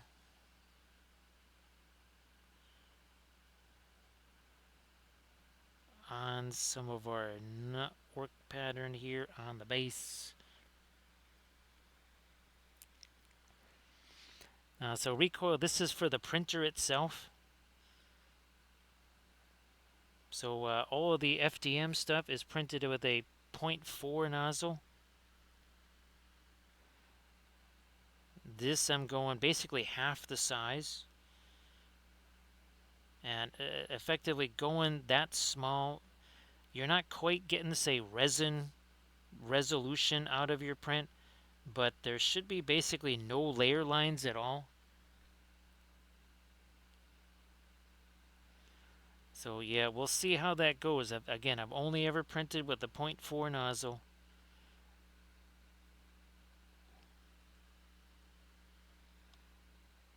We'll see how that goes. Again, I'm thinking it's going to take at least 2 to 3 times as long to print out.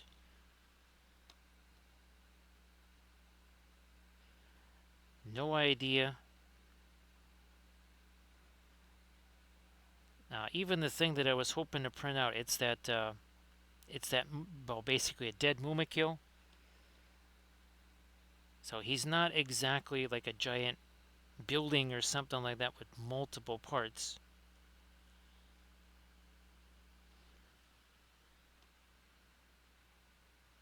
I don't even know what now as far as the airbrush goes, I'm not sure what needle was on that airbrush there. I think the Sectorix knows which one comes on the swallowtail just like out of the box. Thank you so much, McBarnesy. Appreciate that. Thank you so much for joining us here also. Thanks for being here.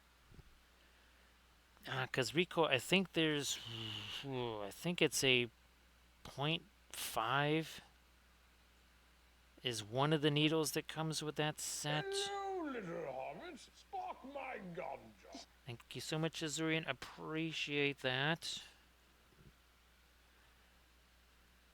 So I'm just going to use this to block the smell of your. Oh, that catnip is nasty. It's like, well, it's not as nasty as that pipeweed stuff. It's like, I don't know. I think they're the same thing. It's like, no, no, no. Believe me, you get way more hyped up on this stuff. What's going to happen on our big old Gandalf 6? I think we've had 2 6s tonight. We have had 2 6s tonight. Oh, look at this. We added number 3. That is our third Gandalf 6 tonight. Look at that. Now, once again, we've got these 3 lads here, including again all their shields and cloaks. 4 hours, 13 minutes, and 44 seconds ago, these 3 guys had no paint on them. This here is what they looked like. They were just a stark brown primer. That's a mix of the terracotta primer and the Steino Res black primer.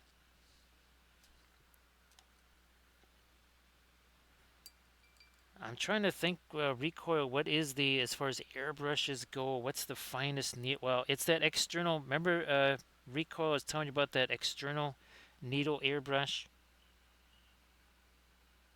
That right there, I mean, we're talking,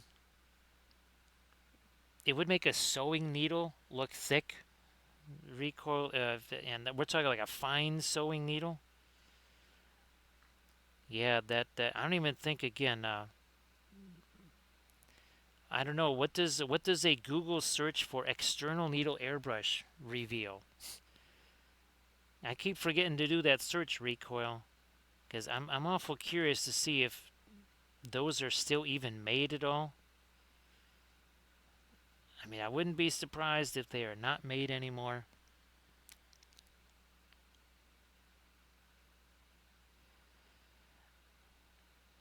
Now, yeah, recoil, you get stabbed with that thing. It's there's not a lot of resistance to it, right?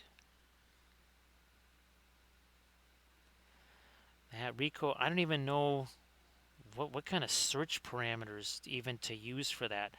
All I can think of is it was a Pache airbrush. I think it was. So all I can think to do is if I just maybe look through some Pache, their website or something, maybe I run across it there. I don't know.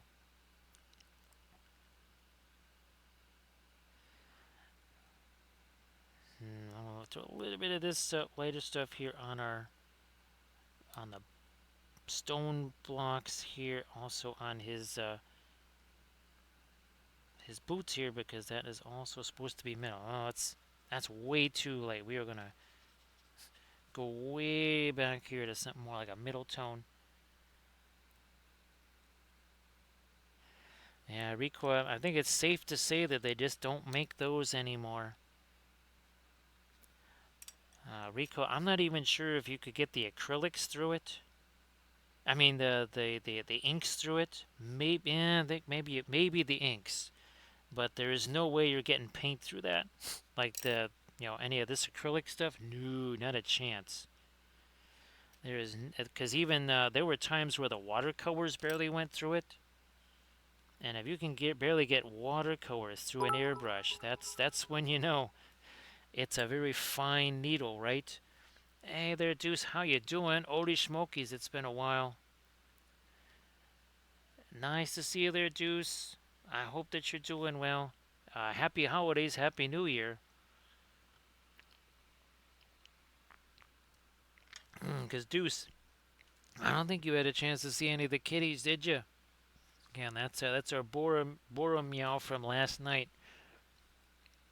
Deuce, if you do want to share anything before you head out the door, though, go ahead and do that. Yeah, Deuce, of course, I don't know if you heard me just talking about using that point 0.2 nozzle for the printer there. I just keep thinking of you long ago, right? Way back in the day. You would have said, wait a minute, I could use a point 0.2 nozzle to print out those Dark Angels Terminators? Yeah, you would have liked that just a little bit, wouldn't you?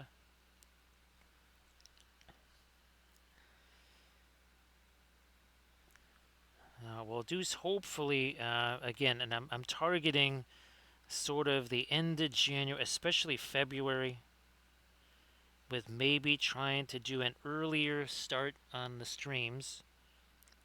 Because remember back in the day when I used to have those, it'd be like 4:35 in the afternoon Saturday starts. I'm hoping that somehow we can make those happen again. Now, Rico, I don't know if that also would help, and maybe it'll be a little easier for mom or something like that to be able to see streams at that part of the day. Actually, hopefully, mom and Squeak are doing well. Speaking of which, you know what we never really did do? We never did get our blue. It's not so much about making it lighter. It's really more of a color. There we go. Look at that. Blending brush. Boom. So we're in the central time zone here, Jackson. So it's 3:08 in the morning. That's good. That's good recoil. Now, gotta get some of our blue over here. It's sitting right next to that, so I think we need to maybe get rid of some of the fiery stuff here.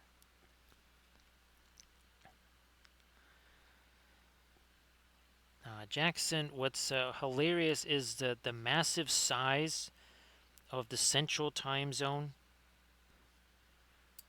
I think you can be like in the western part of Oklahoma, definitely in the far western portion of Texas, and still be on central time zone because here, you go all that not too far to the east, and you're in Indiana, you're in the eastern time zone. So that central time zone is pretty massive. I can tell sometimes Jackson where again, say either Texas Tech, whatever, or Texas A&M, they're playing, and I'm thinking it's looking awful light there.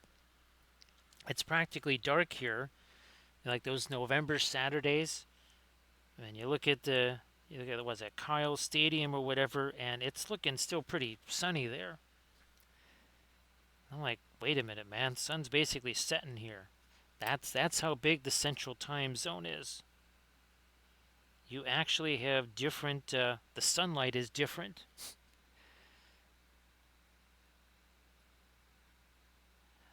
That's how enormous that central time zone is.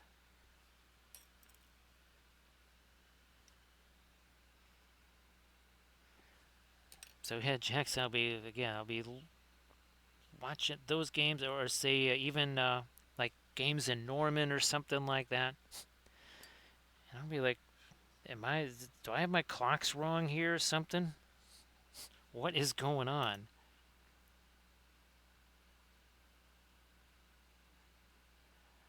Because while the time might still be the same, there is definitely going to be a difference in sunlight when you're talking about that many miles.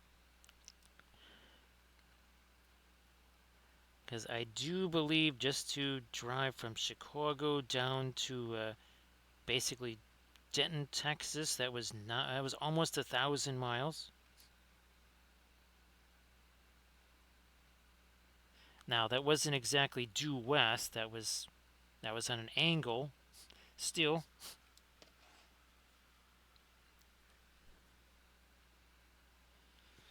what are we doing here? Let's do this.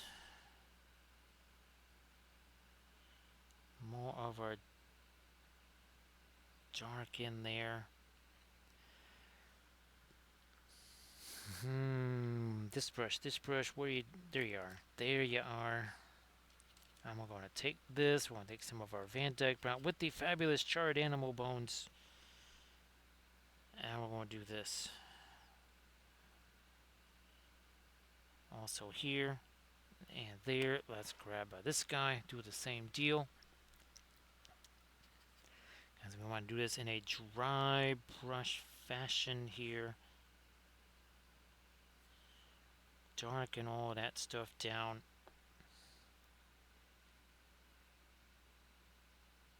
Maybe even that stone over there.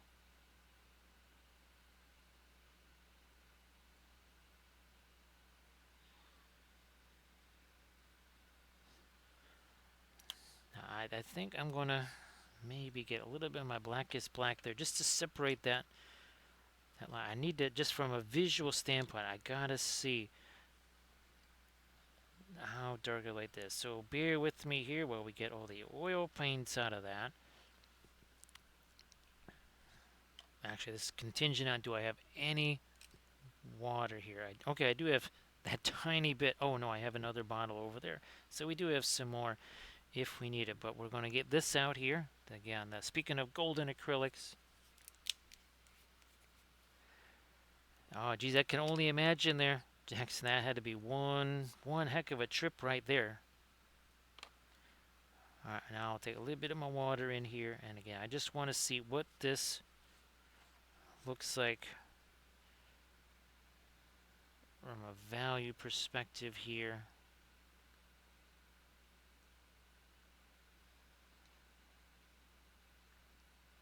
Okay, yeah. So we can go a little darker with our orange then. I needed to kind of clear away some of the obstruction there visually.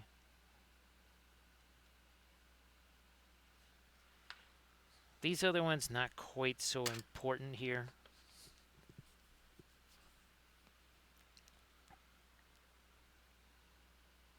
Yeah, I don't need that. That's not as big a deal.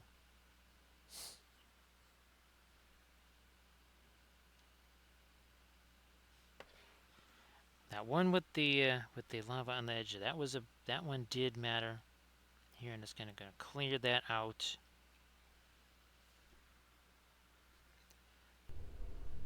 Who enters my domain?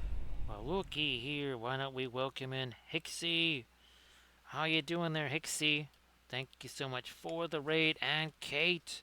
Well, you got 2 missions now. You got to give Hixie a follow, and also Kate Creates. So Hixie, Kate, you guys want to post something in the chat? Please go ahead and do that. Looky here. Not 1, not 2, but 3 little dwarves is there with the free hands and all that kind of stuff. So how you doing there, Uncle Yeast? How you doing? And let's see, 4 hours 25 minutes ago, these had no paint on them at all. Here's the other 3 that we did.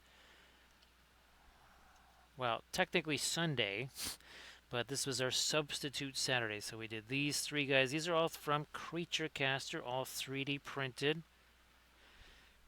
So Kate, here's our last 2 streams. Speaking of dwarves and lighting, there is our Gimli dwarf right there. And this was last night's stream, so there's Boromir. So Gimli and Boromir, and of course that follows up on our Cat Ladriel and Cat Doff here. So there they are, the kitties. Thanks for doing a lurky lurk there, Kate. And again, you want to share anything in the chat, please go ahead. Thank you so much, Uncle. You appreciate that. Thank you too, Social Alien. Appreciate that. These are all done with the oil paints. All done with the oils. Oh, yeah, that's right. Then there were the Argo kitties. These, I think, were actually the first ones we painted, were the Argo kitties, if I remember right. Yeah. So thank you so much for that raid. Appreciate that. Oh, that's right. We wanted to get the some of our orange on this here. I'm going to just use this brush, I think. So everybody just check out that Discord link that Hixie just posted. And please, again, give Hixie a follow if you could. Now for our Monday... Oh, and here we go. This is, again, we're kind of basing this on our Khazad-dûm army, which, of course, is just like our Moria army. Same basing idea there. And of course, Monday we'll be getting back to, we're going to start our French Navy. So the Marine Nationale, we've been doing a whole bunch of Japanese ships. I think we've done, wow, at least maybe 15 of those already. Now we've done a bunch of them. So everybody, again, please check out that Discord link that Hixie just shared, and again, please give Hixie a follow. Also, cake crates.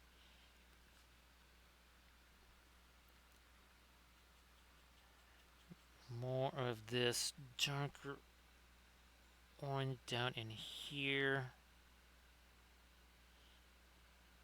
I don't know. I might also do some of my later stuff. We haven't actually done that super light on the well, lava stuff down here.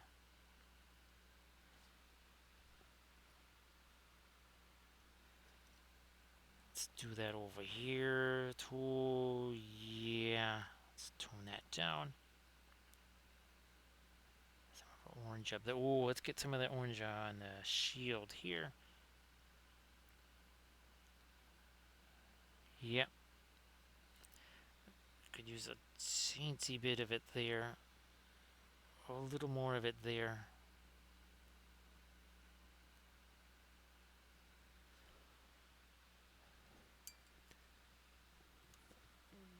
Is this... I think that's still something I can reconstitute. Yeah. So again, thanks for everybody for coming in with the raid. Appreciate that. Let me see. Yeah, 4 hours 29 minutes ago, these three little guys had no paint on them at all. We're gonna try and catch a little more light on the end of this now. There we go.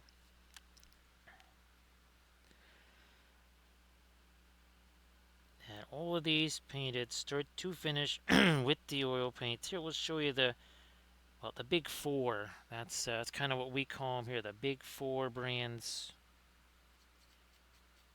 That would be Richardson, Gamlin, Windsor Newton, and Williamsburg. So Kate, I don't know if you've had a chance to play around any more with the oils there.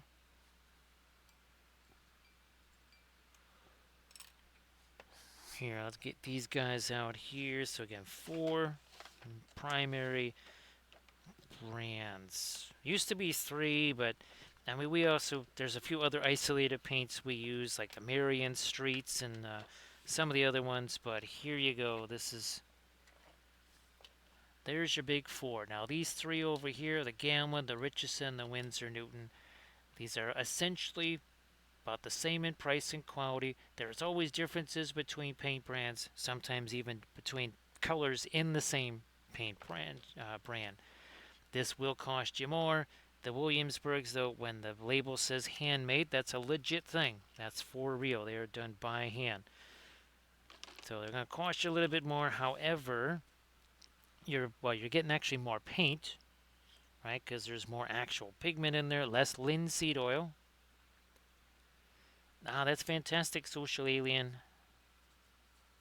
That is fantastic.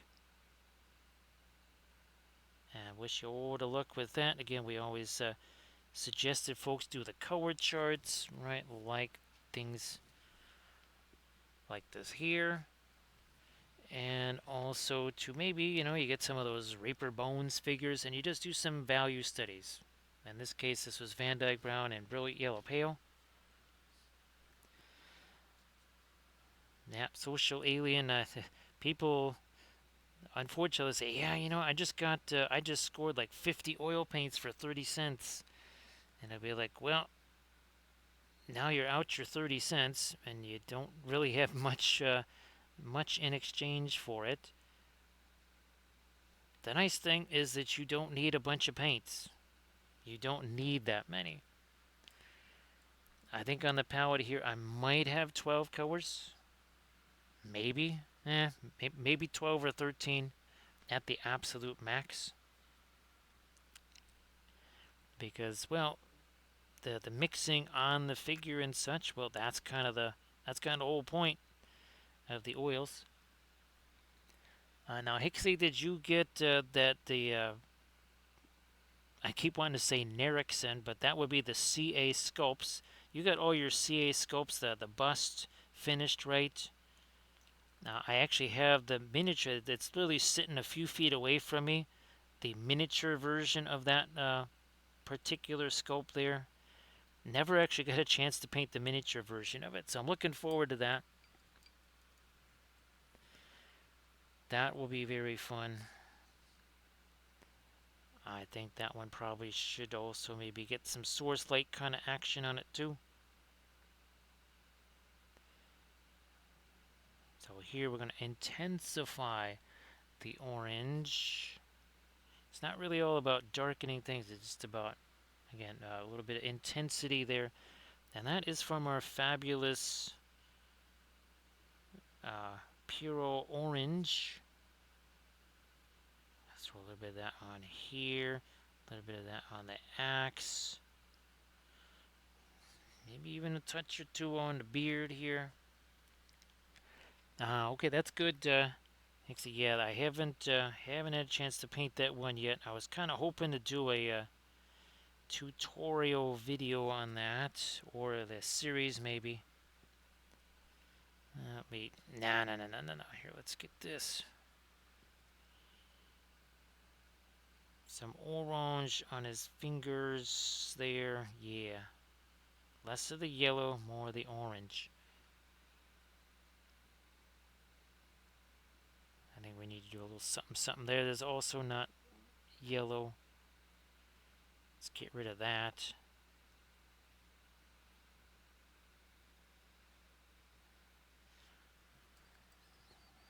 Maybe even some of this here, some of our burgundy.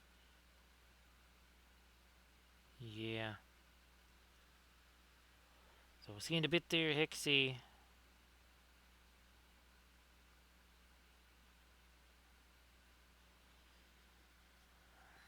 Now let's start to bring in a little bit more of our that lighter yellowish orange.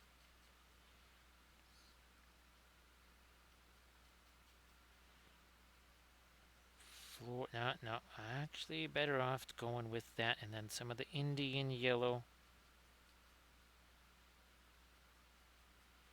Now I think we're getting ourselves some lighter orange that we can utilize on this guy.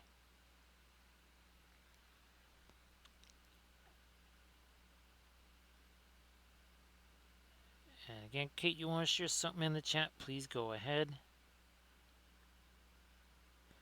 Appreciate you doing the lurk thing.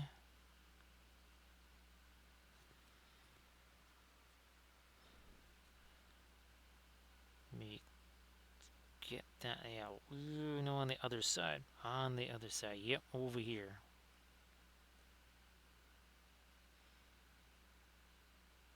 You know what? That needs to be two separate facets right there.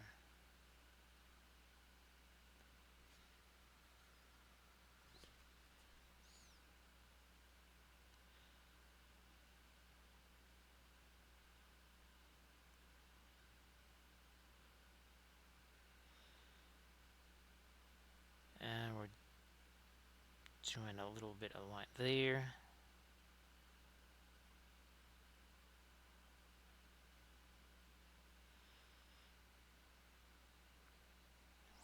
What's happening with this? More orange over here. Definitely on the underside of that rock, I think. So everybody please check out that Discord link that Kate just shared. And again, everybody please give Kate Creates a follow if you could.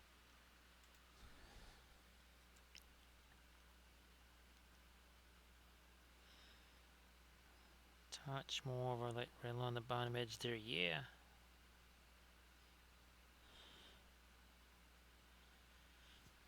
This thing here, let me get another bit of light right here on the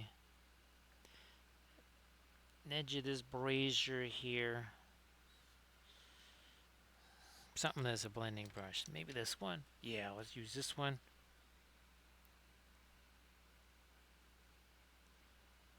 Like you do. A little more. Also there.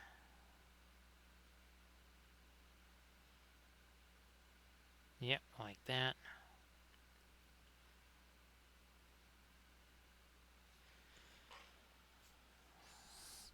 Did we ever...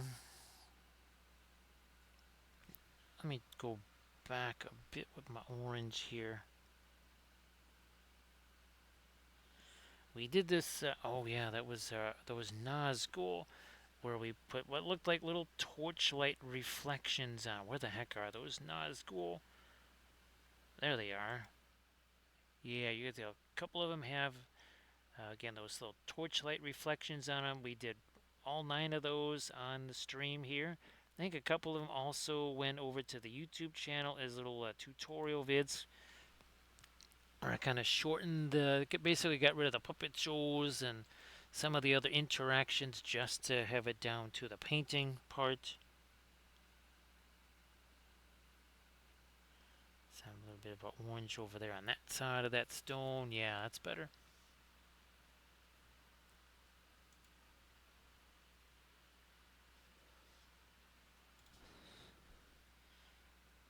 Touch more of our lighter orange on the underside here.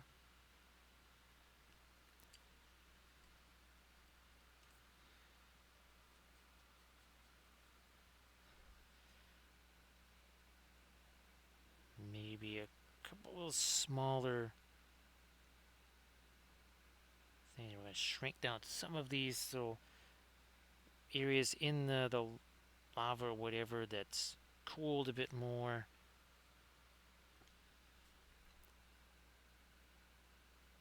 Maybe like that.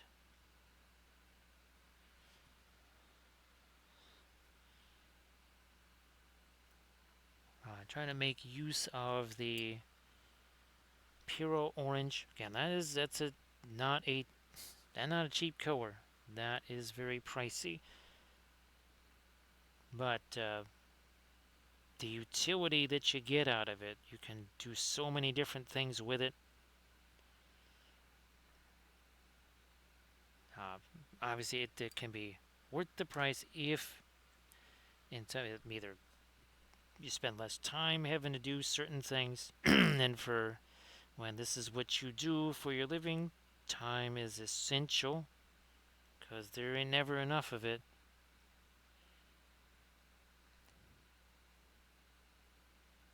And that's a case where, you know what, okay, maybe it is. I could get 3 things of regular paint color for about the same price, but it's kind of a specialty thing. It's a very unusual color. That's why it's expensive, because it has some really wild special properties to it.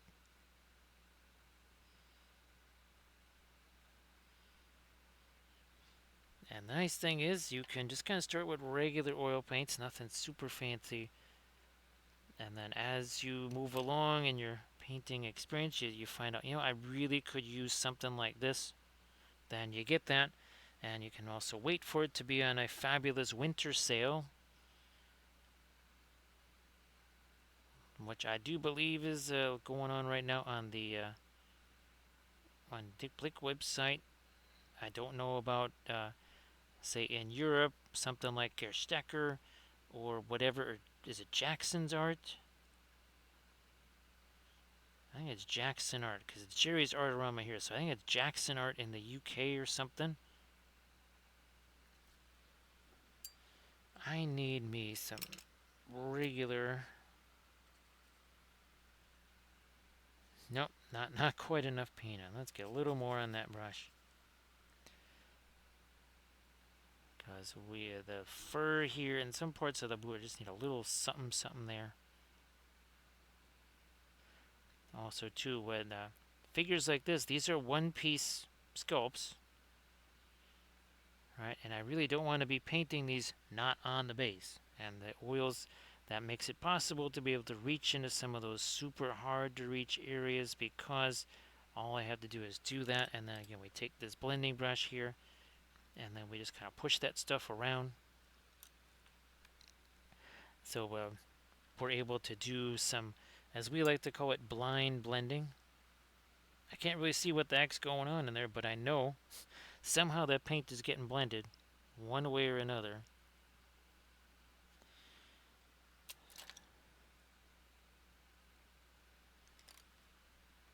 I wonder, can I? Yeah, I'm just gonna throw that little bit of dark there. Now let's. I think I'm gonna go with the orange. I wasn't gonna originally, but let me put a little bit of it there. Not again, not a ton, just a little bit.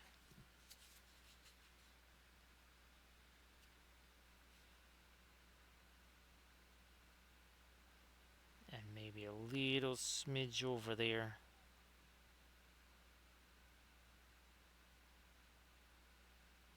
Also, maybe on the cloak here. Blending brush, where are you hiding? Now we gotta get that paint off of there, because I was just using that to actually do some painting. Not necessarily gonna wash that off. I'm just gonna wipe it off with the paper towel. Because with the oil paints, you don't want to. It's hard to do with the dry brushing stuff if you're gonna have a whole bunch of liquid all over the brush. And remember, we're not using the thinner to clean the brush. We're using the thinner to thin the paint. This right here from Winsor Newton. Look, it even works for acrylics too. It's not hazardous, no vapors. So you can use that. Again, the thinner. It's a water bottle cap, and that's all we use. 4 hours, 44 minutes in. That's all that I have used for uh, for the thinner here. That's it. No more.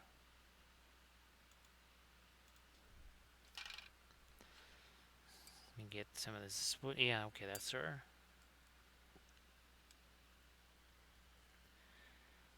So yep, Jackson. I know other folks will sometimes use some of those other mediums with the Reaper paints. There's flow improvers. I think even Reaper makes that.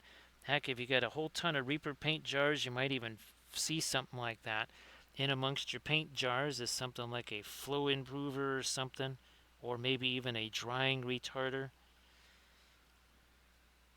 Those kind of tend to do wacky things to the paint. And when you're first starting out, maybe you don't use those. Maybe once you get a little bit more of a handle on things, then you maybe fool around with those.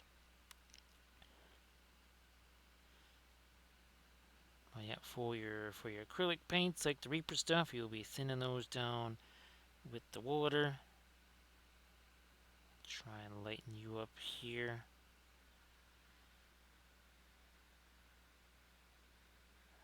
Blending brush again. Take this one. Nope, not that one. This one here.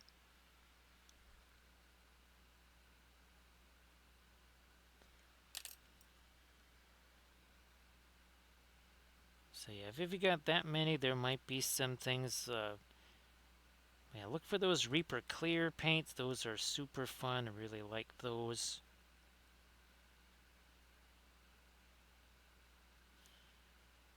You know what? I'm gonna try to catch the top edges of those little rivets there, and now back to our helmet here with some lighter stuff where the gold needs to go. Get a little reflected light down there.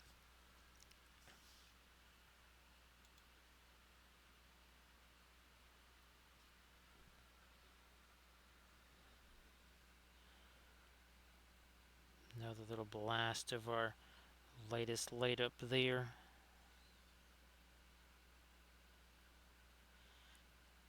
You know what? I'm going to take some of my ultramarine here and some of this. Mix those together. And try to do some lighter stuff up here. Oh, that's right. We've had one or two raids tonight, and well, when you're doing this many, sometimes you kind of forget where you have to maybe set aside something you were just about to put something on. In this case, probably where I was going to try and get the lighter stuff here on the top of his robe. So yeah, I wouldn't be surprised. There's like some of those kind of specialty things in there then.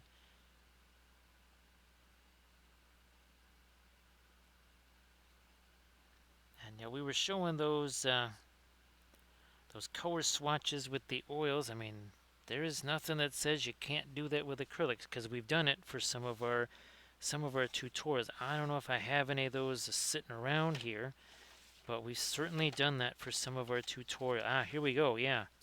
Oh, look at this, opaque inks. So they're a bit watercolory, but yeah, those are acrylic color swatches right there. So it's it's not like you can only do that with the oils and not anything else. Okay, 1 second here. That's what's in my way.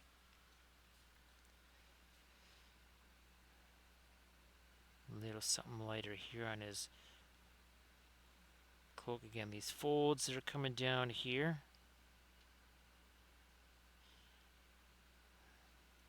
Maybe not that one, but up here I think we need some. Up here.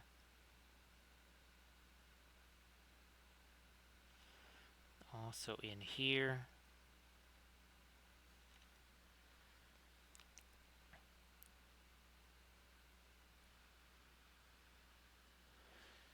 So Jackson, it's as much to help you see what they look like. Now, oh, do I have that? Ah, here we go. So those color swatches I was showing you before, you can also use those to help you pick out a color scheme. This is one of my army painting series here. Basically, I pulled out the color charts and I saw purple matter, I saw the phthalo green, and I saw the quinacridone magenta. And I said, you know what, maybe that would make an interesting army painting scheme. Oh, again, this is another one of our basing tutorials there. We actually sculpted that tree and we did, again, you can see that's that texture roller type based stuff right there.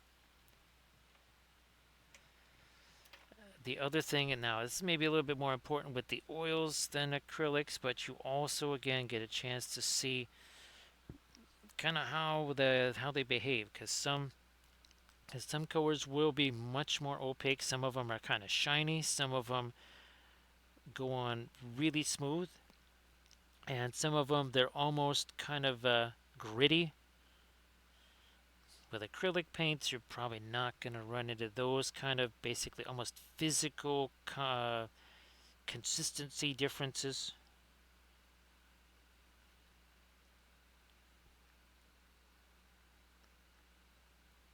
And again, definitely, when you're first starting out, you don't want to just here. I'm gonna have all 446 paints right next to me.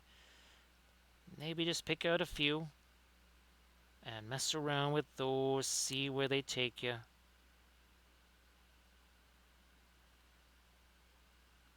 Try to keep things as simple as possible. Things end up being way less frustrating when they're simpler. Believe me, because just thinking of things like printing, some of that other kind of stuff, it gets not simple and it gets frustrating super quick. So where possible, give yourself a little bit of a break there and keep it as simple as you can. I took some of our violet and some of our Indian yellow. That made a really nifty amber type color. So Jackson, now remember those paintings that I showed you early on? Oh, and then these two, they're actually on the same thing. It's basically hot press illustration board. And I get these, it's their 5x7. Get them by the bundle, like 40 boards, or either 20 boards or 40, something like that. Again, that's hot press illustration board. Oh, and two for other tutorials on the freehand. So you can see it's very handy for me because I can draw on this and it's got enough hardness to it, right? That I can actually draw this on camera. I just get those on Dick Blick. Again, a package of 20 boards, I think. No, 40. Yeah, package of 40. Ironically enough, the package is sitting next to me here.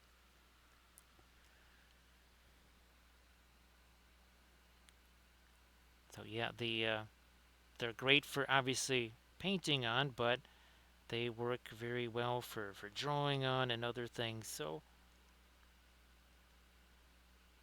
My favorite to work on back in watercolor days was hot press watercolor board. And again, those paintings that I showed maybe a couple hours ago now, those were done on the hot press watercolor board. Let me take. Good, I still got some of this left here because there's this crazy feather over here. I just want to lighten him up a bit more, maybe.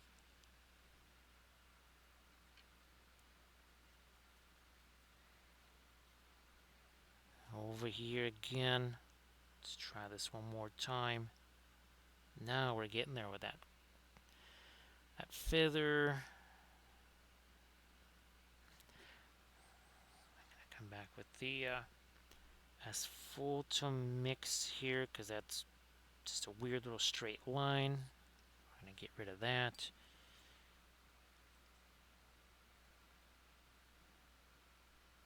Fine little bit of radiant green into that. See you later there, Rottweiler. Thanks again, Rottweiler, for being here. Thanks for helping the raid start going there. Everybody, please give Rottweiler1616 a follow. And well, here's hoping that you guys had a blast with Baldur's Gate. I'm guessing you're going to be picking that up again tomorrow. So cheers, Rottweiler. Again, thanks for being here.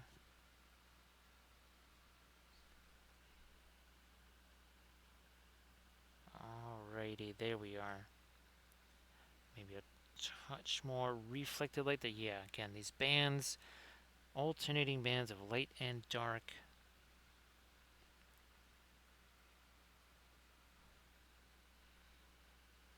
Should we? Yeah, I'm gonna do that here. Not gonna take the paint off of that brush. I'll just use this as a blending brush right here. Yep, we'll roll with that.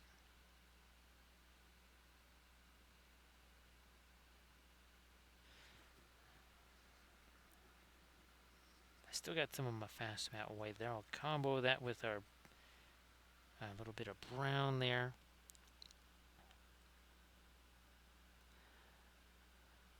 And I think we're going to try and go a wee bit lighter on some parts of the beard and the mustachio here.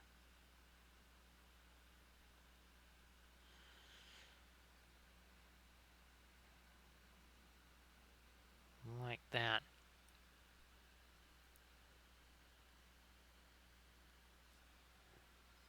Well, medicine, right? Well, you always gotta have your medicine.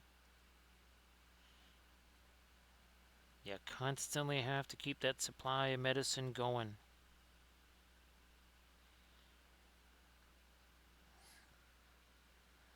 You know what? I'm gonna get a little reflected light there again. That's maybe reflecting that beard color up onto the helmet there.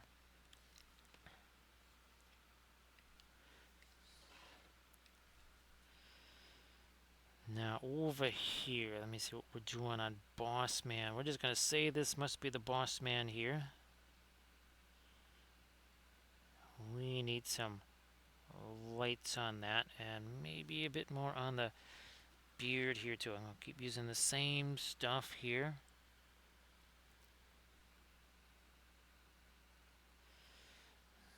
Well, again, glad you guys managed to make it through that mostly in one piece. Not turned into anything too exotic.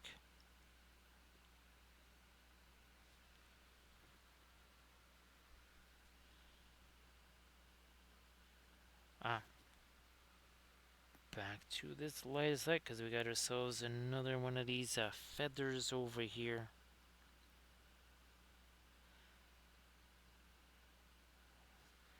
Take some of the paint off of there and then we'll just migrate that down. And again, that's mixing the whole way down.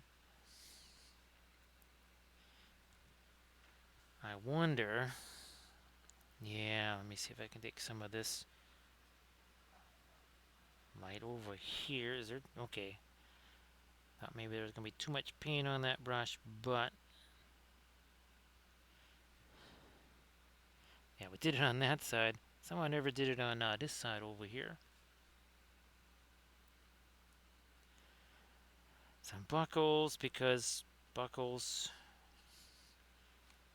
gotta have tons of buckles. So I think maybe the buckle golems are not quite as prevalent as they used to be. It used to just, I think, I don't know how many years ago it was that every miniature would have 1,000 buckles on it.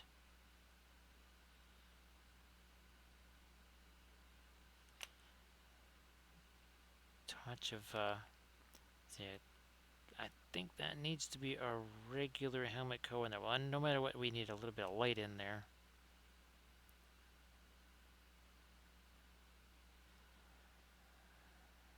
I might try to, yeah, here, let me try and lighten the edge of this part of his helmet. Hey there, Neshlin, how you doing? Uh, boy, Rico, you really had me going there because I'm still thinking about football and of course autocorrect put in Rouge, the dreaded autocorrect monster. So now I'm thinking Canadian football. Yeah, that's how confused the brain is right now, Recoil. I saw that and I'm thinking, wait a minute, why is Recoil talking about Canadian football? So great to see you there, Neshlin. I hope that you are doing super well.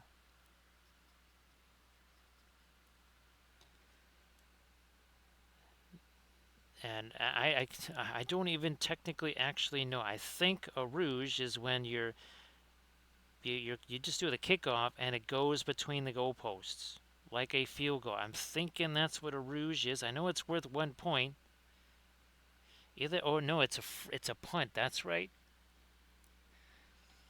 So Jackson with the oils, fortunately, they're so robust and just so powerful. I don't have to really do that. Sometimes they will get a little bit shiny. Certain colors will do that, and this is what we put on our acrylic figures too. This is from Army Painter, so it's just anti-shine, and I can just brush this on. That's a key thing because a lot of times it's either too cold or too warm. People are doing the spray thing, and well, it turns to snow. Whether it's warm or too cold, whatever, it will turn to snow. But that Army Painter anti-shine works really well. You might find that there is a bottle of something like that in that Reaper set that you got. So don't be surprised if you see something in your big old set there that looks kind of like some kind of clear varnish or something like that.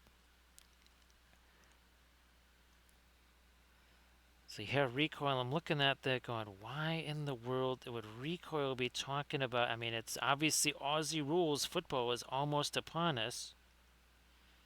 It's getting there. Ain't going to be that long. And of course, Recoil will be our sideline reporter for all things Aussie rules football. Let me get a little bit of something lighter on the edge of that brazier. Maybe on this side too.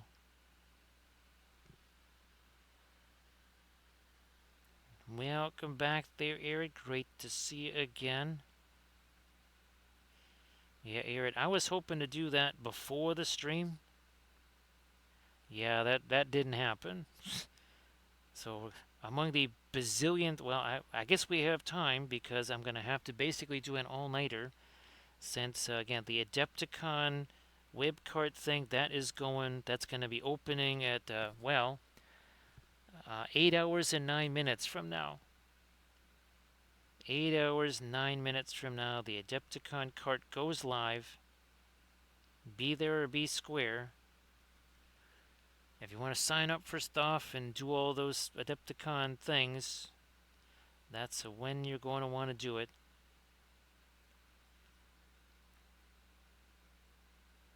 And I'm sure the site will probably crash several times because, well, that's what it does.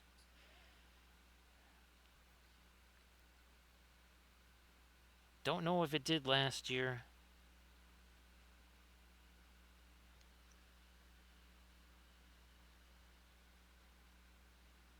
Now, MTO is glad that you're still here. Hopefully, you're still having some fun at Shea Landras there.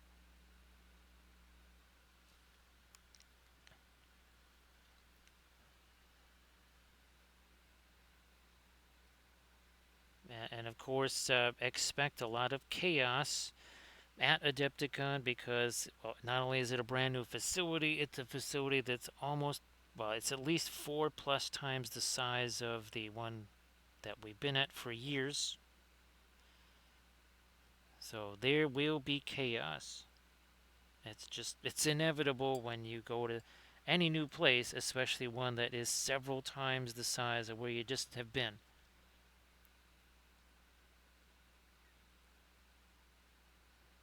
Because it took years to work out, well, the place we were at. Pretty much every venue, it's like, oh, we finally got this thing figured out. Oh, we're moving. That's fantastic. Let's get me a little bit of the reddish orange under here.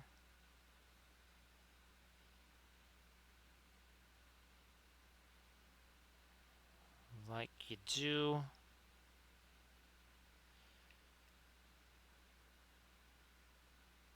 Reddish orange over there on that part of the axe.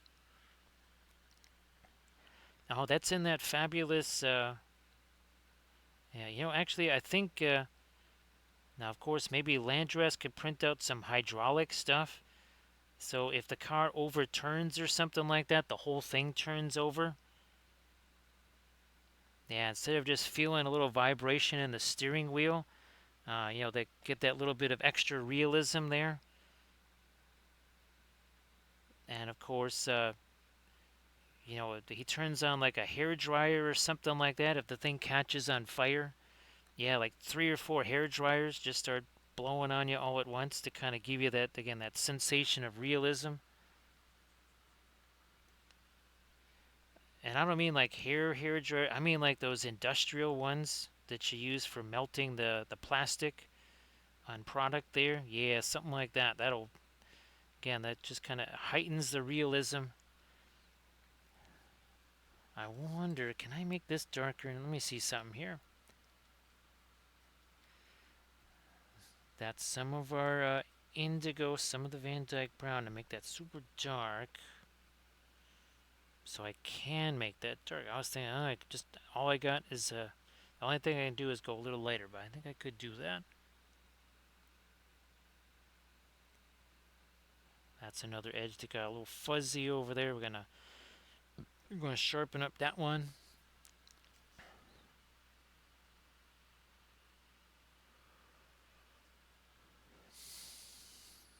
I wonder.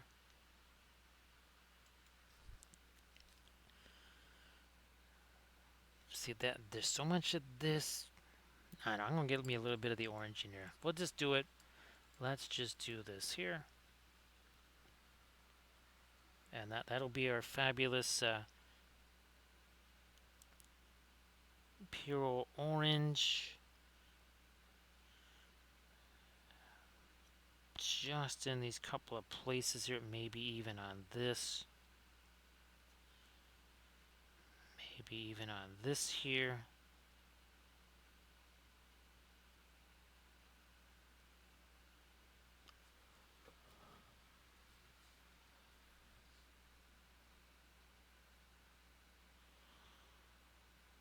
Some more. Is there a little?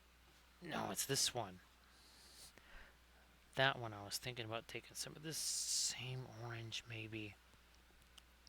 And we're just going to chuck that down in there.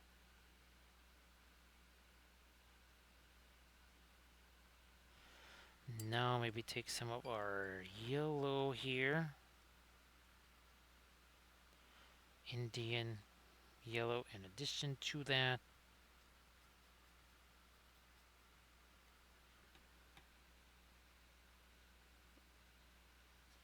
Just drop a little something lighter down in there.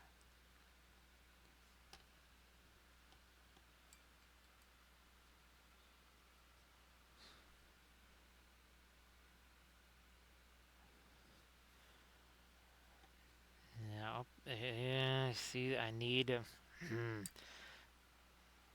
Okay, that's our. That's the dioxazine violet mix with the Indian yellow again to create this kind of amber type of a color here to sharpen up the edges on this visor here.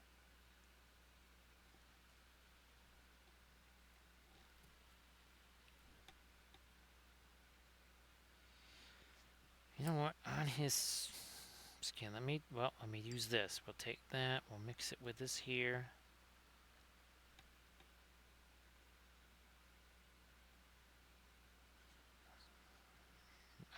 Here, let me use this cooler blue.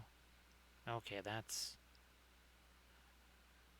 is better. Now over here, we got nothing on his thumb. Now we got something there. Same over here. Yep, we need to have a little something. Oh, fingers over here. How's about something there?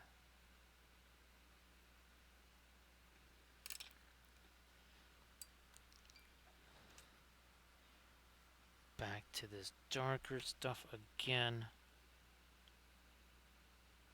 Get a little more separation in the fingers, a little more dark over here on the edge of his axe.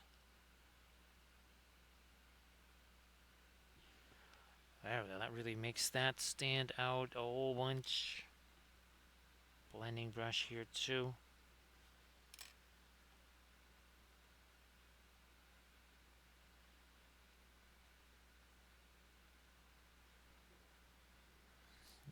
You know what? I think I still have some of my fast matte white outer. Yeah. There's some right over here.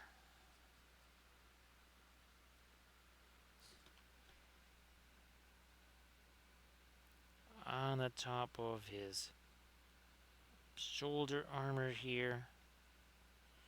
Some of these runes on his shoulder. Something over there.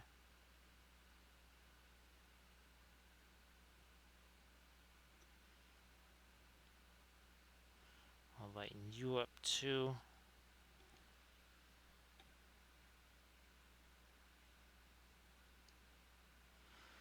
So this, that's again where the crazy little line runs through the whole darn figure that never did get a chance to file that away. Let me try this dark blue here, and we'll just try to hide that. I said, you know what, here we need one of those dark edges right there. Sure, we'll just do that. And now maybe we'll try and get some of our lighter orange on there. Let me see what this does.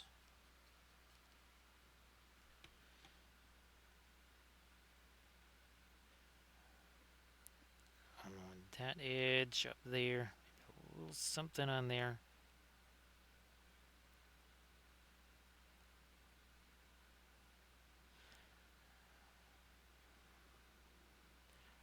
On this stone, which again, those are basically chunks of Sculpey that I've done some carving on and such.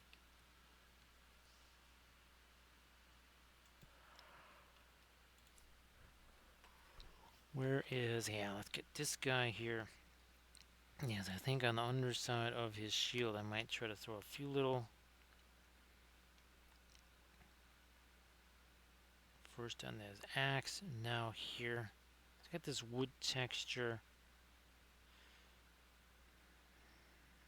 Might make a little bit of that, again, stand out. Smooth that out a little bit. Same over here.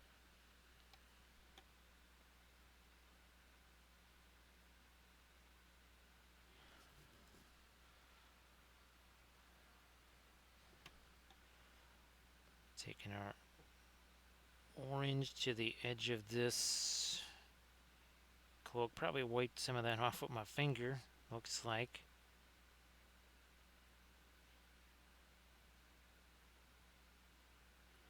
Then I'm over orange on that. Okay. And that is also got to be more orange, less yellow.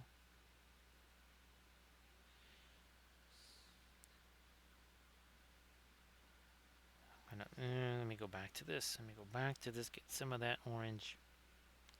And I'll go on our the chainmail there. Now on his axe, I don't know if you really see that very much. What we got to get something on there that is either lighter, darker, whatever. Let me see if I can take some of this and maybe it reflects what. Yeah, he reflects some light onto that axe head. Blending brush again.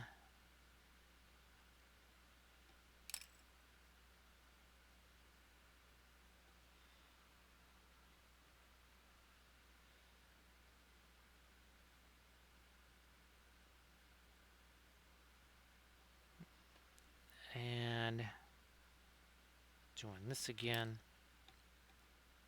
So you can see we're throwing a little something there. Nothing crazy. Get me some light down there. Blending brush.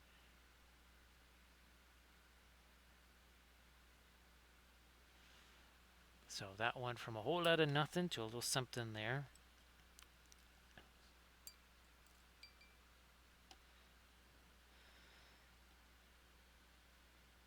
So these 3D prints, they tend to be very. They have a lot of texture to them because you're printing it out. You don't have to worry about the casting process. No mold lines.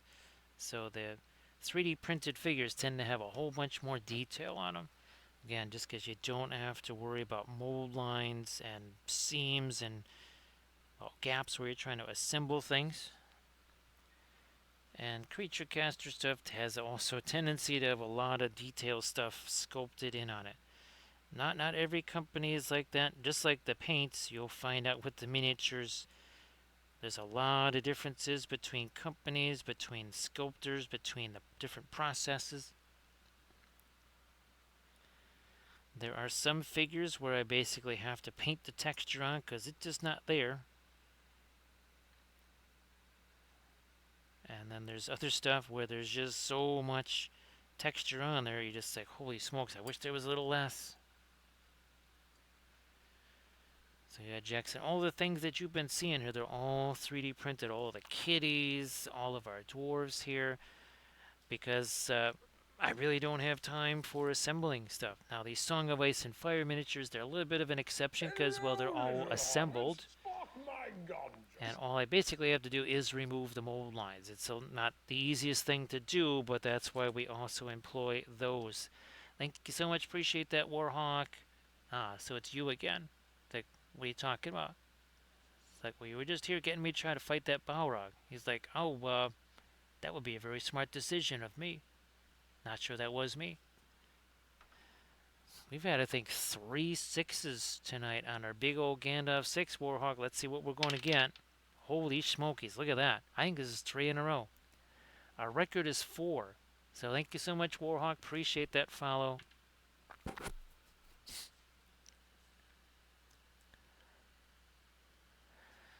So Warhawk, where are we at? Well, here we are. So what I used to do is things like this. So this is a regular old plastic warrior of Rohan. Cut off his head, put a new head on there, made a banner, sculpted all of this, and then we did this for our. Oh, where's our guard here? Wait, nope, that's not the Outriders. Our Royal Guard. Where you at? There we go. So those are all basically just regular old plastic riders of Rohan. Again, all new cloaks added, new helmets. That banner was added, and then of course, well, here's some of the things that we've scratch sculpted here. Well, here's a. Oh, wait a minute. Let me see if I get to my lizard men here. Let me see if I can get to my Lizzies. Nope, that's not them. That's not. Oh, here we go. So obviously that old Carnosaur, the metal Carnosaur, that didn't come with wings. We converted that, and then let me see. Where's our? Oh, here we go. That was all entirely scratch sculpted there. And then where is our? Well, especially our Tomb Kings here. Let me get to my Tomb Kings. Yeah, so all of this stuff, most of it is either heavily converted or scratch sculpted. Yeah, The old whatchamacallit, etc. did not come like that, nor did the War Sphinx there. Again, all that stuff is scratch built slash massively converted. Let me get this back in here.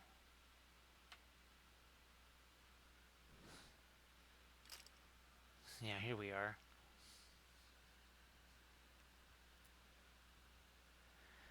Yeah, Warhawk. My favorite thing really was, well, actually, the first golden demon, like as in golden demon that I got. It was taken. Oh, it was Space Wolves Terminators and turning them into Grey Knight Terminators. But time, unfortunately, is not really on my side these days because there's between the streaming and the filming and stuff, it leaves very little time for assembling figures. And since I have so many fantastic digital sculptors doing really amazing files, it just makes sense to kind of, well, let them do all that work. And this way, all I have to do is just basically take it off of the supports, stick it on my bases, and good to go.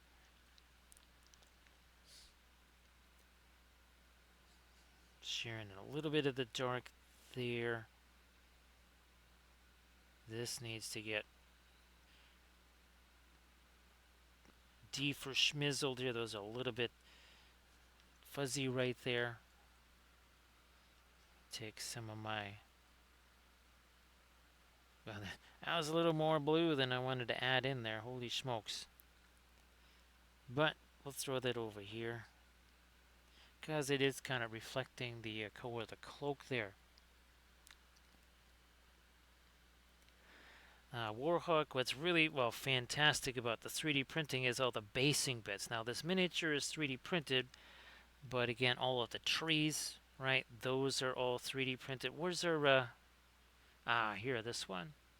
Yeah, so the miniature, again, 3D printed, but the foxes and the bunnies and the flowers, those are also 3D printed.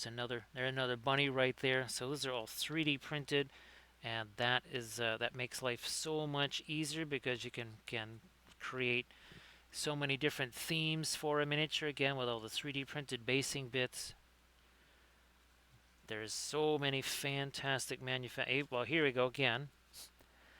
These branches, those plants, those are all 3D printed along with our figure there, and here's a different version of those birch trees, and also again more of these 3D printed bits right here. So Jackson, I used to do a lot of painting for different companies, but once 2020 rolled around and then the Twitch streaming and the Patreon page took over, again, since we are an army of one here, that's kind of, we're just sticking with the filming and the streaming and all that good stuff.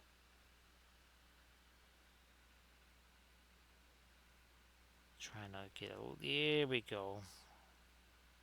That's what's missing there, is a little bit of the much lighter stuff here on maybe some of the runes. Well, even this, again, all of the tree there, all that is 3D printed. Same thing here with these fabulous hoodoo rocks. Those are 3D printed because, believe me, these Star Wars miniatures, this is the base. Whether it's supposed to have foliage on it or not, that's how all the bases are. That looks a whole lot more interesting, well, than that, because every single one of their bases is exactly the same. Here's again another example of some more 3D printed bits and how that really changes the look of a figure there.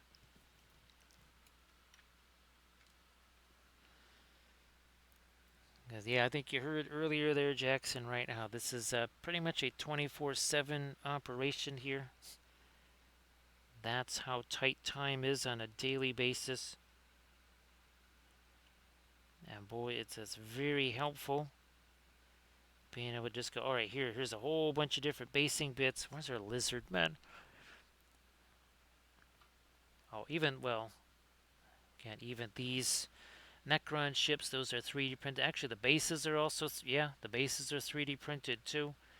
Again, we've got several sessions, Twitch sessions on those. Oh, here's some horsies, because we needed some horsies so we could do some different horse breeds. Well, I could print out as many of those as I needed. Also, whatever size. That's the other critical thing.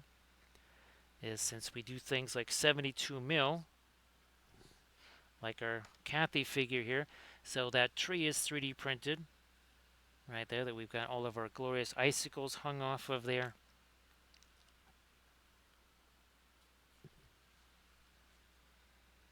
So that really does help having that option to be able to print stuff. I mean, I literally just have bamboo trees from I think 3 different sculptors now. Needless to say, the terrain is the same way. Ooh, you know what? Let me lighten up these feathers right here like we did on the other ones. There we are. So I have, well, technically I have 3 resin printers. One of them is just kind of in reserve for a time where we just did, okay, so the 2 Mono X printers, one of them just stops working. Well, this one will take its place, but I have 2 Mono X resin printers plus that, well, again, that backup one that's in reserve. And then I've got the Bamboo X1 Carbon, and that one, when I checked a while ago, it successfully printed the last piece of that giant dwarf tavern. Technically, I really need another Bamboo Carbon X1 to be able to print all the stuff that I need, but we're just kind of, we have the one for right now. Maybe there's supposed to be a new bamboo printer coming this year. I'm almost thinking of just kind of, if the Bamboo X1 is then hundreds of dollars cheaper, instead of getting the fancy new one, maybe we'll just get another X1 Carbon.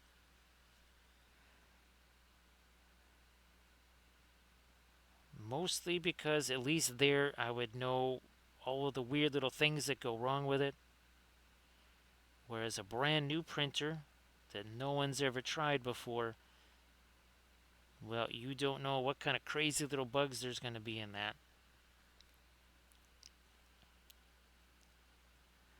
Now, I've been doing the resin printing since 2020. The FDM stuff didn't have the capacity to do that until basically a little over a year ago. I also have several printing workshop videos on the Patreon page. A lot of it is just, oh yeah, here's those hard lessons they don't tell you about. It's mostly me going, well, yeah, that wasn't great. Why don't I tell other folks about this so that they don't have to find out the hard way themselves? A large portion of my videos are kind of experimental in nature, trying out new equipment, new materials, new techniques all the time, instead of like, oh, here's the 10th video on the same thing. No, it's like, how about we take this material that nobody says could ever work for this and let's see if it will. Hey there, Adrian's nice to see you. Happy New Year to you as well. So great to see you there, Adrian. I know it's been a while. I know that the stream times have been kind of unusual over the last year plus, especially the last 5 months or so. Again, here's the 3 guys that 5 hours and 27 minutes ago had no paint on them whatsoever. Certainly no freehand or anything like that. No non-metallic metal, no light sourcing. And these 3 gents will join these 3 guys that we painted, ironically, well, it was last Sunday. No, not last Saturday. So here's the other 3 that we painted there. And again, on our Monday stream, we will be back to our 1800 scale ships, except this time it will be the French Navy. So the Marine Nationale, we've done a whole massive American fleet. We've done a bunch of Italian ships, the Regia Marina. So now we're going to start doing some French ships. We got Richelieu and that's not the brush I was thinking it was. Where are you hiding? There you are. Not Jean Bart. Let me do this here. Oh, Dunkirk. Yes, Richelieu in Dunkirk. And then we have basically a World War One era pre-dreadnought, so an old style 1800s battleship. Essentially the floating hotel design.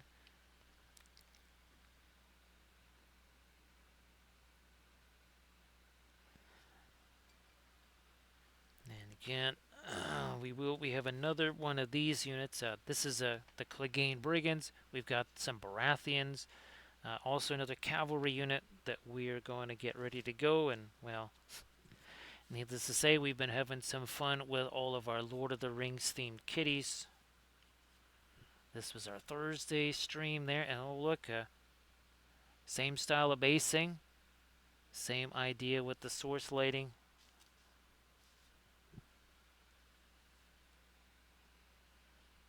And again, if you want to see some of the older sessions, watch any of those kitties being painted, they're all saved here as highlights. So again, it's sort of like a YouTube channel, just no ads. No ads at all.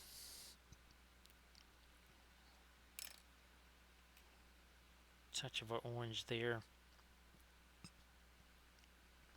A little more on the... No, not on the axe hand. We'll leave that be. We will try to get some lighter orange up here. Let me take this, and then some of that.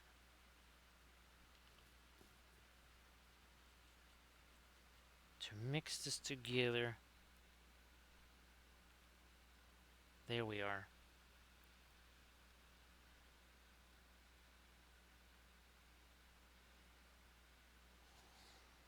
I think I've gotten that about as light as I can. No, that's not where I was at. Maybe I was over here. Nah, this is it. There's the color I was at.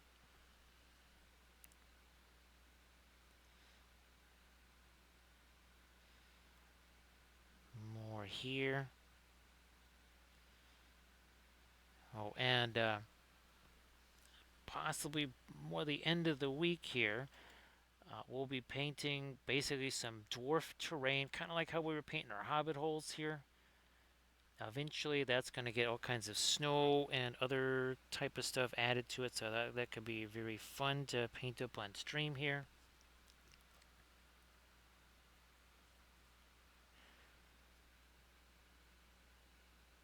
Also have some more of our Tomb Kings, right? Because then I got a bunch of these.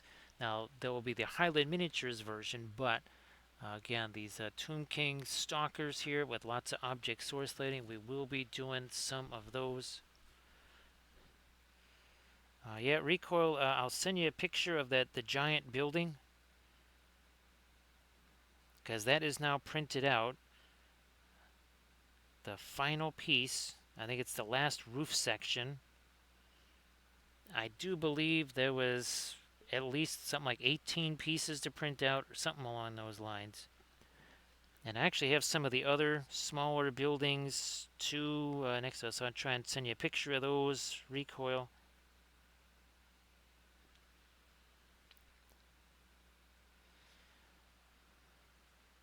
And of course, we still have to paint that giant, the Hobbit Tavern, the two-story Hobbit Tavern, and then that other Hobbit farmhouse. I might be able to get the pieces of the farmhouse on stream. It actually has a couple of trees incorporated into it, so I will be. I'm going to be using a lot of those those knock leaves recoil on that thing.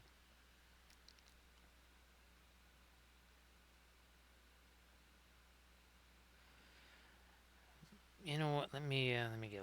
Okay, fine. I'm just gonna get a little bit of this lighter orange on his beard over here, just for funsies. Maybe even on the feathers. A bit of something, something there.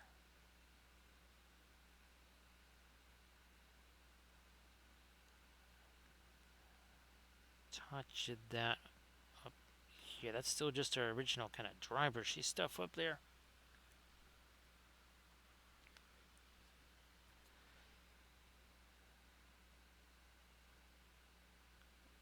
Okay, a little more there. Ooh, jeebus. Maybe that's a little more than I was wanting, but we'll just go with it. All good.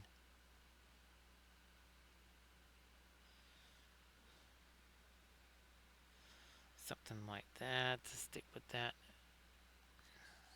Maybe some of this. Ah, where's my Indian yellow? There we go.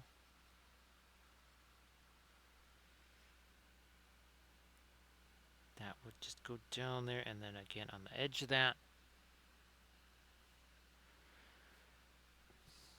Now, Jackson, well, we say a couple of things here. We say that perfection is the enemy of completion, because you will never complete something.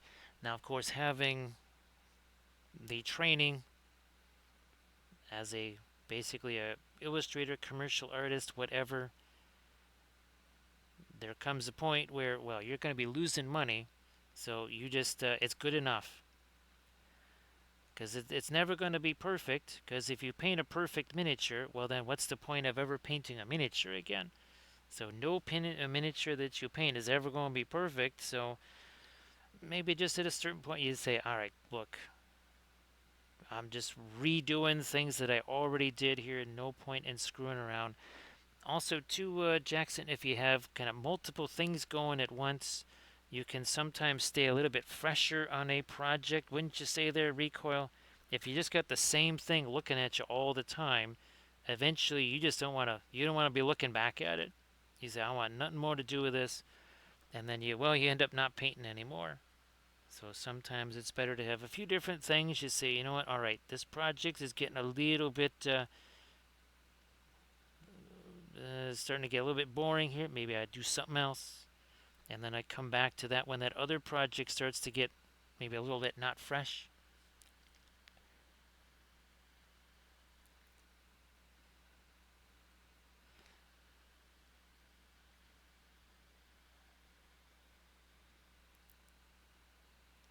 So yeah, again with the miniatures, best, and of course try and we definitely go back and forth between different genres too, right? Because it's the same oil paint, but we have two very different genres. The basing is very different. Oh, those are also 3D printed, those sharp crystals. Well, the figure is 3D printed too. This is another one of our army painting series that we did on the Patreon page. So, look, different color scheme, right? Very different. Uh, we have all these smooth blends here. Here we have a lot of hard edges because of the floor and all the metal and everything. Obviously, these things here emphasize more your freehand and such, right? Stuff like this, so more of a freehand type of a thing. Link tractor, and of course, what's the very first thing? If you go back to watch the start of this, you watch the start of these, or the start of our Gimli figure, or our Star Wars figures here. We begin with the source lighting, and we work out from there. Because again, if all this stuff is going to be green, why would I start painting all this other stuff and then superimpose the green on top, basically painting the same area multiple times? That doesn't make a whole bunch of sense, right, Recoil? Recoil, yeah, you had to, well, was it, oh yeah, you had to walk to school uphill both ways. Yeah, I don't know if you have that saying there in Australia, but that's a saying here. You young kids don't know how easy you got it. We used to have to walk to school uphill both ways against the wind, in the snow and the sun. As I lighten up a little bit of the edge of that cloak there.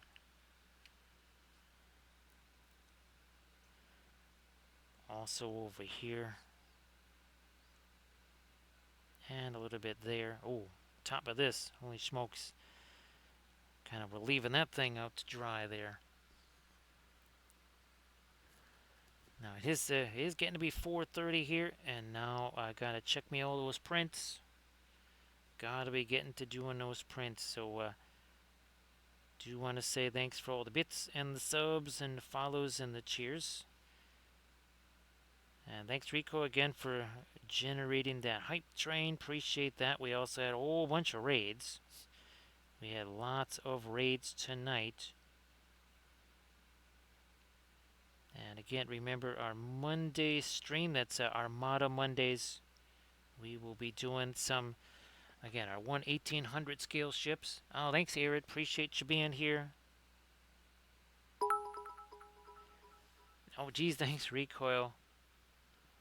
Appreciate that. Oh, that look, it's got our Citrus Mountain Dew added now. Our rum ration has changed over time here. Thanks, Rico. Appreciate that. It's gonna be a long night tonight, cause 7 hours and 31 minutes from now, the Adepticon cart goes live. I'm gonna zoom out so we can see all three of these lads here. Whoops, that's not zoomed out. No, it's zoomed out one. So again, there they are. These three guys, 5 hours 40 minutes ago, had no paint on them at all. Certainly no freehand or anything like that. And again, these are 3D printed from Creature Caster. Here we're going to do let's do this and see what we've got here. I think, oh, thanks, Tractor, appreciate that. Do we do Battleforge? Let's actually maybe, let's go to Harmony maybe. Yeah, because Harmony is painting some Gandalf there. How appropriate is that? So I'm going to start our raid countdown here. And again, thank you so much. So Rottweiler has his alarm ready to go for that. Yeah, we're just going to... Well, there's no alarm that's going to wake me up, Rico. Oh, thanks to Tractor. Appreciate that. And again, hopefully all the info has been very helpful. So thanks, Recoil.